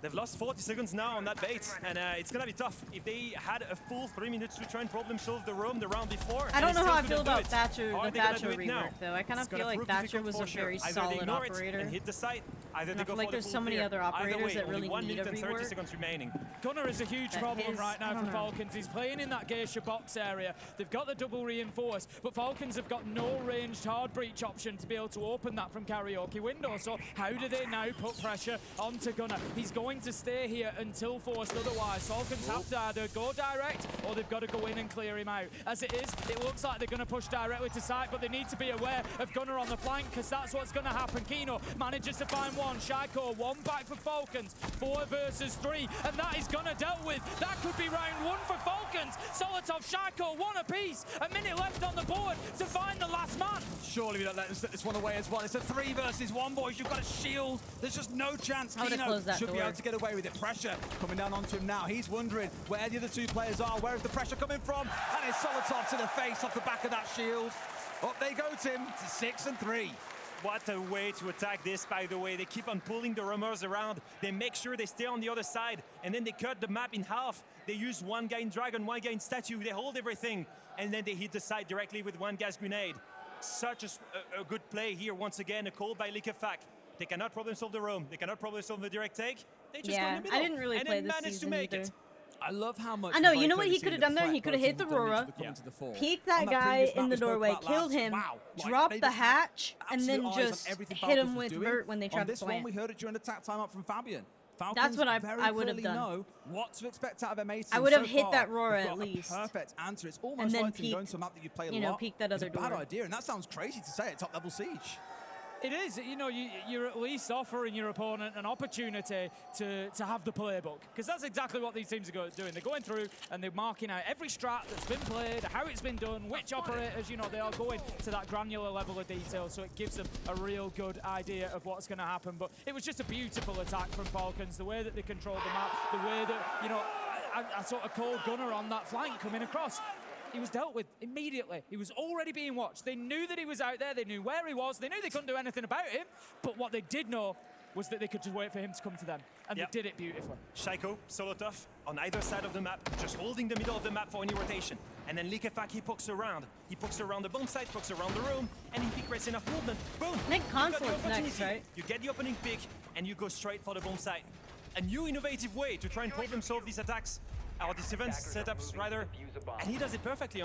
To be honest, Solotov, we've called him out before, right? Next. He had a really difficult start, especially Then into that map with that Conflict, round 2 whiff. But he's Lair? back there already with 11 kills, showing resilience. I don't know. Trying Will we hard. go all 5? Instrumental to the I think we're victory going to of go to Falcons all so far. 5, And that is the string that Falcons needed to add to their bow was resilience. That's what we've seen them struggle with over the last 12 months, and it's what they are showing us by the bucketful here on Skyscraper, a map that we might not expect them to be able to take, but they're doing well. They've got 3 opportunities now, and M80 have gone back to the same side. They've doubled down. They're giving it another go. Leo looks really bothered. What you got your knickers in the twist about? The same story goes once again. All 4 players are attacking the bomb site. Where's Liquefac? Holding the rotation.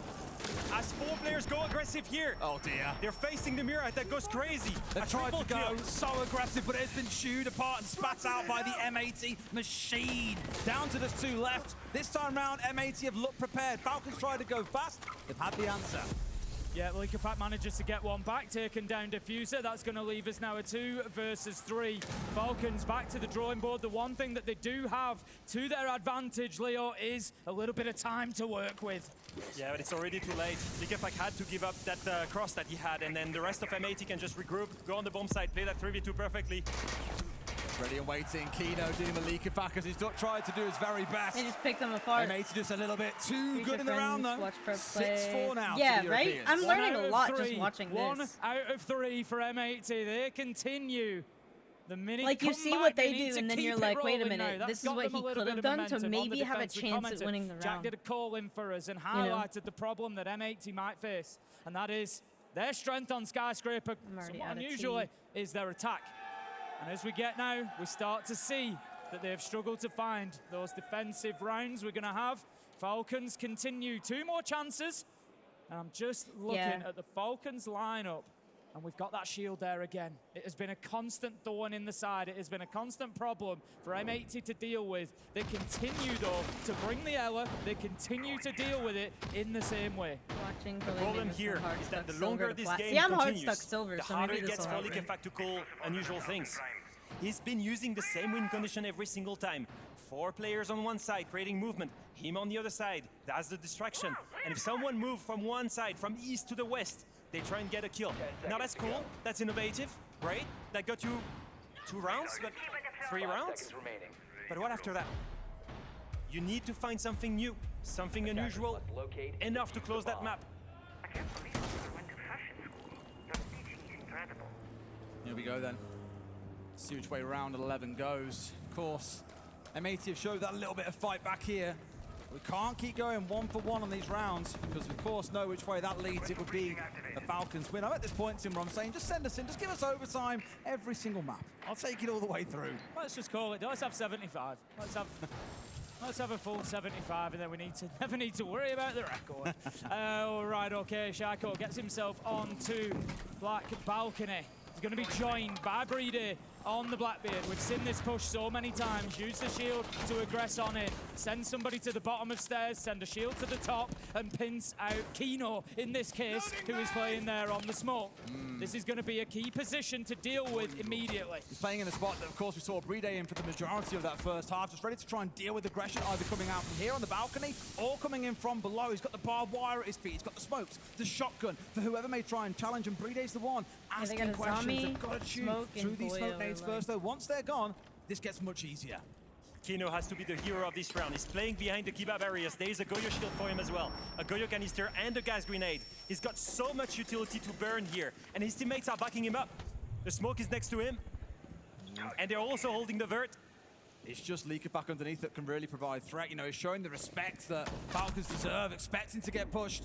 Last smoke comes out here, a nade over the top. Has no choice but to go up, and that smoke's going to give him cover. Close on the door, goes to the pump with a shotgun, but doesn't quite find the man. He's still terrified about the potential flank. Kino's played this unbelievably well. He's wasted a minute 45, and Falcons haven't been able to dislodge him, but the focus on Blackstairs has allowed Solotov to move into Geisha and get one. Shaiko will now clear out Blackstairs. The push can continue from Falcons, but on cold manages to find Solotov. The pressure's on though as the drop comes down, and Leakerback is there waiting with open arms. He's been sat there the entire round waiting for his catch, for his prey to drop on through, and that's exactly what he's been rewarded with. A 2 versus 4, Gaveni and Diffuser got it all to do, or this map is toast. The right call is to freeze, regroup, call the right execution, they get the right kill. Now why do that? Why do that when Leakerback can make that happen? Guys, that is now a series on our hands. Falcons managed to take away Skyscraper. Nobody can keep a hold of their own maps here. We are one apiece, and this matchup is looking just as tasty as we had hoped. Anyone's guess where the series goes from here, but there's only one way to find out, and that's to stay tuned after the break.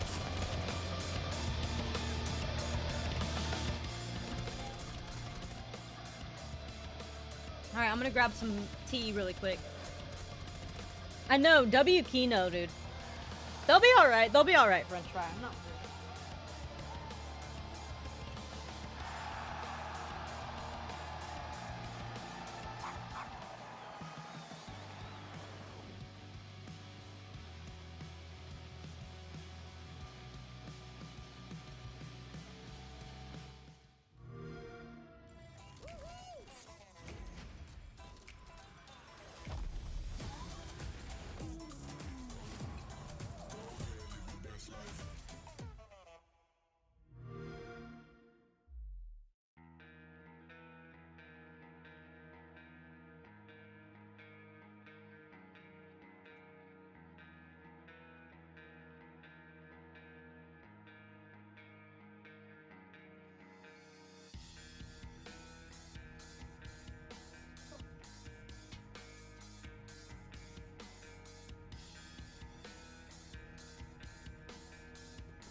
you guys did choose to play Skyscraper, but you also played that map a lot. That also means they have a lot of information to work on against you. I mean, yeah, I don't know if it might have been the info, but we were just moving way too much. I don't know if it's nerves, what it was. It is what it is. We took their map, they took ours. Even slate now.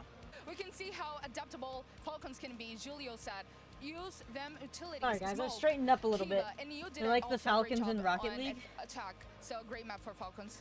Yeah, I think we scream hard every day, and when it's about adaptation, it's like in our nature. Diffuser we is don't your think goat. twice. We do what's the best in the game, and that's Gunner is mine. This was the comeback that Falcons needed on map 2 here, and then what a way they do it as well. We talked about this being one of M80's best maps coming into this one, and we also talked about hero play versus teamwork, and the teamwork was what stood out for Falcons. Yeah, absolutely. I mean, what we saw from the side of Falcons, especially on this defensive half, they were playing with a little more conviction. They had a goal in mind, and that was to early game. Fight with aggression, take that initial pick, and then go back to a more passive sort of play style. Bleed out M80 plays, rounds, players, and that's was the key to their success on that defensive side. Like I said, the conviction was really in the goal in mind of just having that early play, then to fall back, play together, and then, like I said, bleed out these rounds. It's a beautiful parallel because that's exactly what M80 did in map 1, and we see Falcons doing it in map 2. You talked about their defense, and their attacks were the exact same. They'd take position. If they could go through, they would. If they couldn't, they would leave a middleman or have a lurk to be able to catch somebody through. And a lot of those plays were called by LickyFac, and we highlighted at the start of the game that we needed to see him turn up. Map 1, he wasn't there, but he showed up in a big way in map 2, not only on the stat sheet, but being able to make those adaptive calls for his team on a map Skyscraper that is so difficult to attack on, to find rotates, to find openings. He was making those calls. He was doing it really well, and there was one player on the side of Falcons who was also really stepping up. I'll put him in a head-to-head against Gunnar just to keep track of his kill record potentially as well. We talked about the potential of that, of course, breaking his own record that he set in Manchester. Now, looking at this head-to-head, I mean, Soltov, we call him the monster of the tournament, but he's again showing it. Yeah, he absolutely is, and you know, even in the first match, he didn't have the best performance. He whiffed a very important kill, but it goes to show it's a best-of-5 series. There is resilience within this roster, and clearly, one game to the next, complete night and day difference, and that's the important key factor. You're only as good as your last game, and Solitov is making a statement in this Skyscraper right now. And getting those opening kills, constantly being elusive, whether he's on the mirror, whether he's on an entry, he is constantly keeping his feet moving, taking position, and that's what we wanted to see from the side of Falcons, is to keep up the tempo. Probably be playing Don't stay still, because that's where M80 executes. Friday and Saturday, Beautifully played and adapted from Falcons. Let's have a look at this as well, of course. We're looking back at the Gunnar head-to-head versus Gunnar back in Manchester, where he broke that kill record, and Gunnar now here so far after 2 maps in this event. It's looking pretty good, I guess, still, we can say. Yeah, I'm definitely not going to do math to see how many kills he needs left, but 3 maps to go through. It's definitely very good potential for him, especially with 18 in the first one. We'll have to see if he can replicate it going forward. I mean, if he wants to beat it, we got to have a good series, and so far it's 1-1, so it's looking like we could have a great series on our hands. Yeah, I hope we do. M80 want a bounce back going into this one as well, though. We're looking to go to map 3 after this.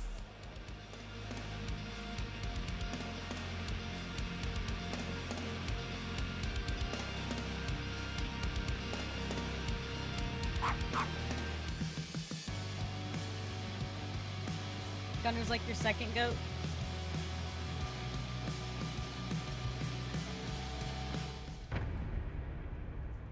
Let's see it.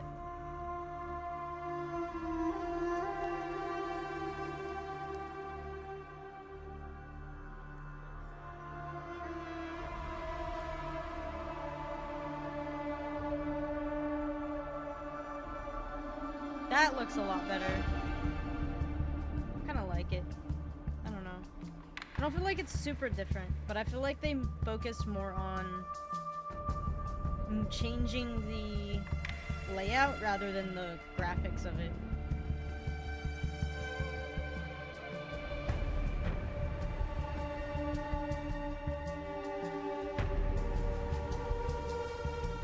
It is. It will be, but they changed the layout a lot, French fry. They really, really revamped the layout so it can work for ranked. Spoit is your old goat. He taught you the basics. Or Spot or Spoit?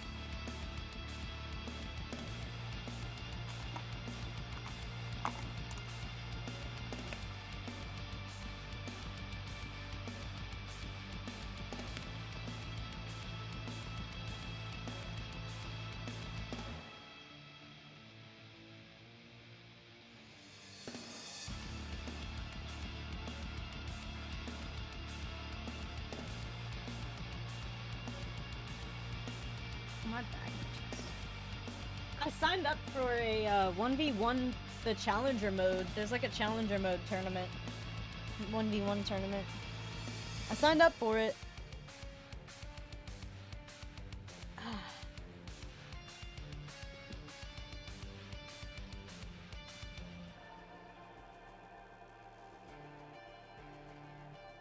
Scratching my back.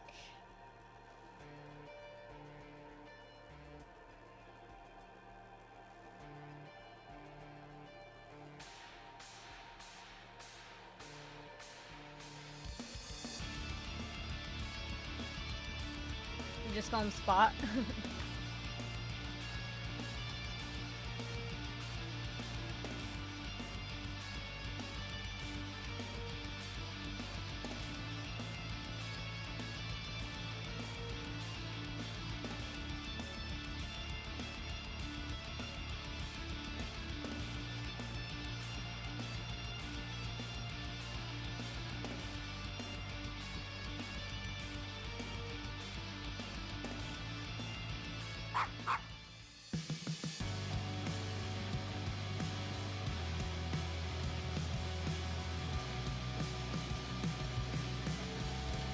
We talked before, you know, the mental is good in Falcons, but I guess right now, it maybe was a reset for you?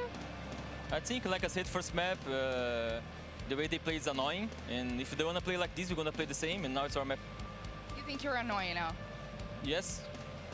And yeah, if we want to play like this, we play like this. And let's see who's better. And now we go to our map. But to be honest, we're having fun. It's fun. Best of 5. And we beat them on their good map. So yeah, always confident. And let's see.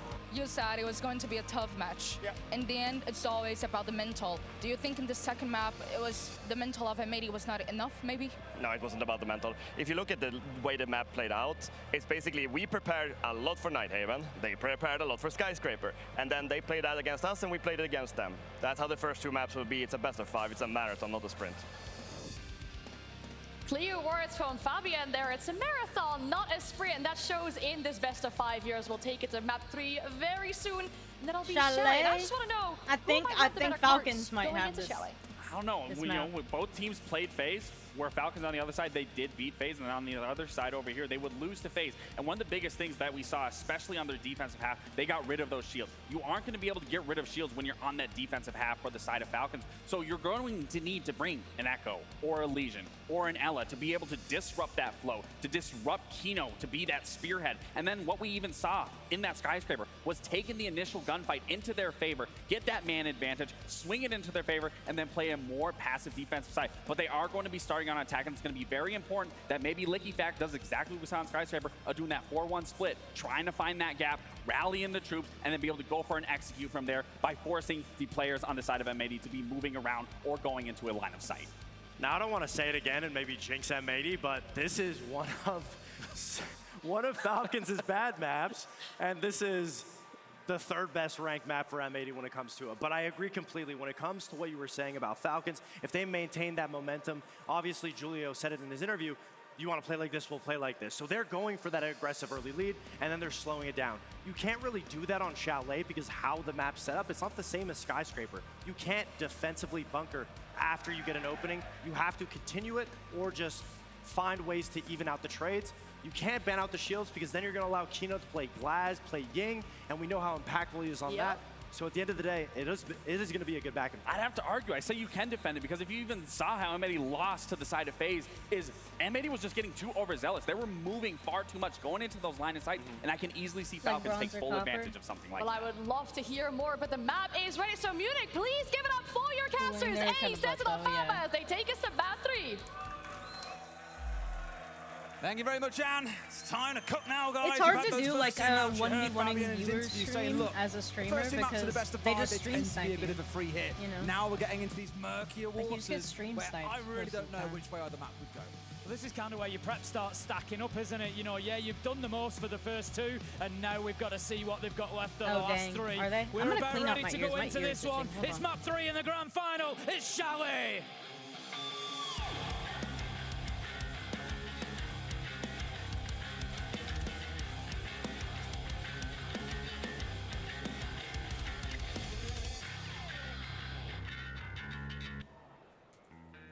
do you think then, Leo? Which way do you see this one going? We've said it's harder to call, but if you had to make a pick now, what are you saying? I'm not predicting anything because I don't want to jinx anyone, especially one team in particular, and I won't say which one it is. M80, obviously. I'll just say this. The Frenchman back in Falcons? Why would that happen? Say it ain't so. Can't imagine. They need to win, don't they? I just don't want to see a fourth grand final where they don't. But speaking about this match, it's just, I think Fabian said it best, right? It's a marathon, it's not a sprint. And it's one of those moments when you hit the third map that really it comes down to who's the better team, who's able to cook on the fly, who's the boat to adapt. When the strats and the counter strats are not there anymore, who's the better team on the moment?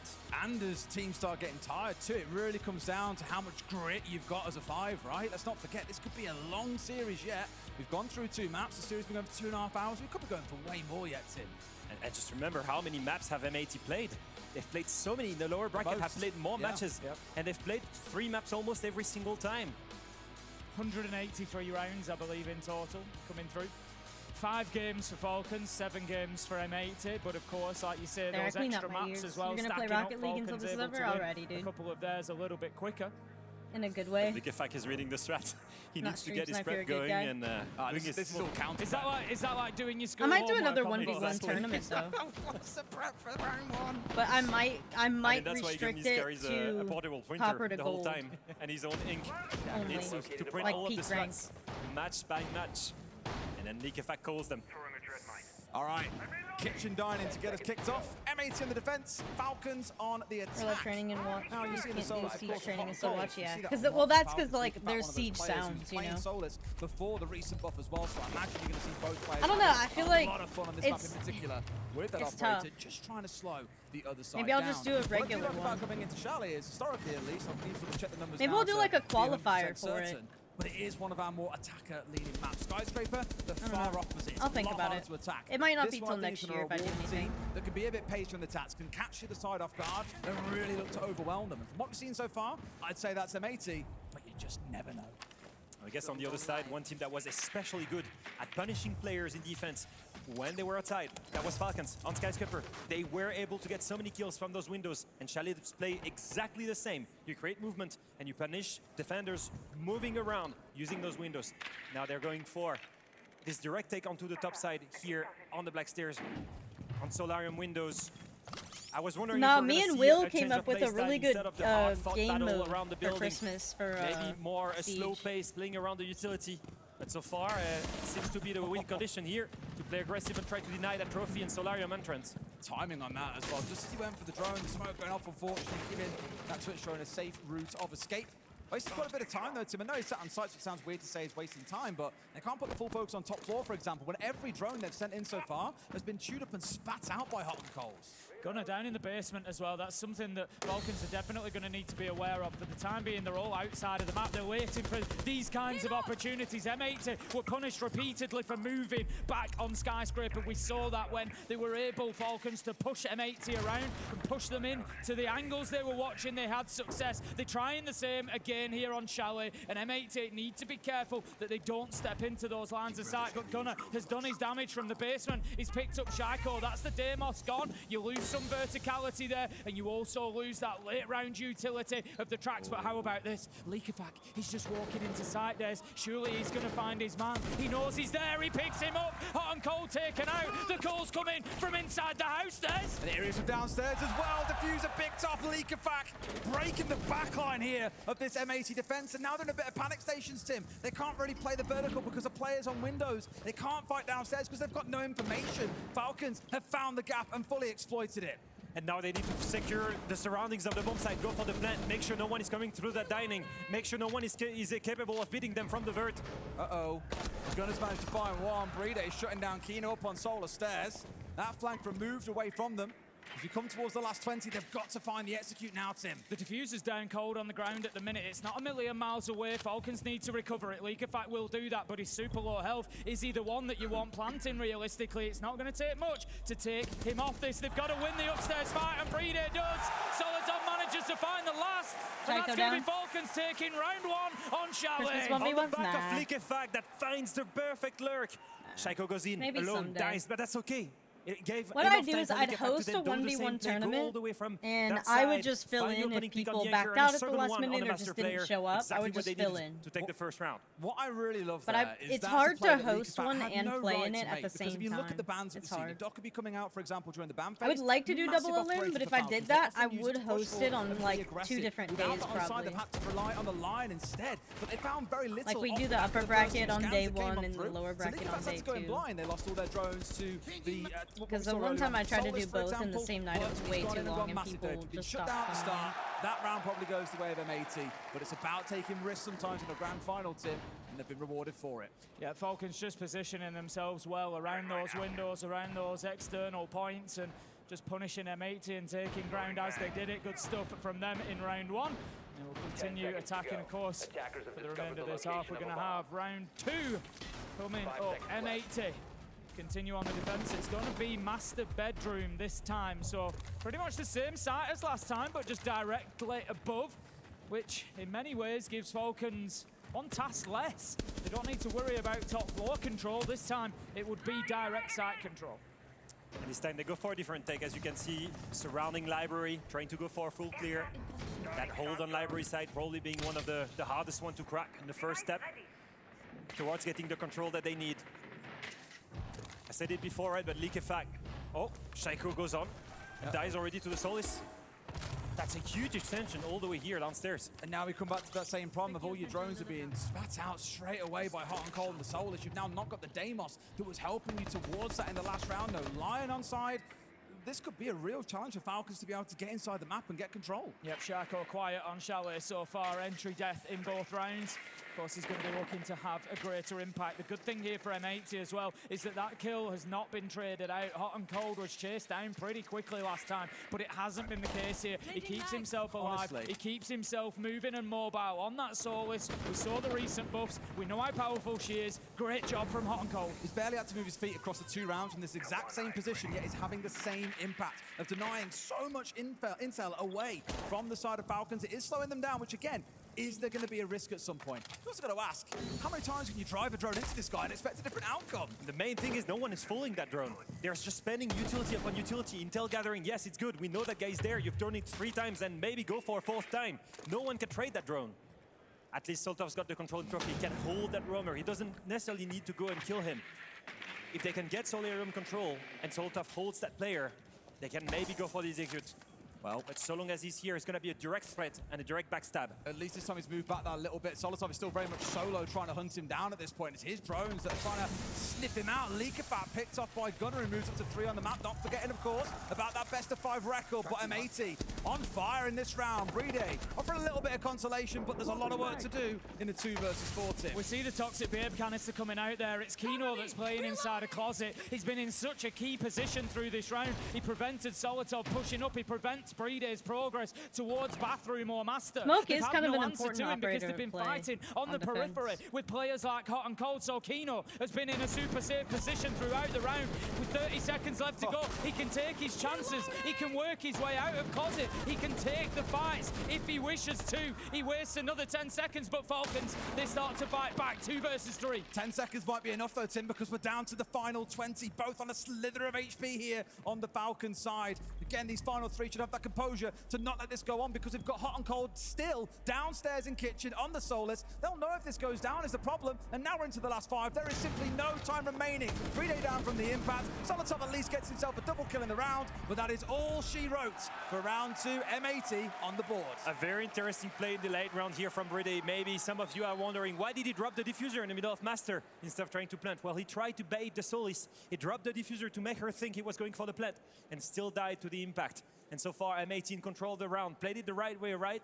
Burning as many drones as possible, not giving an inch to Falcons. And Kino dancing around everyone, burning as much time as possible, abusing the gas grenades in a perfect way. How's he playing What a with great rings round from on, dude? M80 so far. The damage that Kino had been able to do throughout the round, the How chip the hell damage is he playing with effectively rings was on? what won it in the end, because the impact nade then, as you said, takes down Brede. If they were both full health, Falcons maybe win that round because the impact Solotov, net doesn't can I get probably your kill number? Breeder. Solotov goes down and gets the kill. They 2v1. They have a chance to put the diffuse down. It's a Grounded very Harry and different Scary round. update. But Kino Is has it really out? built that foundation for M80 I'm to not win playing that. Grounded 2 until, so I don't want any spoilers, but I don't want to touch on here, guys. I'm We're not going playing into it round until three in a they've second. fully We've got finished exactly the doing same what they're operator doing to lineup. it. It has been I'm the waiting same for across like a all three year, rounds so probably. far.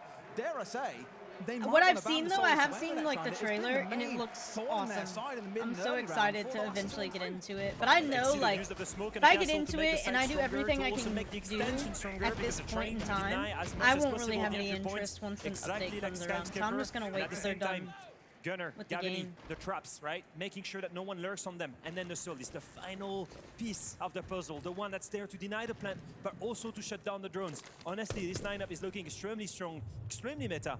Nobody and just plays gives them enough basement. intel so far I'm to noticing win a the lot of first- things. the Nobody second plays round, rather. Doc. Like, why does nobody play Doc? Another one of his. Is it just because they need utility? Like, need He's known more to utility have than been doing help? that ever since tier 2. Well, he tried that, of course, back on the first map, and it turned out Hot and Cold was sat on the other side of the map, and they just completely bypassed him. Only able to have a massive impact on the Valkyrie later into the round. We're already asking a couple of questions here. One is pushing towards Bar and Gaming. Isn't, of course, the site we're attacking into, but it's about getting inside the building, and these I don't call them laser gates. I'd love to be able to call them that. They don't need to be at this point. It's finally been taken out as well. Hot and Cold still popping that gadget on, still sniffing out the intel that's rolling on forward. But you can see how Gaveni is slowing down this Falcon side. Shaco's had a bigger impact in the round already. Of course, taking that opening death in round 1 and 2, comes back with one of his own, at least in round 3, puts Falcons on the best foot forward, 5 versus 4, and that was a beautiful pinch onto Gunner there, just using the shield to come in and maneuver him around, and then having the player on the backside to get that kill. Solotov manages to pick up Hot and Cold. Falcons starting to run away with this round. The track is on, the utility's being used, and right now, M80, they must be sweating. They know the bullets are coming, and they know where they're headed. Solotov manages to take down Diffuser. Kino, 1 versus 5. He would have to go ace clutch. Diffuser has surely got to go down any second. Such a patient round from Falcons too. Shaiko in particular Hello, Rip. knows he didn't have to go for an aggressive swing there Hello, onto Rip. the last 2 players. Let Solotov do the work from below, hides around the corner, How are waits for you? the trap to come back online. And it would have been able to get him the final kill if not for his teammate in Leak of Fact My sticking around and head's collecting driving that me. kill. My Brilliant round scalp's though, Leo. just dry as Good fuck things from happen this when weather. Shaiko gets his opening kill. Very surprised as to I have a why this freaking player was in headache. bar when no one was in library. Shaiko gets in library, gets a But free I'm kill to okay. the bar player, and then after that it's just snowball upon snowball. They can just 2v1 every single other roamer, left alone, isolated. Falcon playing as a team, taking down that roam. Punch after punch from each of these teams. Sorry, I was enjoying the very British chants to encourage someone to down their drink, which they spectacularly failed at, Tim. You'd be mistaken for thinking we're back at the Manchester Major. They wouldn't have failed there. Can confirm they did not. All right, Falcons after that first quarter at 2-1. They've indeed had that Soulless ban come on through. It has been a massive headache for them. Not surprised to see it taken away, and thought we might see this as well. M80 have doubled down on taking away 2 of the main operators in the Falcons lineup, which is the Dokkaebi and the Deimos, a lethal pairing that we've seen them run time and time and time again. I feel here they're still trying to find ways to slow them down, but now they're going to have to adapt. They can't turn towards the Soulless anymore, so they're going to change things up and go for a very, very different lineup with things like the Goyo, the Kaid, a bit of Warden as well, just to make sure they can hold off this French side. Very different bomb site as well. That can be played differently, but still the mantra is the same, as you can see here with the Melusi and the Goyo. They're playing an extension. They know they cannot give enough space to Falcons. With a team of that caliber, if you give them everything, they will just execute perfectly. You've got to fight at some point, but you've got to choose when to fight. And Gunner, on that Boss G, is looking for a fight on his own, one that he favors. We've seen a bit of a resurgence of the Boss G at this event as well. Obviously, that was nerfs a while back, and everyone stopped playing it. And since then, it's come back in, Leo. Why do you think that is? I think the one-shot kill or one-shot injure is just such a strong play at the highest level. In most of these times against pro players, they can quick peek around doorways. They have an incredible good movement. It's tough to kill them sometimes. They get away with it. One shot of a Boss G and that's it. You're 5v4, you've got your opening kill. That's what makes it so strong at pro level. Even with the nerfs as well, right? But it's more about playing it more close range rather than trying to do it across the map is the issue. Good. Gunnar and Gaverni still out on the roam on that second floor, something that Falcons haven't gone in to deal with yet. Looking more directly towards site here, I think. Just leave the roamers out in the cold. Don't really deal with them. Just make sure you watch the flanks. They're ready for the hatch drop. They've got everything prepared. They've got the long angle open from the bottom of West Main. They now need to start thinking about getting this trench wall open, and that is the plant spotter will be available. Solotov picks up Gunnar. He put the Claymore down, he predicted the movement, and he gets one of the roamers down, 5 versus 4. Falcons now are going to start looking at opening up that plant spot. Shaiko holds the other side on West Main, making sure no one's getting the flank done. And at the same time, the rest of the team can start working on the side. Making sure that trophy player and the dining players that you see here on your screen do not come for a backstab. If there's one guy that can hold that flank, it's going to be Shaiko. Liquefact lets them go through, and they can pinch them together. That might be a win condition. One big problem that Falcons have got at the minute is we saw that Selma charge tricked off. They've got one more Selma charge left, but no EMPs to deal with the electricity, so they may not have a workable breach into Wine. They might have to go through the door. A kill is returned. Solotov, Liquefact manages to find Diffuser though. Shaiko is upstairs to assist, but he doesn't need it. Liquefact keeps going, takes down Gaverni, 4 versus 2, using the door. Shouldn't really be a problem now. If they can put some pressure onto Hot and Cold in blue, force him back. But Kino, he's the one that stands tall. He's doing the work. He's bringing M80 back. He gets the kill. 1v3 though. It's all up to Hot and Cold. He can't do it as Brina shuts him down. Such a great bait round, you might see it. Call coming out from Falcons.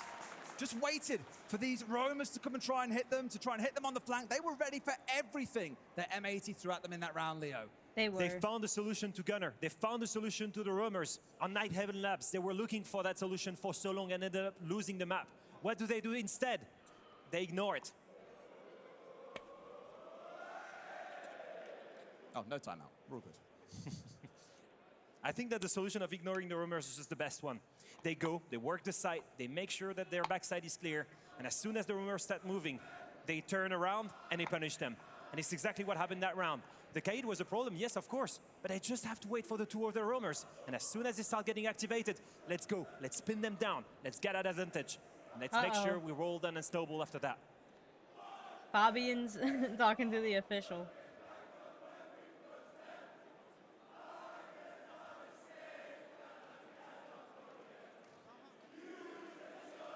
You British guys. Music to my ears, mate. Get with the program. It's the one good thing you guys can do. The chance. Chance? Oh, yeah. We can do that pretty damn well. Not the food? Let's not open that can of worms. No, I'm just fishing over here. I'm just fishing. I'm not getting rage baited here. I've been media trained as a player, and that holds true.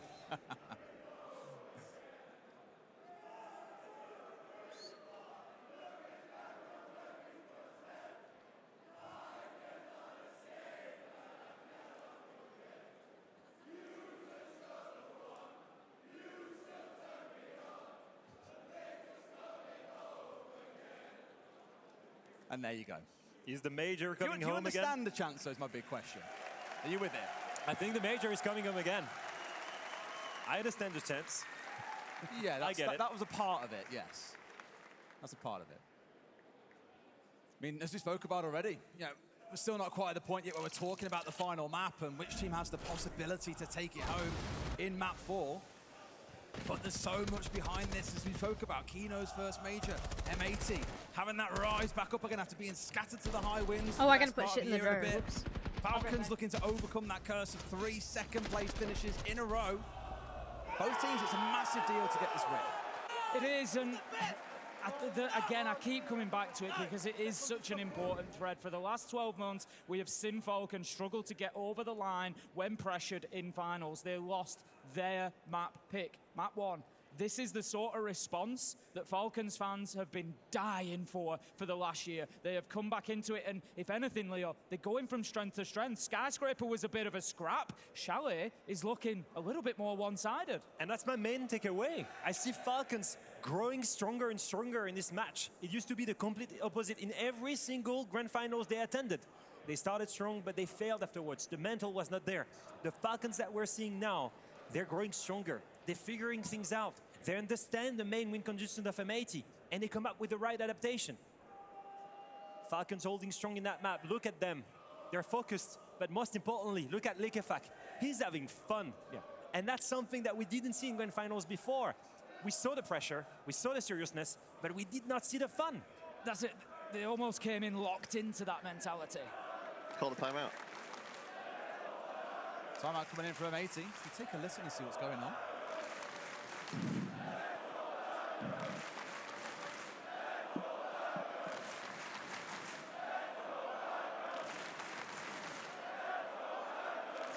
All right.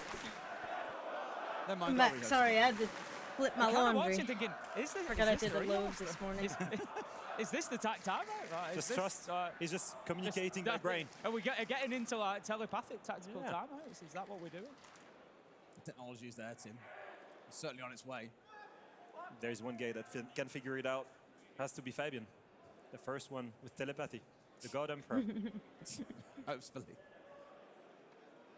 Of course, forgot about Fabian in our chat as well. You heard about it on the desk earlier. Could be that first person to take an SI win and a major win as a player and then achieve the same as a coach. Be a big accolade for himself as well as the rest of his team. And as much as we're here on EU soil and it feels like the right place for an EU win, how things are going, these Falcons have warmed into this game a little bit more. Yeah, I mean, last time we were in Germany, Berlin, of course, 2022, it was the European team that took it home. They weren't against NA on that day. They were, of course, against FaZe Clan of Brazil. It was before FaZe started winning everything. And it was a hell of a game that we had back there. I mean, I always love an EU-NA clash. I started watching competitive Siege all the way back, sort of 2017-18, kind of at the beginning of things. And so I remember, you know, coming through a lot of stressful games between Penta and EG. That was always the matchup, and it really does invoke similar matches here.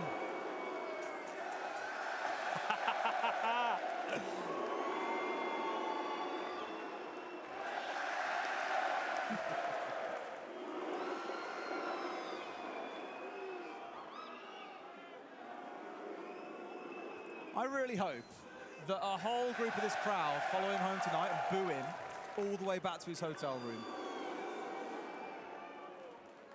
I doubt they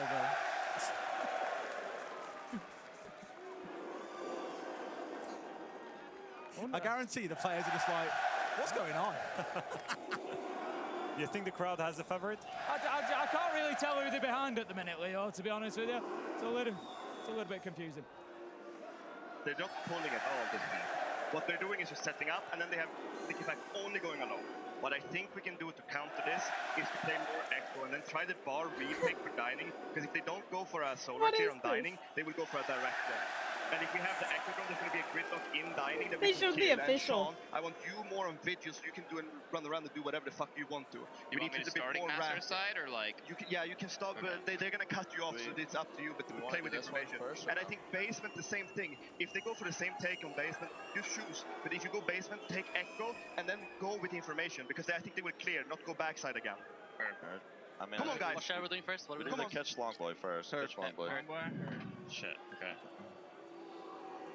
They're still doing it. Tactical timeout here. That's really interesting, because for those who haven't seen, Fabian actually put a tweet out about this yesterday saying, you know, I think TAT timeout should be more about the leadership, getting the energy back up, ensuring they're communicating well, not giving more tactical direction, but he has just given quite a lot of that there. Yeah, when he reaches that point, it means that Hoden Cole is struggling to find a solution in the game. When he needs to be, as the coach, coming in and delivering in-game solution, it means that his players are struggling to find one. And here gave them some very specific instructions, right? Go for the bar retake, or if you go dining, make sure they won't go from Solarium, they're probably full clear. And then Gunnar. Gunnar needs to go on vigil. He needs to be chaotic, he needs to be unpredictable, he needs to be as aggressive as on the first map. That's where they need him right now. Is that enough though? We'll see, because Falcons so far have the keys to the castle.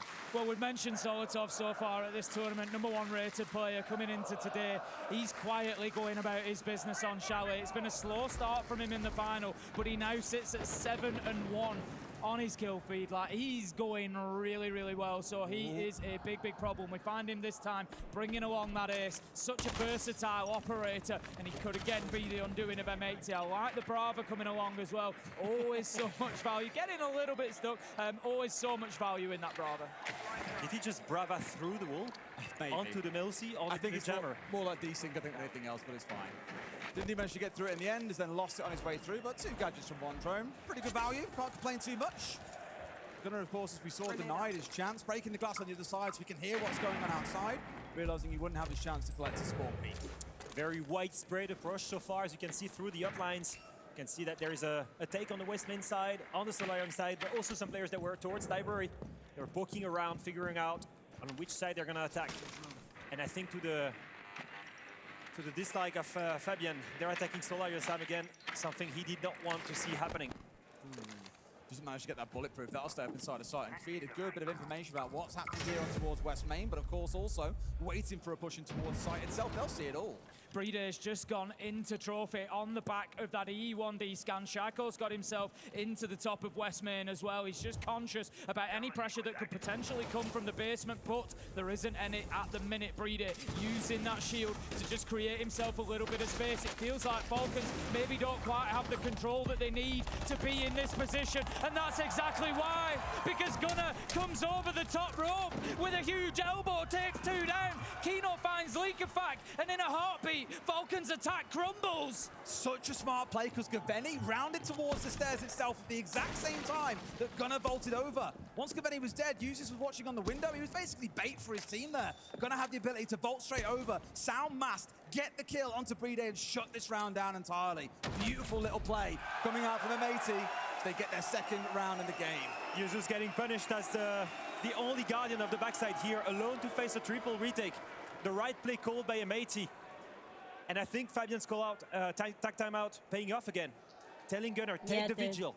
We'll give you the freedom. Find the play you need to make to win the round.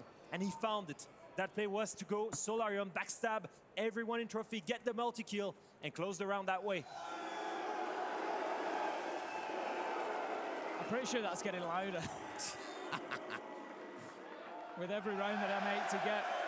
Falcons there, I felt, were just a little bit ahead of themselves. They saw a bit of an opportunity to get into Trophy, Shaco into West Main, but they just didn't really have the control they needed to hold that space. They didn't have a full understanding, I don't think, of what was up above them. And that was the problem, really. Falcons were kind of fighting an unknown enemy, and they were punished heavily for it. If you had anyone else than Usus on that Solarium window, maybe someone bathroom window at the same time, creating a crossfire, holding that retake, that could have worked. Yep. Problem is, everyone else was in Trophy, just trying to work the bomb site with their back exposed to that Solarium stair.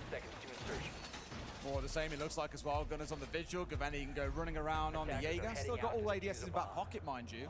And Diffuser may well be giving a bit of an assist towards Gunnar here. Able, of course, to steal away a couple of those drones, deny away from information, but equally have got a lot of their own info with the Echo on side too. That was another thing that was called by Fabian. If you pick the Vigil, if you go aggressive, take the Echo, feed information to Gunnar, try to play aggressive off of your UK drones. All the way back when Fabian played, he already did that. Goga was on the UK drone, Kento on the Vigil, and they got aggressive. He uses the same strategy with his roster as a coach. They know they need the opening kill to win the rounds.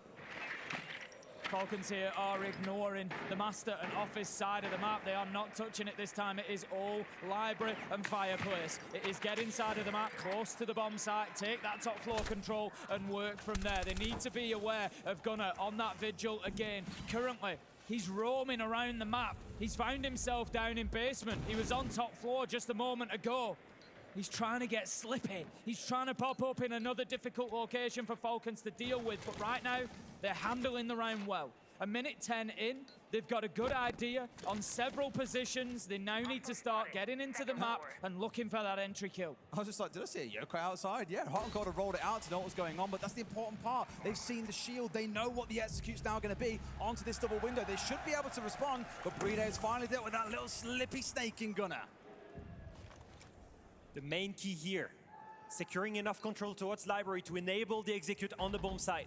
As you see, everyone working on the ground floor and the drones are happening here. I missed what happened to on the anchors. They just need to control the main thing, and that's a critical thing. the hatch of library is reinforced. That means that they can go for a ground floor take, and execute should happen on the A bomb side. The spin from Kino on a dime. Gets Leaky back as he was trying to free fire in towards him. Looks for a second, but Diffuser just a little bit better in the moment.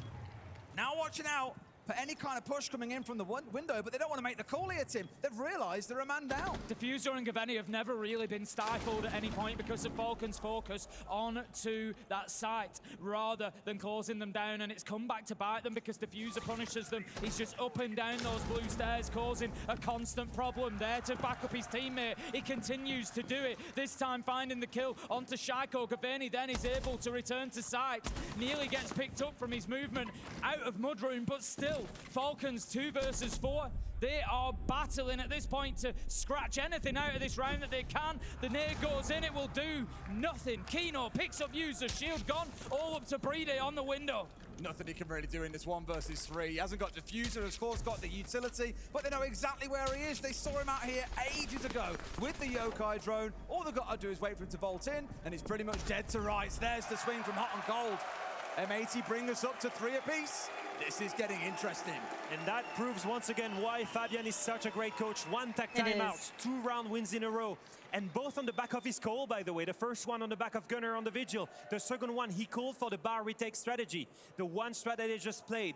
Bring the Yokai drones, get information on them, and get aggressive. A single tag timeout, 2 rounds. He has more power than he realizes with that card. You flip it around and you just anger the crowd or delight them. 3-3 certainly making things interesting, as said. The thing for me is knowing that Consulate's our next map, that is M80 to a T. They love that map.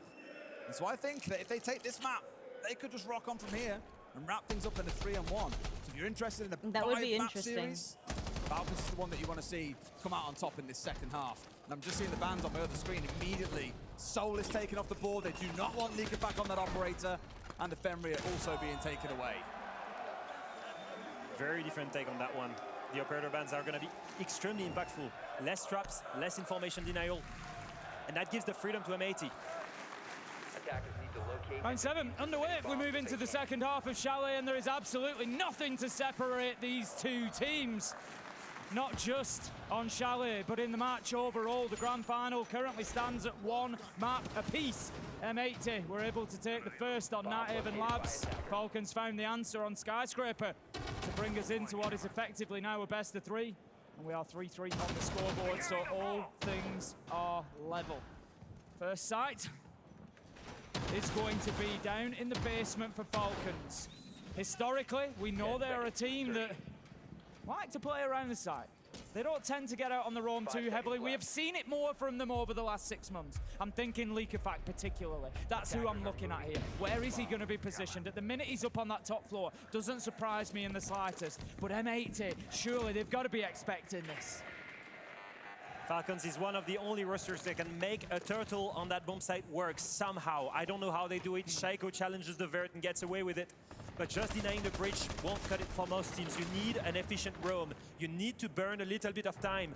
Burn utility, burn drones, and Liquefact and Soul Tough. They're going to be your heroes for that. Still being jammed out so often, though. Gunner's been obviously trying to race drones through the map to get rid of some of this crucial utility, know what's going on, but has been met by mute jammer after mute jammer. Still only early in the round, though, 40 seconds in. It's a lot of time, and that's an easy down towards Kino there, who has just walked into, I don't know whose angle, but has found himself put on his backside. Hot and Cold taking down both shields here, dangerously low.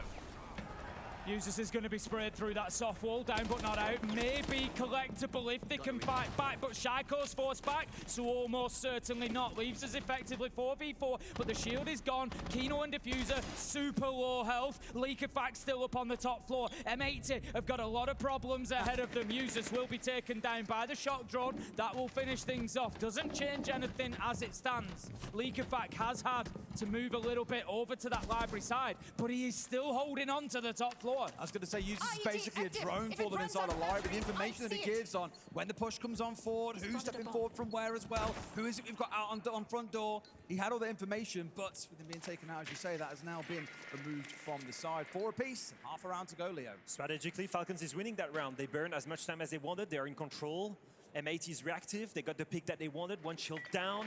Lekefak is still roaming around. They haven't cleared the full map. They will need to go and execute, knowing that their back is exposed to one of those roamers.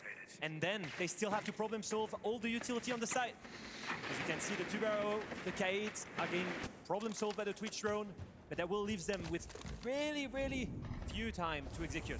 Lekefak has got himself safely back to site now, so Falcons deciding they've done enough. They can start to stack the deck. They can start to get bodies behind this. We can see the attention through Pillar into Connector. This could be a plant. It's a beautiful kill from Diffuser on the cover. It's the sort of cover that a planter dreams of. Kino manages to find Lekefak. Plant is successful. 4 versus 2. Diffuser down, but surely around for M80 as Shaiko starts to battle back. Yes, but this has to be too little too late. It's the hatch as well as a problem for them, Tim. It's open.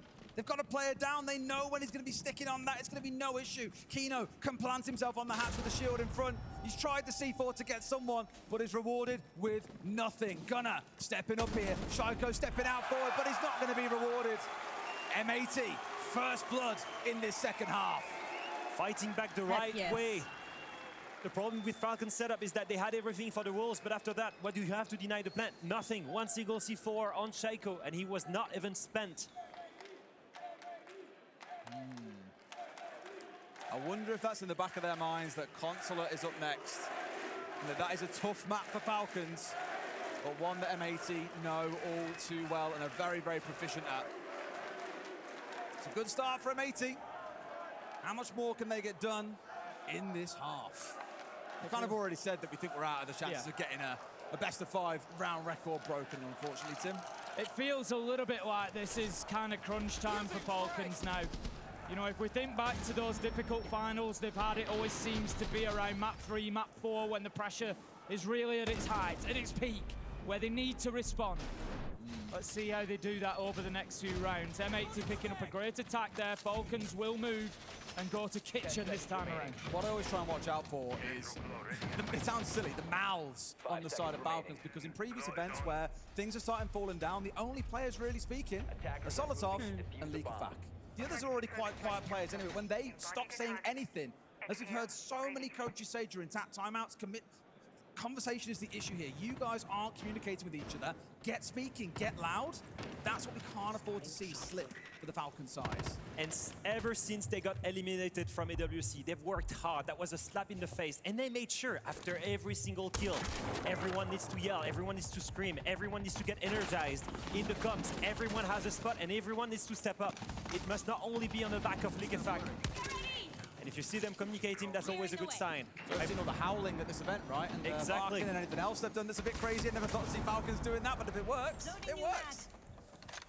But I don't see a real change in the strategy. They're still playing a turtle, still playing the Kaid and Tubaro, using utility as the way to win the round. But against such a strong team as M80 that knows how to problem solve stuff, DNA playstyle, do you really want to play that game against them? I'm not sure. I feel like they're very happy playing this way though, right? 3 of them up on the top floor right now, so a bit of a mix between those that are playing turtle and those that are being more aggressive. Hold out that line on the top floor, waste time, and then sit behind the 3 C4s, sit behind the 2 Brow. That is the way they're trying to play it, acknowledging they can't give too much away to M80. And as of for now, they haven't quite been able to crack their way through. Constantly seeing those keepers coming out from Shaiko, but now his inventory's empty, Tim. Kino's quietly, I just want to bring the focus to him a little bit. Kino's quietly had a great couple of rounds here. He's on sort of 2 kills, he's back to 6 and 4 now, and he's really starting to have a big impact on these rounds. He's holding positions. We've got Gunner just waiting outside of that main door at the minute, holding a long angle. And right now they're just begging for Falcons to move around and to give him that opening opportunity. It's gonna be the X Factor. He loves to play that way. It's the best lurk I know so far in this tournament. He's using all of the pressure created by his teammates here on Solarium window to come and backstab as they go for Solarium take. Here, Falcons get aggressive, but they need to be careful. At least a couple back the other way though, for sure. Gunnar are gonna be a little bit too late to have the impact that he needs. A 2v3 though, still perfectly doable. 1 player up on big window, and Gunnar, I think somewhat unknown, but they've got a bit of a hint in. They know that he'll be somewhere at some point. Steps in, takes shots, and now they most definitely know. Still one player and half all they could try and shut down here. But Solotov, he'll hold on for as long as he can. Turns out it's about half a second tip. Gunnar finds a beautiful pixel shot onto Solotov there. He was barely visible, but he knew the man was behind half wall. 25 seconds left to go, though. That could be the undoing of M80. Shaiko and Breedy have got themselves back to sight. If there's anybody you want to hold it down, it is surely these two. Breedy is still full health. They're going to be pushed from both sides. M80 have gone for the pinch. Hot and Cold is down inside. Gunnar is in trophy. He manages to find the first. That's Breedy down. It's all up to Shaiko. 4 seconds left to go. Hot and Cold's going to give Gunnar those extra seconds to take the fight. But Shaiko wins it. He's looking for the last fight, and he finds him. Who else? Shaiko steps up in a 1v2 when Falcons desperately need it. The demon himself has arrived. He's been here all series long. It was one of those big questions we had. What Shaiko do we get? I think it's fair to say so far, Leo, we're seeing the right one. We're definitely seeing it right now. In the most crucial moments with Breedy, the two Frenchmen, they know each other by heart. I understand what they were trying to do. The 2v1 on the trophy player. Sadly, Breedy overextends, loses the gunfight, but Shaiko blazes it the perfect way again. The longevity of this man. Still holding strong years later, still one of the best fraggers in the world. And when they needed to step up in that grand final, he does it. Wow, wow, wow. Look for many a hero throughout this series so far, guys, and we've seen many rise to the occasion. Winning out that 1v2 should not have been a thing. I really thought that rather going for the plan, they would force a 2 versus 1. They knew This that crowd's he was more stuck inside entertaining West than a Main. lot of other crowds. Hindsight's always 2020. Watched with these. Tried to make the plan stick. It's just a little bit better in that moment. And Hot and Cold knew that he had no choice but to hold down F, as the pros often do. Just didn't quite have enough room to come up, gun up, ready to fight him. That was it. Shaiko gave himself every opportunity to win that 1v2 by staying out of the gunfight. He's watching the clock. He knows once this gets to 3 seconds, 2 seconds, that's my time to go, because they're going to have to go for the plant to extend. And I often say this, if you're in a 1vx, as soon as that plant starts going down, that's one gun off the table. Shaiko's recognized that. He knows where his 1v1 is, and it's in the clock. And he plays it absolutely beautifully. Great, great finish from him. 4-4, and what a match. What a grand final this is turning into in Munich. And now we're looking at round 9, and the win condition team is the same one. It's the clock once again. This time Shaiko on the Melusi, but Breedy on the Kaid. They're trying to use utility to burn as much time as possible, to make Library a stronghold above that bar setup. Burn as much time as possible, but that drone is cheeky. That drone is gonna be great. Hot and Cold has direct information onto the bomb site. He knows exactly how many anchors are there. That's a really good one. Valuable information here to make the right call. Of course, what they can do with it is now the next question. Shaiko was the one being spotted out in that moment, but no one's nearby yet to capitalize. There's still a lot of siege to play in this round. We've only gone past the 70-second mark here, and of course it's going to be slow. We've got the Monty, we've got the Blackbeard on side. There's no rushing to be done here. It's more about the setup for the execute itself that matters the most. Twitch Round will be racing through, trying to take away that utility, bulletproof camera. There's 2 of them on the other side. 1 is gone, so that's at least somewhat of a success for M80. Hot and Cold manages to get himself down to the bottom of those fireplace stairs as well. Again, just applying that little bit of phantom pressure. But Shaiko manages to find Diffuser. That's the IQ gone. Maybe a little bit of safety for the gadgetry as well. And it was all a bait. As you look at Library, both hatches were reinforced. And yes, M80 got the control, but for what? For nothing. They will have to channel down in that a single doorway. 3 of them over the top rope here to push on through. They've got 2. Gavenian gonna double up as the shield, the Uber onslaught marches them down. Another one comes through, but Shaiko just does not want to roll over and die in this one, Tim. The 2 versus 3 gets himself a triple. Could he be on for a big ace here as the Monty now starts sparing him down? But that's a quad for Shaiko. 1 more, and that'll be 2 rounds back to back that he has single-handedly won. Solotov gets number 5, but can anyone stop Shaiko? He's just too good. He's too good. He single-handedly stopped the push from bar. I don't know how he gets away with it. He should have died ages ago. The main win condition of Falcons so far has been Shaiko delivering on that grand final. finally there. I can tell you his average GPS went from 91 to much higher now. 137 currently. This is the thing, like, we look at this situation now, and this is, it feels like what Falcons have always needed in a final was that man to activate, to do what he does best. The feeling I always get from Shaiko when he gets like this is, it's like in his head he's thinking, I'm not losing this. I'm not losing this. And he just takes it upon himself to cut the enemy down in front of him one at a time. Absolutely brilliant stuff. Fantastic 2 rounds from him. And Falcons, they are ahead again, 5-4. And the energy is high, let me tell you. With that, he pushes himself over 30 kills. Him and Solotov both sat on 30. Gunnar currently on 35 across this series. Pretty fair to say those are the names you'd expect to see be delivering at this point. I'll come back to players I spoke about back in that first map. Givenchy's had a brilliant tournament. The most 3Ks and 4Ks. Oh, heck yeah, right that's now. awesome. He sits way down there at Tell her I 14 said and congrats. 28. You speak about Shaiko being activated. Honestly, when Givenchy comes online. 10 seconds left. I lost to a team. And that Matey hasn't will need lost a those big match in fraggers 6 if they want to years. be... oh, wow. And want to have a chance in that grand final, most importantly. Especially if the one on the side of Falcons are still delivering. In a way, it's following that story I was hoping for. Consular, I think, should be an M80 map, which then leaves us Lair as map number 5 to see which way this goes. It's turned into What's a up, cracking Kyle? grand final, as we expected that it would, given how Siege has been at the entire event.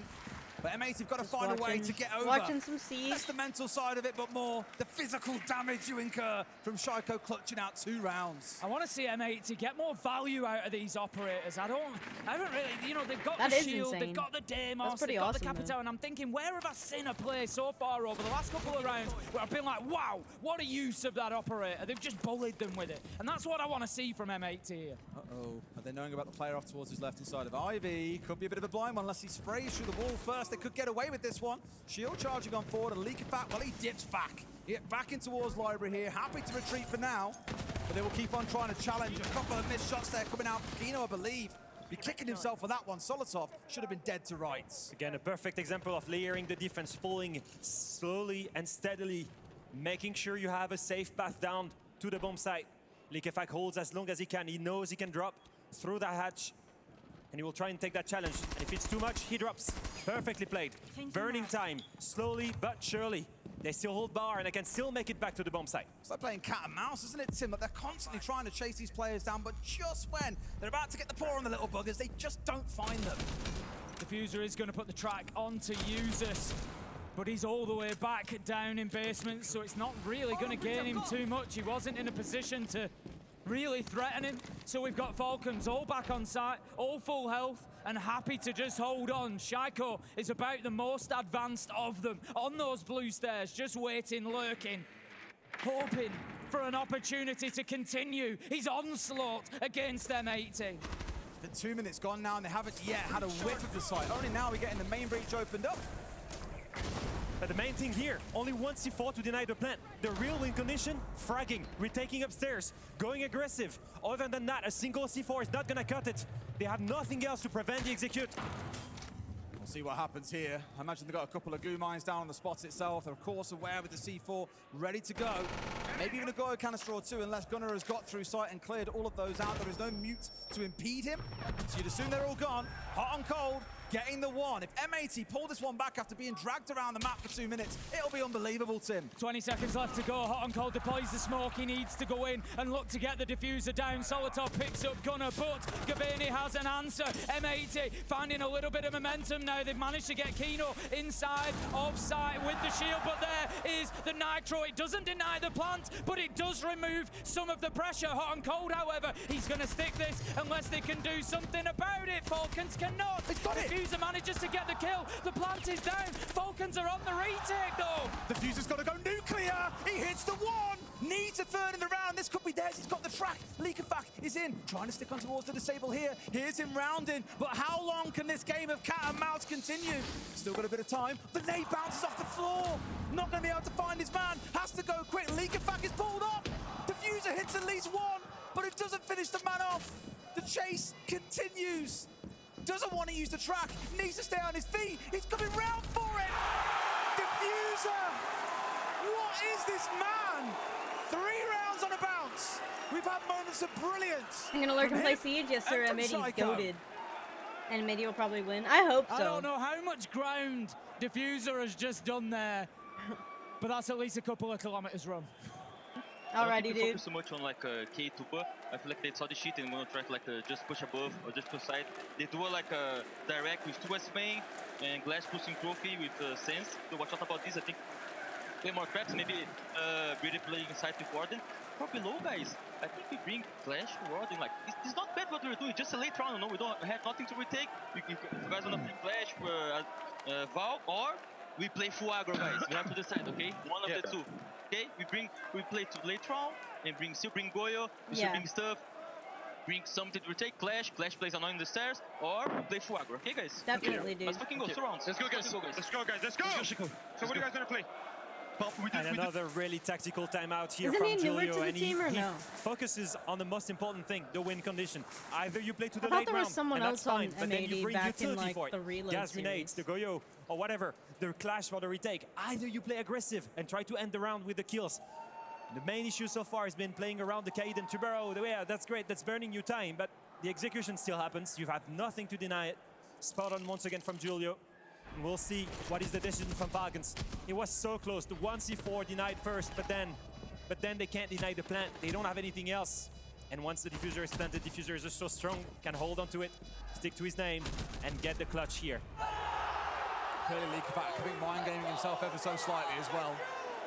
I thought he'd be able to stick it. The diffuser would bail out and back away again, and he would have got away for it. But when it required the bottle, diffuser had it. 5 apiece. We were saying that maybe we wouldn't have enough rounds throughout this series now to try and break that record, but we're at least guaranteed all 12 here on Chalet. It was chaotic. I don't think my heart could take it again, but Diffuser played it absolutely perfectly.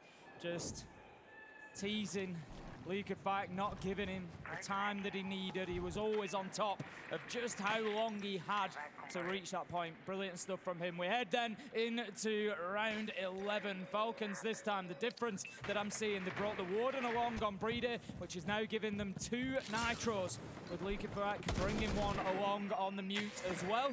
So it just gives them that little bit of extra denial. They're also looking to slow M80 down. They've got the goo mines, they've got the Banshees, they've got the utility there to play behind, to force M80 to clear it out. M80's attacks so far have been nothing short of impressive. They've taken all the right steps. Matter of pixels, as it so often is at this level. Both players just waiting for the other to blink. Shaiko being the most patient of the two. At the end of the day, it's the other side that's got to come to him. He can be as patient as needs be. That pixel goal is so annoying, because if you hold it, it's impossible for the other one to fight back. And Shaiko just uses that to burn a bit more time. M80 so far, yes, they've taken time, but they've done the things perfectly. They've not left any gap for Falcons to exploit. They've had a lot to do as well, of course, because they have the Twitch, they have the Brava. That's a lot of drones to roll through the map, destroy utility, capture it, make it easier for you to push through the map itself. Almost essentially softening things up so they won't be as impeded later. Good shot onto the mute drone there while jumping over from the top from hot and cold. That'll make life not so comfortable for those playing up on this top floor. They will have to drop away at some point. 2 quick peeks. The third one is the danger. Do you really want to challenge him on this one? Diffuser says yes, but again, neither side is blinking. M80 is surrounding the top floor right now. You can see the Solarium rappel, you can see the snow balcony. And at the same time, on the other side, from Library, look at this. They're pinching every single roamer. And doing a pretty good job of it as well. Solitov gone, pressure building on Shaiko, and Diffuser wins out that 1v1. It took 2 minutes to happen, Tim, but they got what they wanted. Breeder's on the fight back though. He manages to take down Kino. That's the ace off the board, but a lot of utility loss for Falcons along the way. 40 seconds left to go, and M80 now can continue to push forward. They don't have the top floor control that they might need though. Leakerback users are still up there and still holding on from the rear side. But if M80 choose, there is an opportunity maybe to work into dining. 25 seconds left to go. I'm not sure how aware they are of Users' position. They're kind of wondering if he's there. They're having a little look. They're having a peek, but they're not certain. The nades come in. That's the movement. The plant is going down in dining. There's nothing Falcons can do to stop this, Des. Just Leakerback to get close, and he does his best. But on the doorway, M80 were waiting. They now move up to M80 used to have point, Leo. Well, no, but after that, the different He kinds got of attacks as traded well. You've back seen full in- clears, you've seen rushes, you've seen was a slow and while steady ago. executes. That one was a full-on pinch. Every single player Boyd's on on M80 from Shopify different entry Rebellion points. The snow balcony, the I got something in solarium. mind. It's been so good for them. Strategically, they're so good. And the use of the Brava and the Twitch gives them so much information. They turn the utility against them, for them. And I don't see the adaptation on the side of Falcons. They're not fighting hard early. They don't have the utility to deny the plant. They're stuck in between. We need a strong decision from their leader, from Likefak, coming up with a new plan. Maybe bringing the fight to them, because like you said, Consulate is such a strong map for M80. They don't want to see Chalet slip away. The big problem is that this is something I've often looked at teams like G2 and commented on. There's so many moments where you have players getting 3s or 4Ks, essentially solo winning, and yes, they are enabled by their teammates, but the only 2 rounds the Falcons have won in this half Maybe have it been off was the back of diffuser then. Shaiko going absolutely nuclear. You cannot count on players to go nuclear in a round. You can hope for it, but you certainly can't count on it, and Falcons are learning that lesson here. Someone has got to don that Superman cape and go big for them in round 12, Tim. It feels like, yes, they need one of those moments. We've seen Shaiko grab them a couple of rounds so far throughout this. But can they keep relying on him? Do they need somebody else? Yep. Things have quietened off a little bit for Solotov. Likefak hasn't really been able to get himself into this one too much.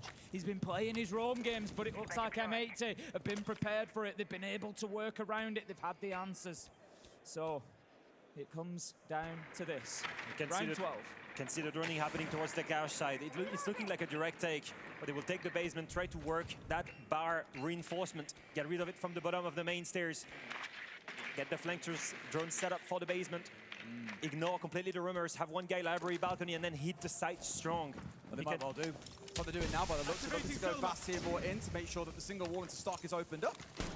Might be able to spray it off away before it goes off. In fact, just in time, it's taken off. There is the jammer. They haven't gotten rid of it. And the site utility is holding strong still. As long as that reinforcement is there, you cannot attack directly. You need to get rid of that player into stock. That stock wall is still closed because of that jammer. The entire plan of M80 is gone. Likefak starts it off. Diffuser, this time round, not able to come out and top on his 1v1 against anyone on the other side. Users, as we saw, was dancing around in library early, but once got droned out, dropped down through that hatch, back in towards site.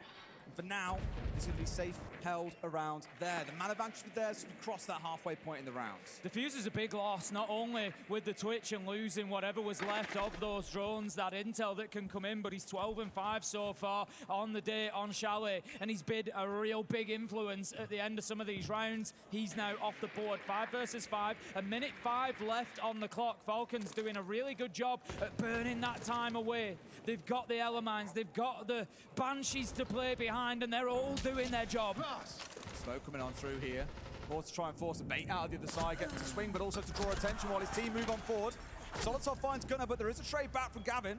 Far from the end of the world. There's still a lot to go through here. More fire going in towards the back of sight, hoping to try and catch out Brede, but he's a bit too wise at this one, Tim. Ain't going to give it up. It's down to a 3v2 here, just hot on cold and Kino to keep M80 in this and get the game done in regulation. Shaiko gets a kill and he continues to fight. Likefak is down at the minute, so it leaves us effectively 3 versus 2, 3 versus 1. As Shaiko again, Des, you said they needed a hero player, and he's done a couple of rounds. He said, you know what, I think I got one more in me, boys. And he's come through big time. It's all up to Kino, 1v3. Brede cuts him down, and we're going to overtime, Des. And Leo. Okay, second map of the day going to OT. How deep does this one go? Is it 8-6 or all the way to 15? We knew it would be close. We look back at Manchester. We've seen these two go to war against each other and take all 5 maps to get there. It feels quite fitting. It really is running the distance, especially now that we're getting towards the sharp end of things in the middle of the series where maps aren't quite as easy to figure out. Just love to see the omissions coming from the Falcons roster. This has to help saving a match point. Likefak sounds like he's having fun. He's calling the strategies. Shaiko, most importantly, is getting all hyped. Double digits, 10 kills, double KD, holding strong. And really here, the main hero is Likefak, finding that opening on the main, and after that they just close the site completely, abuse that manpower, playing. It would have been a bit of a sucker if it's still at 75. Given how back and forth it's been, that both teams have shown brilliant attacking prowess. Really, it does come down to the defenses, as we've seen. That's where we've got to see teams step up that little bit bigger. If not for the clutches of Shaiko in those 2 rounds we touched on, this would have been done. They need to commit to the late round or to the aggression. And clearly here, what do you see? The flash, the smoke, the bandit for the walls, the Goyo for the late round. Everything is set up for them to hold that basement for a 3rd time they're going there. But this time they have just the right amount of utility. The main thing is, can they burn as much time as they did on the roam? And then this time, punish the late execute, using the guy's grenades, using the clash to retake upstairs at the same time simultaneously. That's the Falcons' win condition right now. You look at basement and you think, as you say, Leo, this is their 3rd time now. They've lost it twice. And you think, really, for your first overtime round? But it's smart, because what this does is it leaves them barring gaming in the bank. If they need it in round 15, they've won it twice. They've locked it down, and it will give them that big confidence boost. But they've got to get this over the line first. And they've seen 2 attacks from MAT on that bomb site. They know they clear all the way from Trophy and Solarium. They know all about it. MAT has not changed a single bit of that attack. It's the same clear, the same win condition, and the same story for Falcons. Can they burn as much time as possible and abuse the late round and use the clock as their advantage? Great shot from Gavin at long range there. Leaky-Pack. Never really gonna be a chance with it, but it's the smoke that's been taken offline. All 3 canisters removed. That is a huge loss for a team that is looking to burn time, that is looking to play the late round and deny entry into the site. Leaky-Pack just over-aggressive. Is the smoke the player to be trying to hold on to the hatch? That's the question that we've got to ask there realistically, but they're in the situation they're in. 4 versus 5. Great first pick from M80. Credit to them. They're doing good work now. Solotov has been slowly working his way from library across this top floor, of course, mindful that someone could be watching out for him. But if he can get over towards West Main, he can start giving a little bit of bother. Heck, even play up above them with the impact that you've got. Get a view down onto that dining hatch. That could be lethal. MAT doesn't care about the full clear anymore. They've got exactly what they need. That drone upstairs, they're going to hold towards dining. It's going to be a wine cellar take. They don't need more than that. If they can hold the flank from West Main, if they can make sure no one retakes dining, they can go for the execute. And no amount of utility can stop that. Especially since Leaky-Pack died with 3 guys' grenades. Oh, sees the head, but just can't quite find him. Solotov knows that the game is up now. All guns are blazing, impacts out, and gets rid of Gunner. He can carry on being that thorn in the side. They know that he's here. Diffuser turns and takes him down. A 3v2, Tim. Solotov's movement has given a little bit of a space to the players inside the site. Falcons managed to find 2, and we find ourselves now 2 versus 3. Kino low health pillar. The nitro comes out, but it will be shot down by Gavene. Brede needs to be careful. He doesn't want to give himself away. Diffuser takes a lot of damage, but Gavene manages to get Shaiko, and the final kill comes in from Diffuser. M80, they have the patience, and you just feel that entry kill onto the smoke gave them everything they needed. Why was the smoke the first roaming? Why was he dining? Why did he have to die? Could have been the Legion and the Goyo out there being busy, but they caught the key operator, as we say. And that was basically a textbook copy-paste from the last attack we've seen on that site. Get trench open. It's a classic execute. We've seen it a million times over. At least we saw Falcons trying to do something with Solotov off on the roam, but well handled by Diffuser. Did not give him a chance to have the threat that he required. How many more rounds? How many more matches? How many more grand finals do you have to lose by trying to do too much? It's the tough one to learn. Still, they can save this map, and they need to. 2 more rounds Falcons need, and MAT can close it off on the defense. I'm smelling the 3-1, so if this one goes the way of MAT, I think on console there might just be a bit too much for the Falcons to overcome. We thought that about Skyscraper. We thought that about Skyscraper, but Falcons were able to find an answer. You're him. Honestly. You're him. for the amount of stuff that Fabian has won, the passion still pours out of him, and I love it. I absolutely love it. The fact he's been so emotional about this roster, saying that this is the best group of guys he's ever worked with, I think it tells a lot about what he built as a culture in that roster, what he flipped by joining MAT, how much it means for him to win another title with them. And that roster just really comes alive in arena, in front of a crowd. You can see it, right? The number of them get excited. Like, you see Gunner going crazy, of course, and Diffuser doing it. Kino. dare I say, Hot and Cold is one of the quieter players in the team, and even he's had his moments throughout this event of very much enjoying the progress they've made to get them to this point. To get this one done, they're on championship point. They can win the whole thing. They could be lifting the trophy in just under an hour, Tim. Liquefax is just going to be racing around with the drones, trying to gather that intel for the time being. They do spot the player, Gaveni, out in bar stock, so they are aware of his location at least. It's going to be an attack onto Master and Bedroom, so they may need to deal with that underneath. They can't just ignore him, because if he moves through bar, it could cause them a serious problem later in the round. Gaveni, for the time being, he's just staying put. He's going absolutely nowhere. So Falcons definitely need to be aware, definitely need to have a plan. They should be able to cut him off realistically and make sure that there is no escape for him. The side is dining, but you see a library setup, you see a top blue setup, you see a bar setup. That's M80 fighting strong. That's M80 putting a lot of utility into aggressing early. Hot and Cold still running around in the base. I don't think they have any idea that he's down there, because he's been gone for the entirety of the round. We saw it back on previous maps. He could be the X Factor, and this is what I mean, Tim. Call it the Knife Factor. He's in there with a knife to Bride's back. Yuzu's getting one back over the line here, 4v4. This is the hardest I think I've ever seen Falcons fight in a final, as Solotov manages to get Gaveni. Hot and Cold does damage again, but traded out by Liquefied. Falcons, they have an answer. They know that they're on the ropes. They know there's only one way out of this, and that is to come out swinging, Des. And they are swinging hard. They're about to hit M80 with a knockout punch in round 14. Kino is battling, but he's down. Users, he sends us to 15. You couldn't write a better script at this point, it feels like.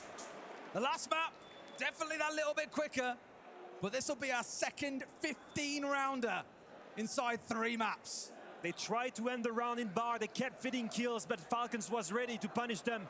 If you want to bring the TDM style to them, they've got some of the best gunners in the world, and they will win that. Now going into that 15th round, I'm worried about Falcons' defense. They have not found the right solution so far. They've not committed to the early. They've tried committing to the late round, but they've lost all the utility in the last time they tried it. You said it best, Tim. They still have every single other bomb site to play. They could go all the way up in Master or in Dining. I love every time we cut back to these guys, it's a new evolution. It's developing every time. It was Chance, it was Beers, it was Tops coming off, and now it's Bride on bellies. Yep. Phenomenal. Excellent stuff. Hot and Cold, like I said, he was just down in basically the entirety of the round, and I was like, man, they still don't know he's there, but to go and get a knife kill onto Bride? Absolutely mental. Turns it into a second, but it's just one of those rounds where Falcons will not take that lying down. I said it during the chaos. This is the hardest I think I've seen Falcons fight at this stage in a final before. Oh, yeah. And we've cast 2 of their second places. You know, we were there for Manchester, we were there for Boston, front row seats. We've seen it happen, and this feels different. It feels different. I think this is what the Falcons fans want to see. This is what everybody's been waiting for. But that said, M80 are showing unbelievable resilience, just as they have through the entire tournament. Fabian said, this will be won or lost in the mental. This is a battle of the mental, and they are both stepping up as heavyweights. I'll come back to what we saw in a fan sign earlier. That is Falcons' desire, but is it M80's destiny? It could yet prove to be that way. We've spoken about the Cinderella story. We love these kind of stories, Tim, but someone has to lose. And it's heartbreaking to think that only one can walk away with that trophy, but that's competition for you. You can clearly see here on the side of M80, a Solarium take once again, going for those pinches. The snow balcony being abused by Gunner. They're trying to problem solve those roamers. The last time they had to face it, they had a 4-way pinch on those roamers. They've got Solarium control. It might be a limited take. They might take trophy and try to hit the bomb site. Kino's just trying to get aggressive there, just having a little bit of a tickle down at the bottom of trophy stairs, see if anybody was willing to pop their head out and give him an opportunity, but nobody was biting. Falcons playing in an extremely organised and patient fashion. They don't want to give anything away right now. They've still got top floor control. They've still got control of site. M80, they've got them surrounded, but they're not able to actually go in and take any ground as of yet. Kino, he's been up and down these stairs about 10 times now. Now look at that, the information game is too strong. They punish the movement. They get 2 kills. Shaiko fights back. Well, that's what you need. Shaiko is all you need. 2 kills to fight it back from a 5v3 down to a 3v3. Is he going to be that hero again, Tim? Well, the problem is M80 had got themselves in. They'd started to get moving, but now it's back to the drawing board. They've lost all that momentum. They've lost that ground that they gained. Shaiko's taken it back, and this time they've got a whole lot less time to do it with. They're down to a minute. They've got less utility. They're 3v3. They need to find some kills. And that drawing board is looking ugly with the Kino and Blackbird completely gone. Falcons is in driving seat to close up that round. No C4s, just a single impact to their name. All they can turn to are their guns. M80 getting themselves ready, looking for their route forward. Trophy looking to be the one. Diffuser gets rid of users, just leaking back, and Shaiko still to stand, but he lets him through, Tim. He's flipped through the net. One more coming back. Shaiko has got to go absolutely nuclear in these last 20 seconds. 1 versus 2, low health, Diffuser going down. It is all stacked against him, surely. This is an M80 round, and it will be as Diffuser finds the final kill in the North American side. Take map 3 as we're about to head to Consulate. They could win it all, Des. Another 8-7 is going to be heartbreaking for Falcons, but M80, they deserve it. They were the better team the entire time. And they, once again, take an 8-7 victory. It is getting crazy in here. I don't know which way it goes still. We made our predictions, but we could be so wrong. Let's go to a break. When we come back, our desk will break it down for you.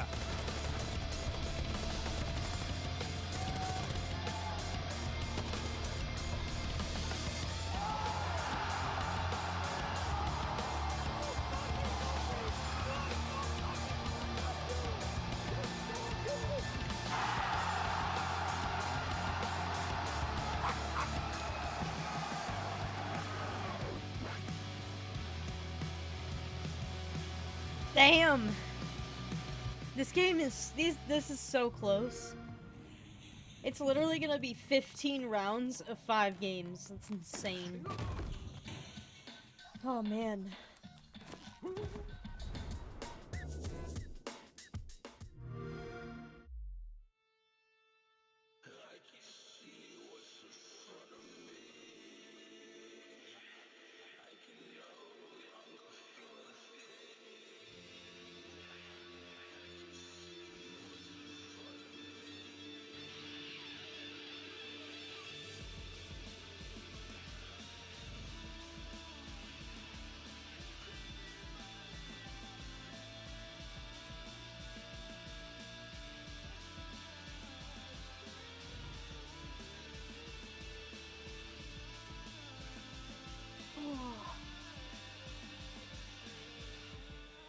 We got 2 more maps. Do you think? I don't know. I don't know if M80 will take the next one or not. Maybe they will. I feel like it might go to the... It might... I feel like it could go to this decision. It's been so close. I can't form sentences. My brain is fried right now. Oh.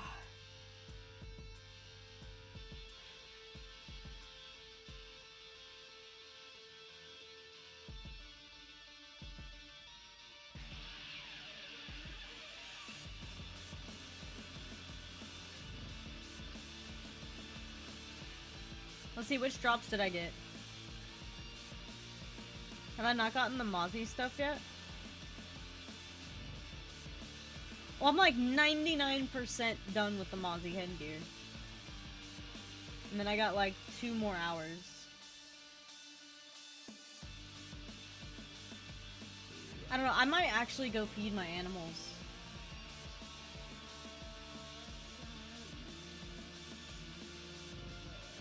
This is probably going to be like another 2 hours. So I will be right back.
one simple question.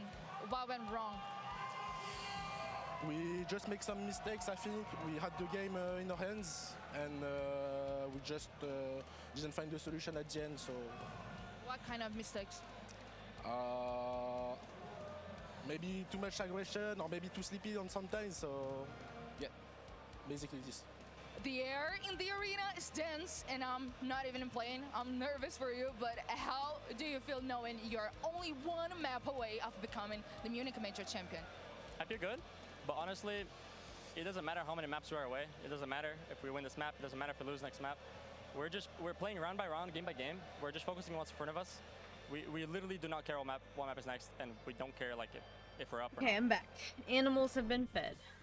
The fuse is lit as M80 now find themselves on series point after this map here. And that was, again, a Falcons map. These teams go back and forth in regards to the map picks, but also back and forth in regards of the rounds. So close, so many insane plays that we saw, but we do see Falcons slowly clumbering here. Yeah, I mean, Bride said maybe they're a little too sleepy when it comes to the match, but we saw it in round 13. Already the composure from Falcons' side just shaking out. I mean, when it comes down to essentially how they were taking the site, you can see Falcons didn't have a game plan on how they wanted to be able to respond to the diffuser being put down in the first place. We heard it in the Julio timeout. If you're going to play this, you need to be able to make sure that you're bringing the utility for it. And specifically in this round that sent it into the overtime, Solotov had full top floor control. He got the pick. The communication in the site from the rest of the Falcons players was not there. They weren't able to relay the info to him. He drops, gives up the prime positioning. And we talk about the X factor for both of these series, both these teams. Anyone can pop off at any given moment. It just happens to be Diffuser. He has been the X factor in this Chalet matchup. I mean, that last round in particular, being able to get that 3K, hold that coverage for that post plan, being able to shut out, get this series, and putting them one game away from winning the entire grand final. Yeah, just one player sometimes it really makes that difference for a team here. And as you said, that puts M80 on a map point now, or a series point rather as well. And we're looking at Falcons. It's gone on darker side. The series has taken a long time so far, but the pressure is on them. We've mentioned they've had a difficult time against this M80 roster, and they're now down on the back foot as well, especially with this next map. Looking like it might be favoring M80, but we'll talk all about that after this.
One minute.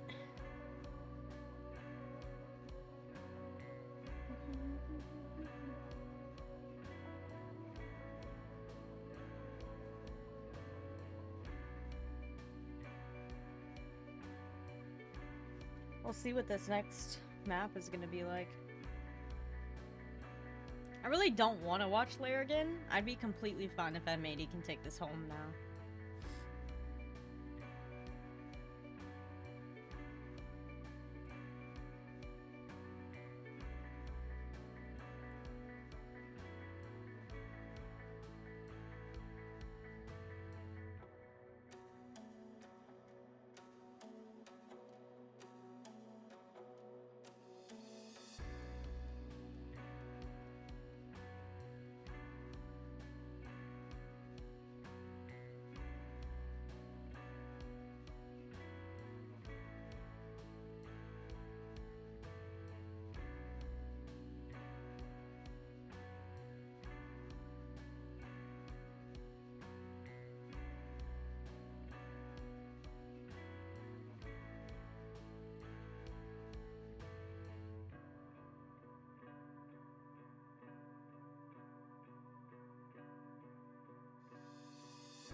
M80, one singular map away from raising this trophy here in the grand final of the Rainbow Six Munich Major. The question now is, can Falcons fight back and take us to a fifth and final map?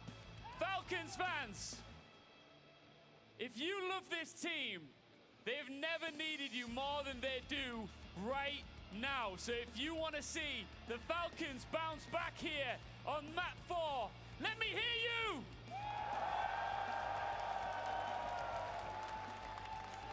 On the flip side, if you're an M80 fan and you want to see them close up shop and get this done, let me hear you! One thing's for sure, before you know it, before they know it, confetti will be covering this floor, the trophy will have been raised, and we'll all be on our way out of here. So let's make a ton of noise and make sure that we go out with a bang in this grand final. So one more time, Munich, make some noise! Map 4 is right here and right now. Let's cross back over to my good friends, Des, Ace, and Leo. Thank you very much, Ian. I tell you what, it's turning into a slog for those players now, because now they're going to start getting tested. Very rarely the teams get to play best of fives unless they're coming into grand finals. We're going into that 4th consecutive map. 2 of them have taken 15 rounds. We're going to start seeing the tiredness kick in, and that's when it all comes down to instinct, Leo. Yeah, absolutely, and I think you want to pay attention to the faces of the Falcons player. You want to know if they believe in themselves, if they think they can do it. They've been here before. In fact, they've been here before 3 times, and not a single time have they looked like they could make it. We've seen a difference team before. We've seen a difference in this matchup. They're giving a huge fight. We believe in them, but is hope still there on that 4th map? This is the ultimate test, because in between those maps, now that you're facing championship point, you're looking at it thinking, it must surely creep in. Not again. 100%. Not this again. They can tell Welcome people back, as much as they Will. like. We've worked hard on this now. The resilience is there. We're better. We're ready. We're for on this. map 4. That definitely comes into your mind of this could happen again. Yep, We map could 4. yet again fall M80's short. up And then hopefully that by isn't something that 2. plays into their mind Well, going into M80's up tonight. by 1 map. Malta, So already M80 moving won towards the Chalet. 6th Invitational. You've got to fight your way back in. And the M80 thing won. is, it's so heartbreaking because second place is Did they win better than Nighthaven? 99% of the people. Yeah, they in won this Nighthaven, tournament. There is and then only now they one won team better than Chalet, you, and now but it we're is on that one that Consulate. matters. And second is still the first. So if they loser win team. this one, they But our map's win. ready. Map If 4 not, is we here. go to Lair Let's lock in for the decider. Consulate.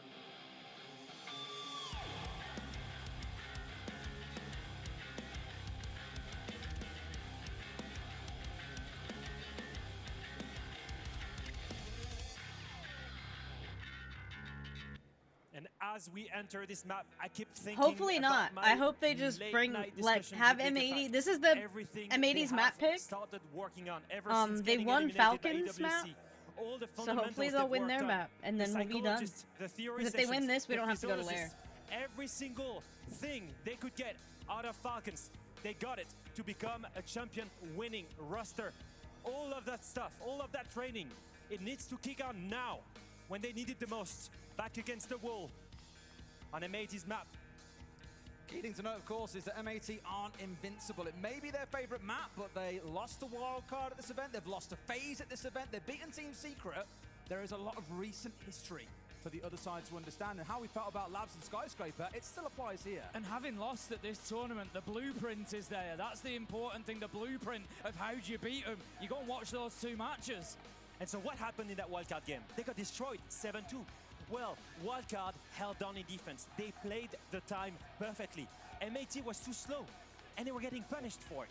So Surely that's something that Falcons want to use. They tried to play into the late round in Chalet, but Chalet is not a such defender-sided map. Consulate is very different, and as you can see, we're headed there. They can abuse the late round here. If you really want to stat for this one, Tim, Falcons have an 82% defensive win rate on this map. Where do they start? On the defense. if there's any way to get that belief back that may have started to wane between those games and after that last map, that's the way to do it. Solid defenses. And you can see the late run proposal here. Liquefact on the Cade, Bride on the smoke, and I'm happy to see him there, not Liquefact roaming on it. Well, they hid him away as well. They haven't seen on the side of M80 that Kaid. That is going to be a surprise now. Once we start getting those electro claws out, they're going to have to figure their way through it because they've only got the 2 micro EMPs to play with. He could be a real bother in this round, Tim. Looking at the setup on the side of M80 though, look at how heavy that is for the execute. You got the Ying, you got the Grim, you got the Glass, you've got boogie drones that can be thrown in for distraction. They will just eat up that audio. It will be an absolute nightmare. You can work underneath. You've got the book. Everything can be in the control of M80, and Falcons could feel like they are being pushed pillar to post. We had to smoke coming out there because, of course, these boogie drones, they make a ton of noise. They could have got inside the window. They could have been planting. This is why you have things like the buck to get underneath. So at least that way they can contest and stop any kind of denial from below. It's a better safe than sorry in Falcons' shoes. That looks like a direct execute. Seeing Kino playing so aggressively on that connector window, trying to pressure Bride. Here's the smoke. The key to the bomb site. Never smoke. And Kino's rappelling in on that Ying. Going in for a bait, though. It's not quite the window they were expecting, but they've tried to go aggressive. They got the 1 kill, but 2 fight back from Falcons. Diffuser's going down. Hot and Cold has managed to find a little bit of space. As you say, it was a bit of a bait. It was a bit of just taking that attention, that attraction. They have got it down. They get out onto the rappel. This is a problem for Falcons. Got Kaveni downstairs. That's the hardest part about this. They might be able to try and keep the player out on the rappel away for a second to try and sit the defuse. But Kaveni, he's going to play this so patiently. But look at Solotov. He's going to hunt that Gavini. He's going to hunt the bunk. If he can get rid of the buck, then he wins the round. The rest of the team can play all of that window of the Kiba barriers. The connector window player is dead. The only win condition is Gavini on the buck. Oh, and here he is underneath. He has been so patient, and he has been rewarded. Solotov not going to have the time here to get back upstairs. Gaveni with a masterclass here in the first round. M80, a brilliant attack to get Consulate started. Gaveni's movement there in the post plant to get down underneath is just great game sense. As you said, Leo, recognizing that win condition is get underneath with the book and hold it from below. A little bit of, support coming in from that connector window, but Solotov, he made his choice. He went for the player outside, but that one they could have dealt with a Kiba barricade, with shots from inside. It was the book that they could do nothing about. At that level of siege, the slightest detail, so much as finding the wrong fight, and it will make all the difference here.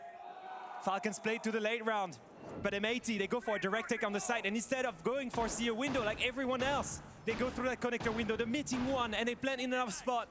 That's another of those preset plays, the ones that Fabian and Hot and Cold cook together.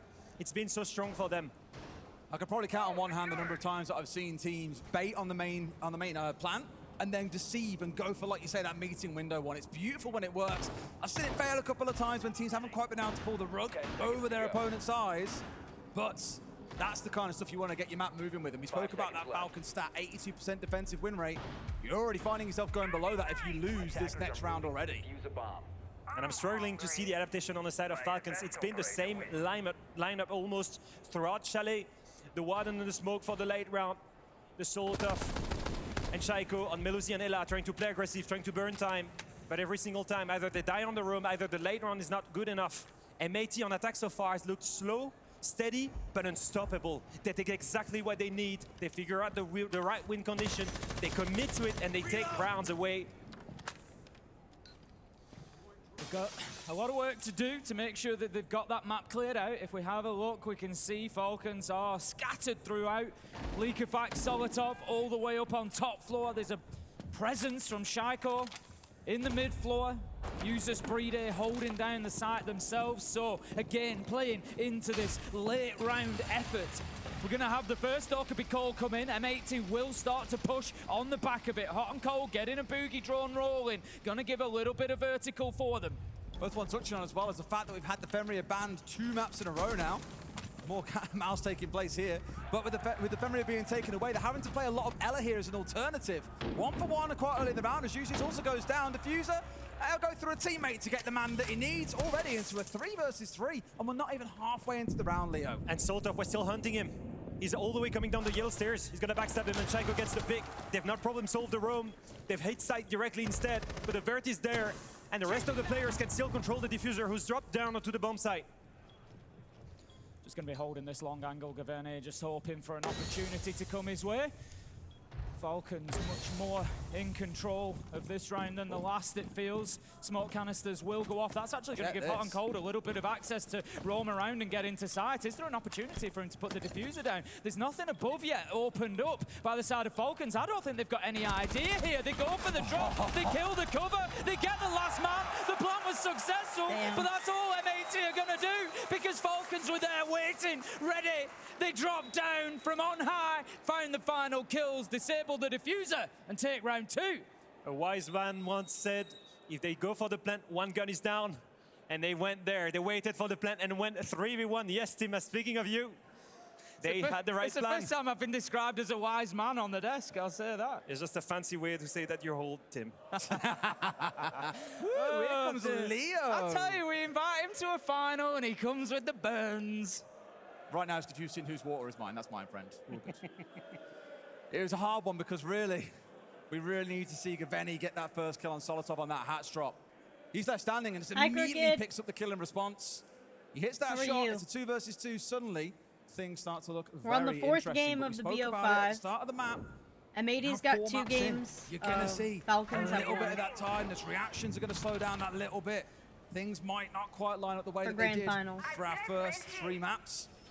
Let's see how round 3 plays out. I really want M80 to take it because I'm sick of watching people play on Lair. Need to take as much as they can the defensive half here because on the attacking side, every team picked Lair, I swear. The kind of hell that M80 are planning. I'm sick of watching Lair. I still feel, and we asked the question at the beginning about Falcons, I still feel that the fight is there that we're looking for. This is a different team that we're looking at. I truly believe that. Whatever happens, the mental resilience has been there. Yes. The fundamentals that have been worked on, they've been paying off. I don't care in the end if they win or not. I know that the goal is 6 Invitational in Paris. I know that this roster can prove to themselves that they can play well in grand finals. Shaiko certainly has proven that so far. And I'd like to see this adaptation here. Looking to dump everything inside the window and then push him below, and sure enough, Shaiko has just been absolutely flattened on the downstairs. They've hit them quick, they've hit them hard here, and Falcons are having to react so quickly. Gunnar getting leak effect gives them the man advantage, and Solotov is sat staring at the Blackbeard, who's of course calling out his location to the other side, drops the shield, Kino falls. Can Solotov go big for his team, Tim? Such a beautiful shot from Solotov! He manages to find a second with a headshot to Gunnar, but then he's cut down in the trade. That leaves us in a 1v1. It's all up to Gavene, but look at his health. He's barely got a fraction. This is truly 1 HP and a dream. 2 minutes on the clock. This is almost unheard of. He's going to try and put the diffuser down. Users is unaware, I think. It's going to come down to this last duel between these two. He knows where he is as well, but baiting out towards his left, swings out towards the right. They've changed rooms at this point. One's pushed far deeper back. Gavene's looking for his man. But Jesus does what Jesus does best. Wins out a big round for his team. 2-1 to Team Falcons. Every single round is so close between the two of them. That level of siege that you expect from two teams that are absolutely crazy. Look at Julio getting riled up. He wants his troops to feel like they can do it. I agree with you, Tim. It feels different. This time it feels different, and that's no copium. I know that Falcons has it in them. They need to believe in themselves. But at the same time, M80, the change of pace, once again. That CEO attack was great. That rush, again, on exhibition and piano. They just keep on innovating. It feels like being back on labs and they were just throwing every single round. Something new, something different. Oh, it's a double rush for you. Oh, we'll slow down this round. Then we'll go fast. The constant tempo change, like I was saying back on Friday, is what leaves some teams utterly rattled against opposition. You're always in fear. Am I about to get rushed by a couple of shields, or is this a really slow round? I'll take a look. Oh, my head's gone. It is so hard to deal with sometimes. And M80, despite a couple of those rounds going against them, still looking pretty damn Gavin lethal. didn't hit As we his said shots. at the beginning, Falcons have an 81% win rate on the defense here on Consulate, but let's not forget there are 2 teams in this server. Falcons look good the last couple of rounds, but M80 are no slouchers when it comes to the defense of Consulate. They come in with about a 63% win rate themselves, so Falcons need to make sure that they are collecting as many rounds as they can in this first half if they want to be competitive through to the end. I'll say something that our good friend Laxing came to tell us in the break, and he said, if I'm in M80's shoes right now, I think this is a sprint. I want to close this off as quickly as possible. You don't want to give any hope to Falcons that they can come back, especially not on your map. You're only a few rounds away from another major. You can do it. And you see, that's the kind of things that we were expecting from Falcons. That confidence is back. A double spawn peak. Hey! Yeah, let's go. We're on that one together. Now, if you got Hot and Cold there, again, massive to take a Capitao offline. Was banned on one of the previous maps away from them because Hot and Cold's usage, proficiency with this operator has been phenomenal throughout the competition. But he stays standing. The fire, the EMPs, the smokes, the gun, of course, still available. Still 5 versus 5, 30 seconds into the round. Nothing too exciting just yet. We're having M80 positioning themselves on those windows, looking for those picks that they've been getting. You know, hoping to catch Falcons moving around.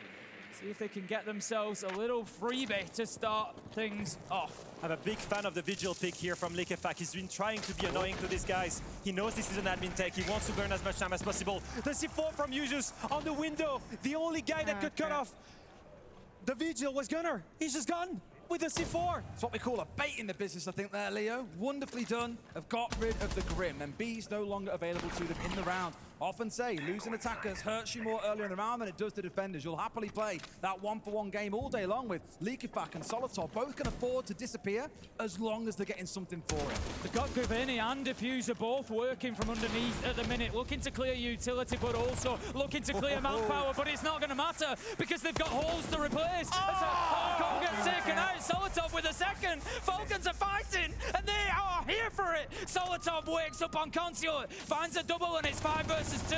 Come on, He's unstoppable. On for a fourth, surely. And it's exactly what he finds. A flawless round, a 4K for himself. When you need someone to go big, Solly's the one you turn to. Oh, it starts with a wildcard Vigil got him. pick, then it's just a double spawn pick, and after that, Solotov goes aggressive. I didn't label him the Everything king. was predictable in that take from M80, but Ubisoft most did. importantly, what do you see Not from Ubisoft Falcons after they esports. get the first 2 picks? They keep on going. Solotov keeps on fighting. He does not care about that man advantage. He wants more. He's hungry for kills. It goes to show that Probably. he won't give up. We'll the see. resilience is there. They believe in themselves. Solotov, 9-1. Only after 4 rounds. The best player in this tournament keeps on going. And I mean, it's his Absolutely like balmy major business. debut. I don't think he's ever done a major thought we before. might swap. What is balmy business? Balmy. That's obviously a very British word. We've had some very, very good conversations with Leo about I don't know. British Wildcard's ways a good sometimes. team. You ever I heard feel the like a word lot of balmy people before? underestimate It means like them a lot. crazy. It's like it's balmy. I don't know. That's M80 definitely deserves it. Yeah, though. yeah, yeah. That's a honking level. M80 would siege. smoke. Oh, that's people. one you got from Fresh. I know you've learned that one from him.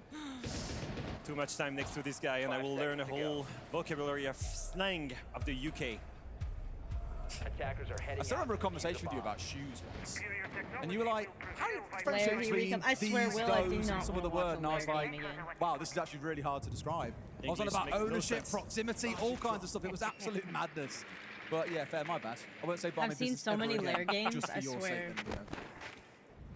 In terms of ownership, it They looks like buffed your Falcons mains. are looking They're to take nerfing ownership mine. of Consulate. Whee. 3-1. 3-1. nerfing They Ace. now find themselves in the advantage, but let's not get carried away, EU fans, just yet. I don't want to spoil the party, but Falcons' attack win rate They are. on this map is only down at 35%. They are going I'm to not have too thrilled a he's a tougher 1-speed, but second that's like half. my That only much is a complaint. I fact. really don't But think. they can only do what they can do, and right now that is win defenses, What? and that is exactly where they are. Gravini is going to get down there with the Selma. Look to breach towards backside. It's going to be a slightly more direct push, not worrying about the top floor too much this time. They're completely ignoring the roamers for now. As you can see, the rest of Falcons, they're just holding the site, abusing the utility. Kiba barriers making the stronghold. The Kaid preventing the breaching, and Yela making sure that no one gets the backstab from that server side. I don't hate it, However, but I the also Seattle feel players like upstairs, it they kind can of still go like. for a flank. Oh, speaking of flank. I feel like the One Thatcher shotgun rework beats out the makes other this time IQ around. kind of Gunnar useless. Removing Solotov at point In blank some range. ways, The second like, dock would be cool you know. coming online here. And of course, we still have those tracks on side for Gunnar. The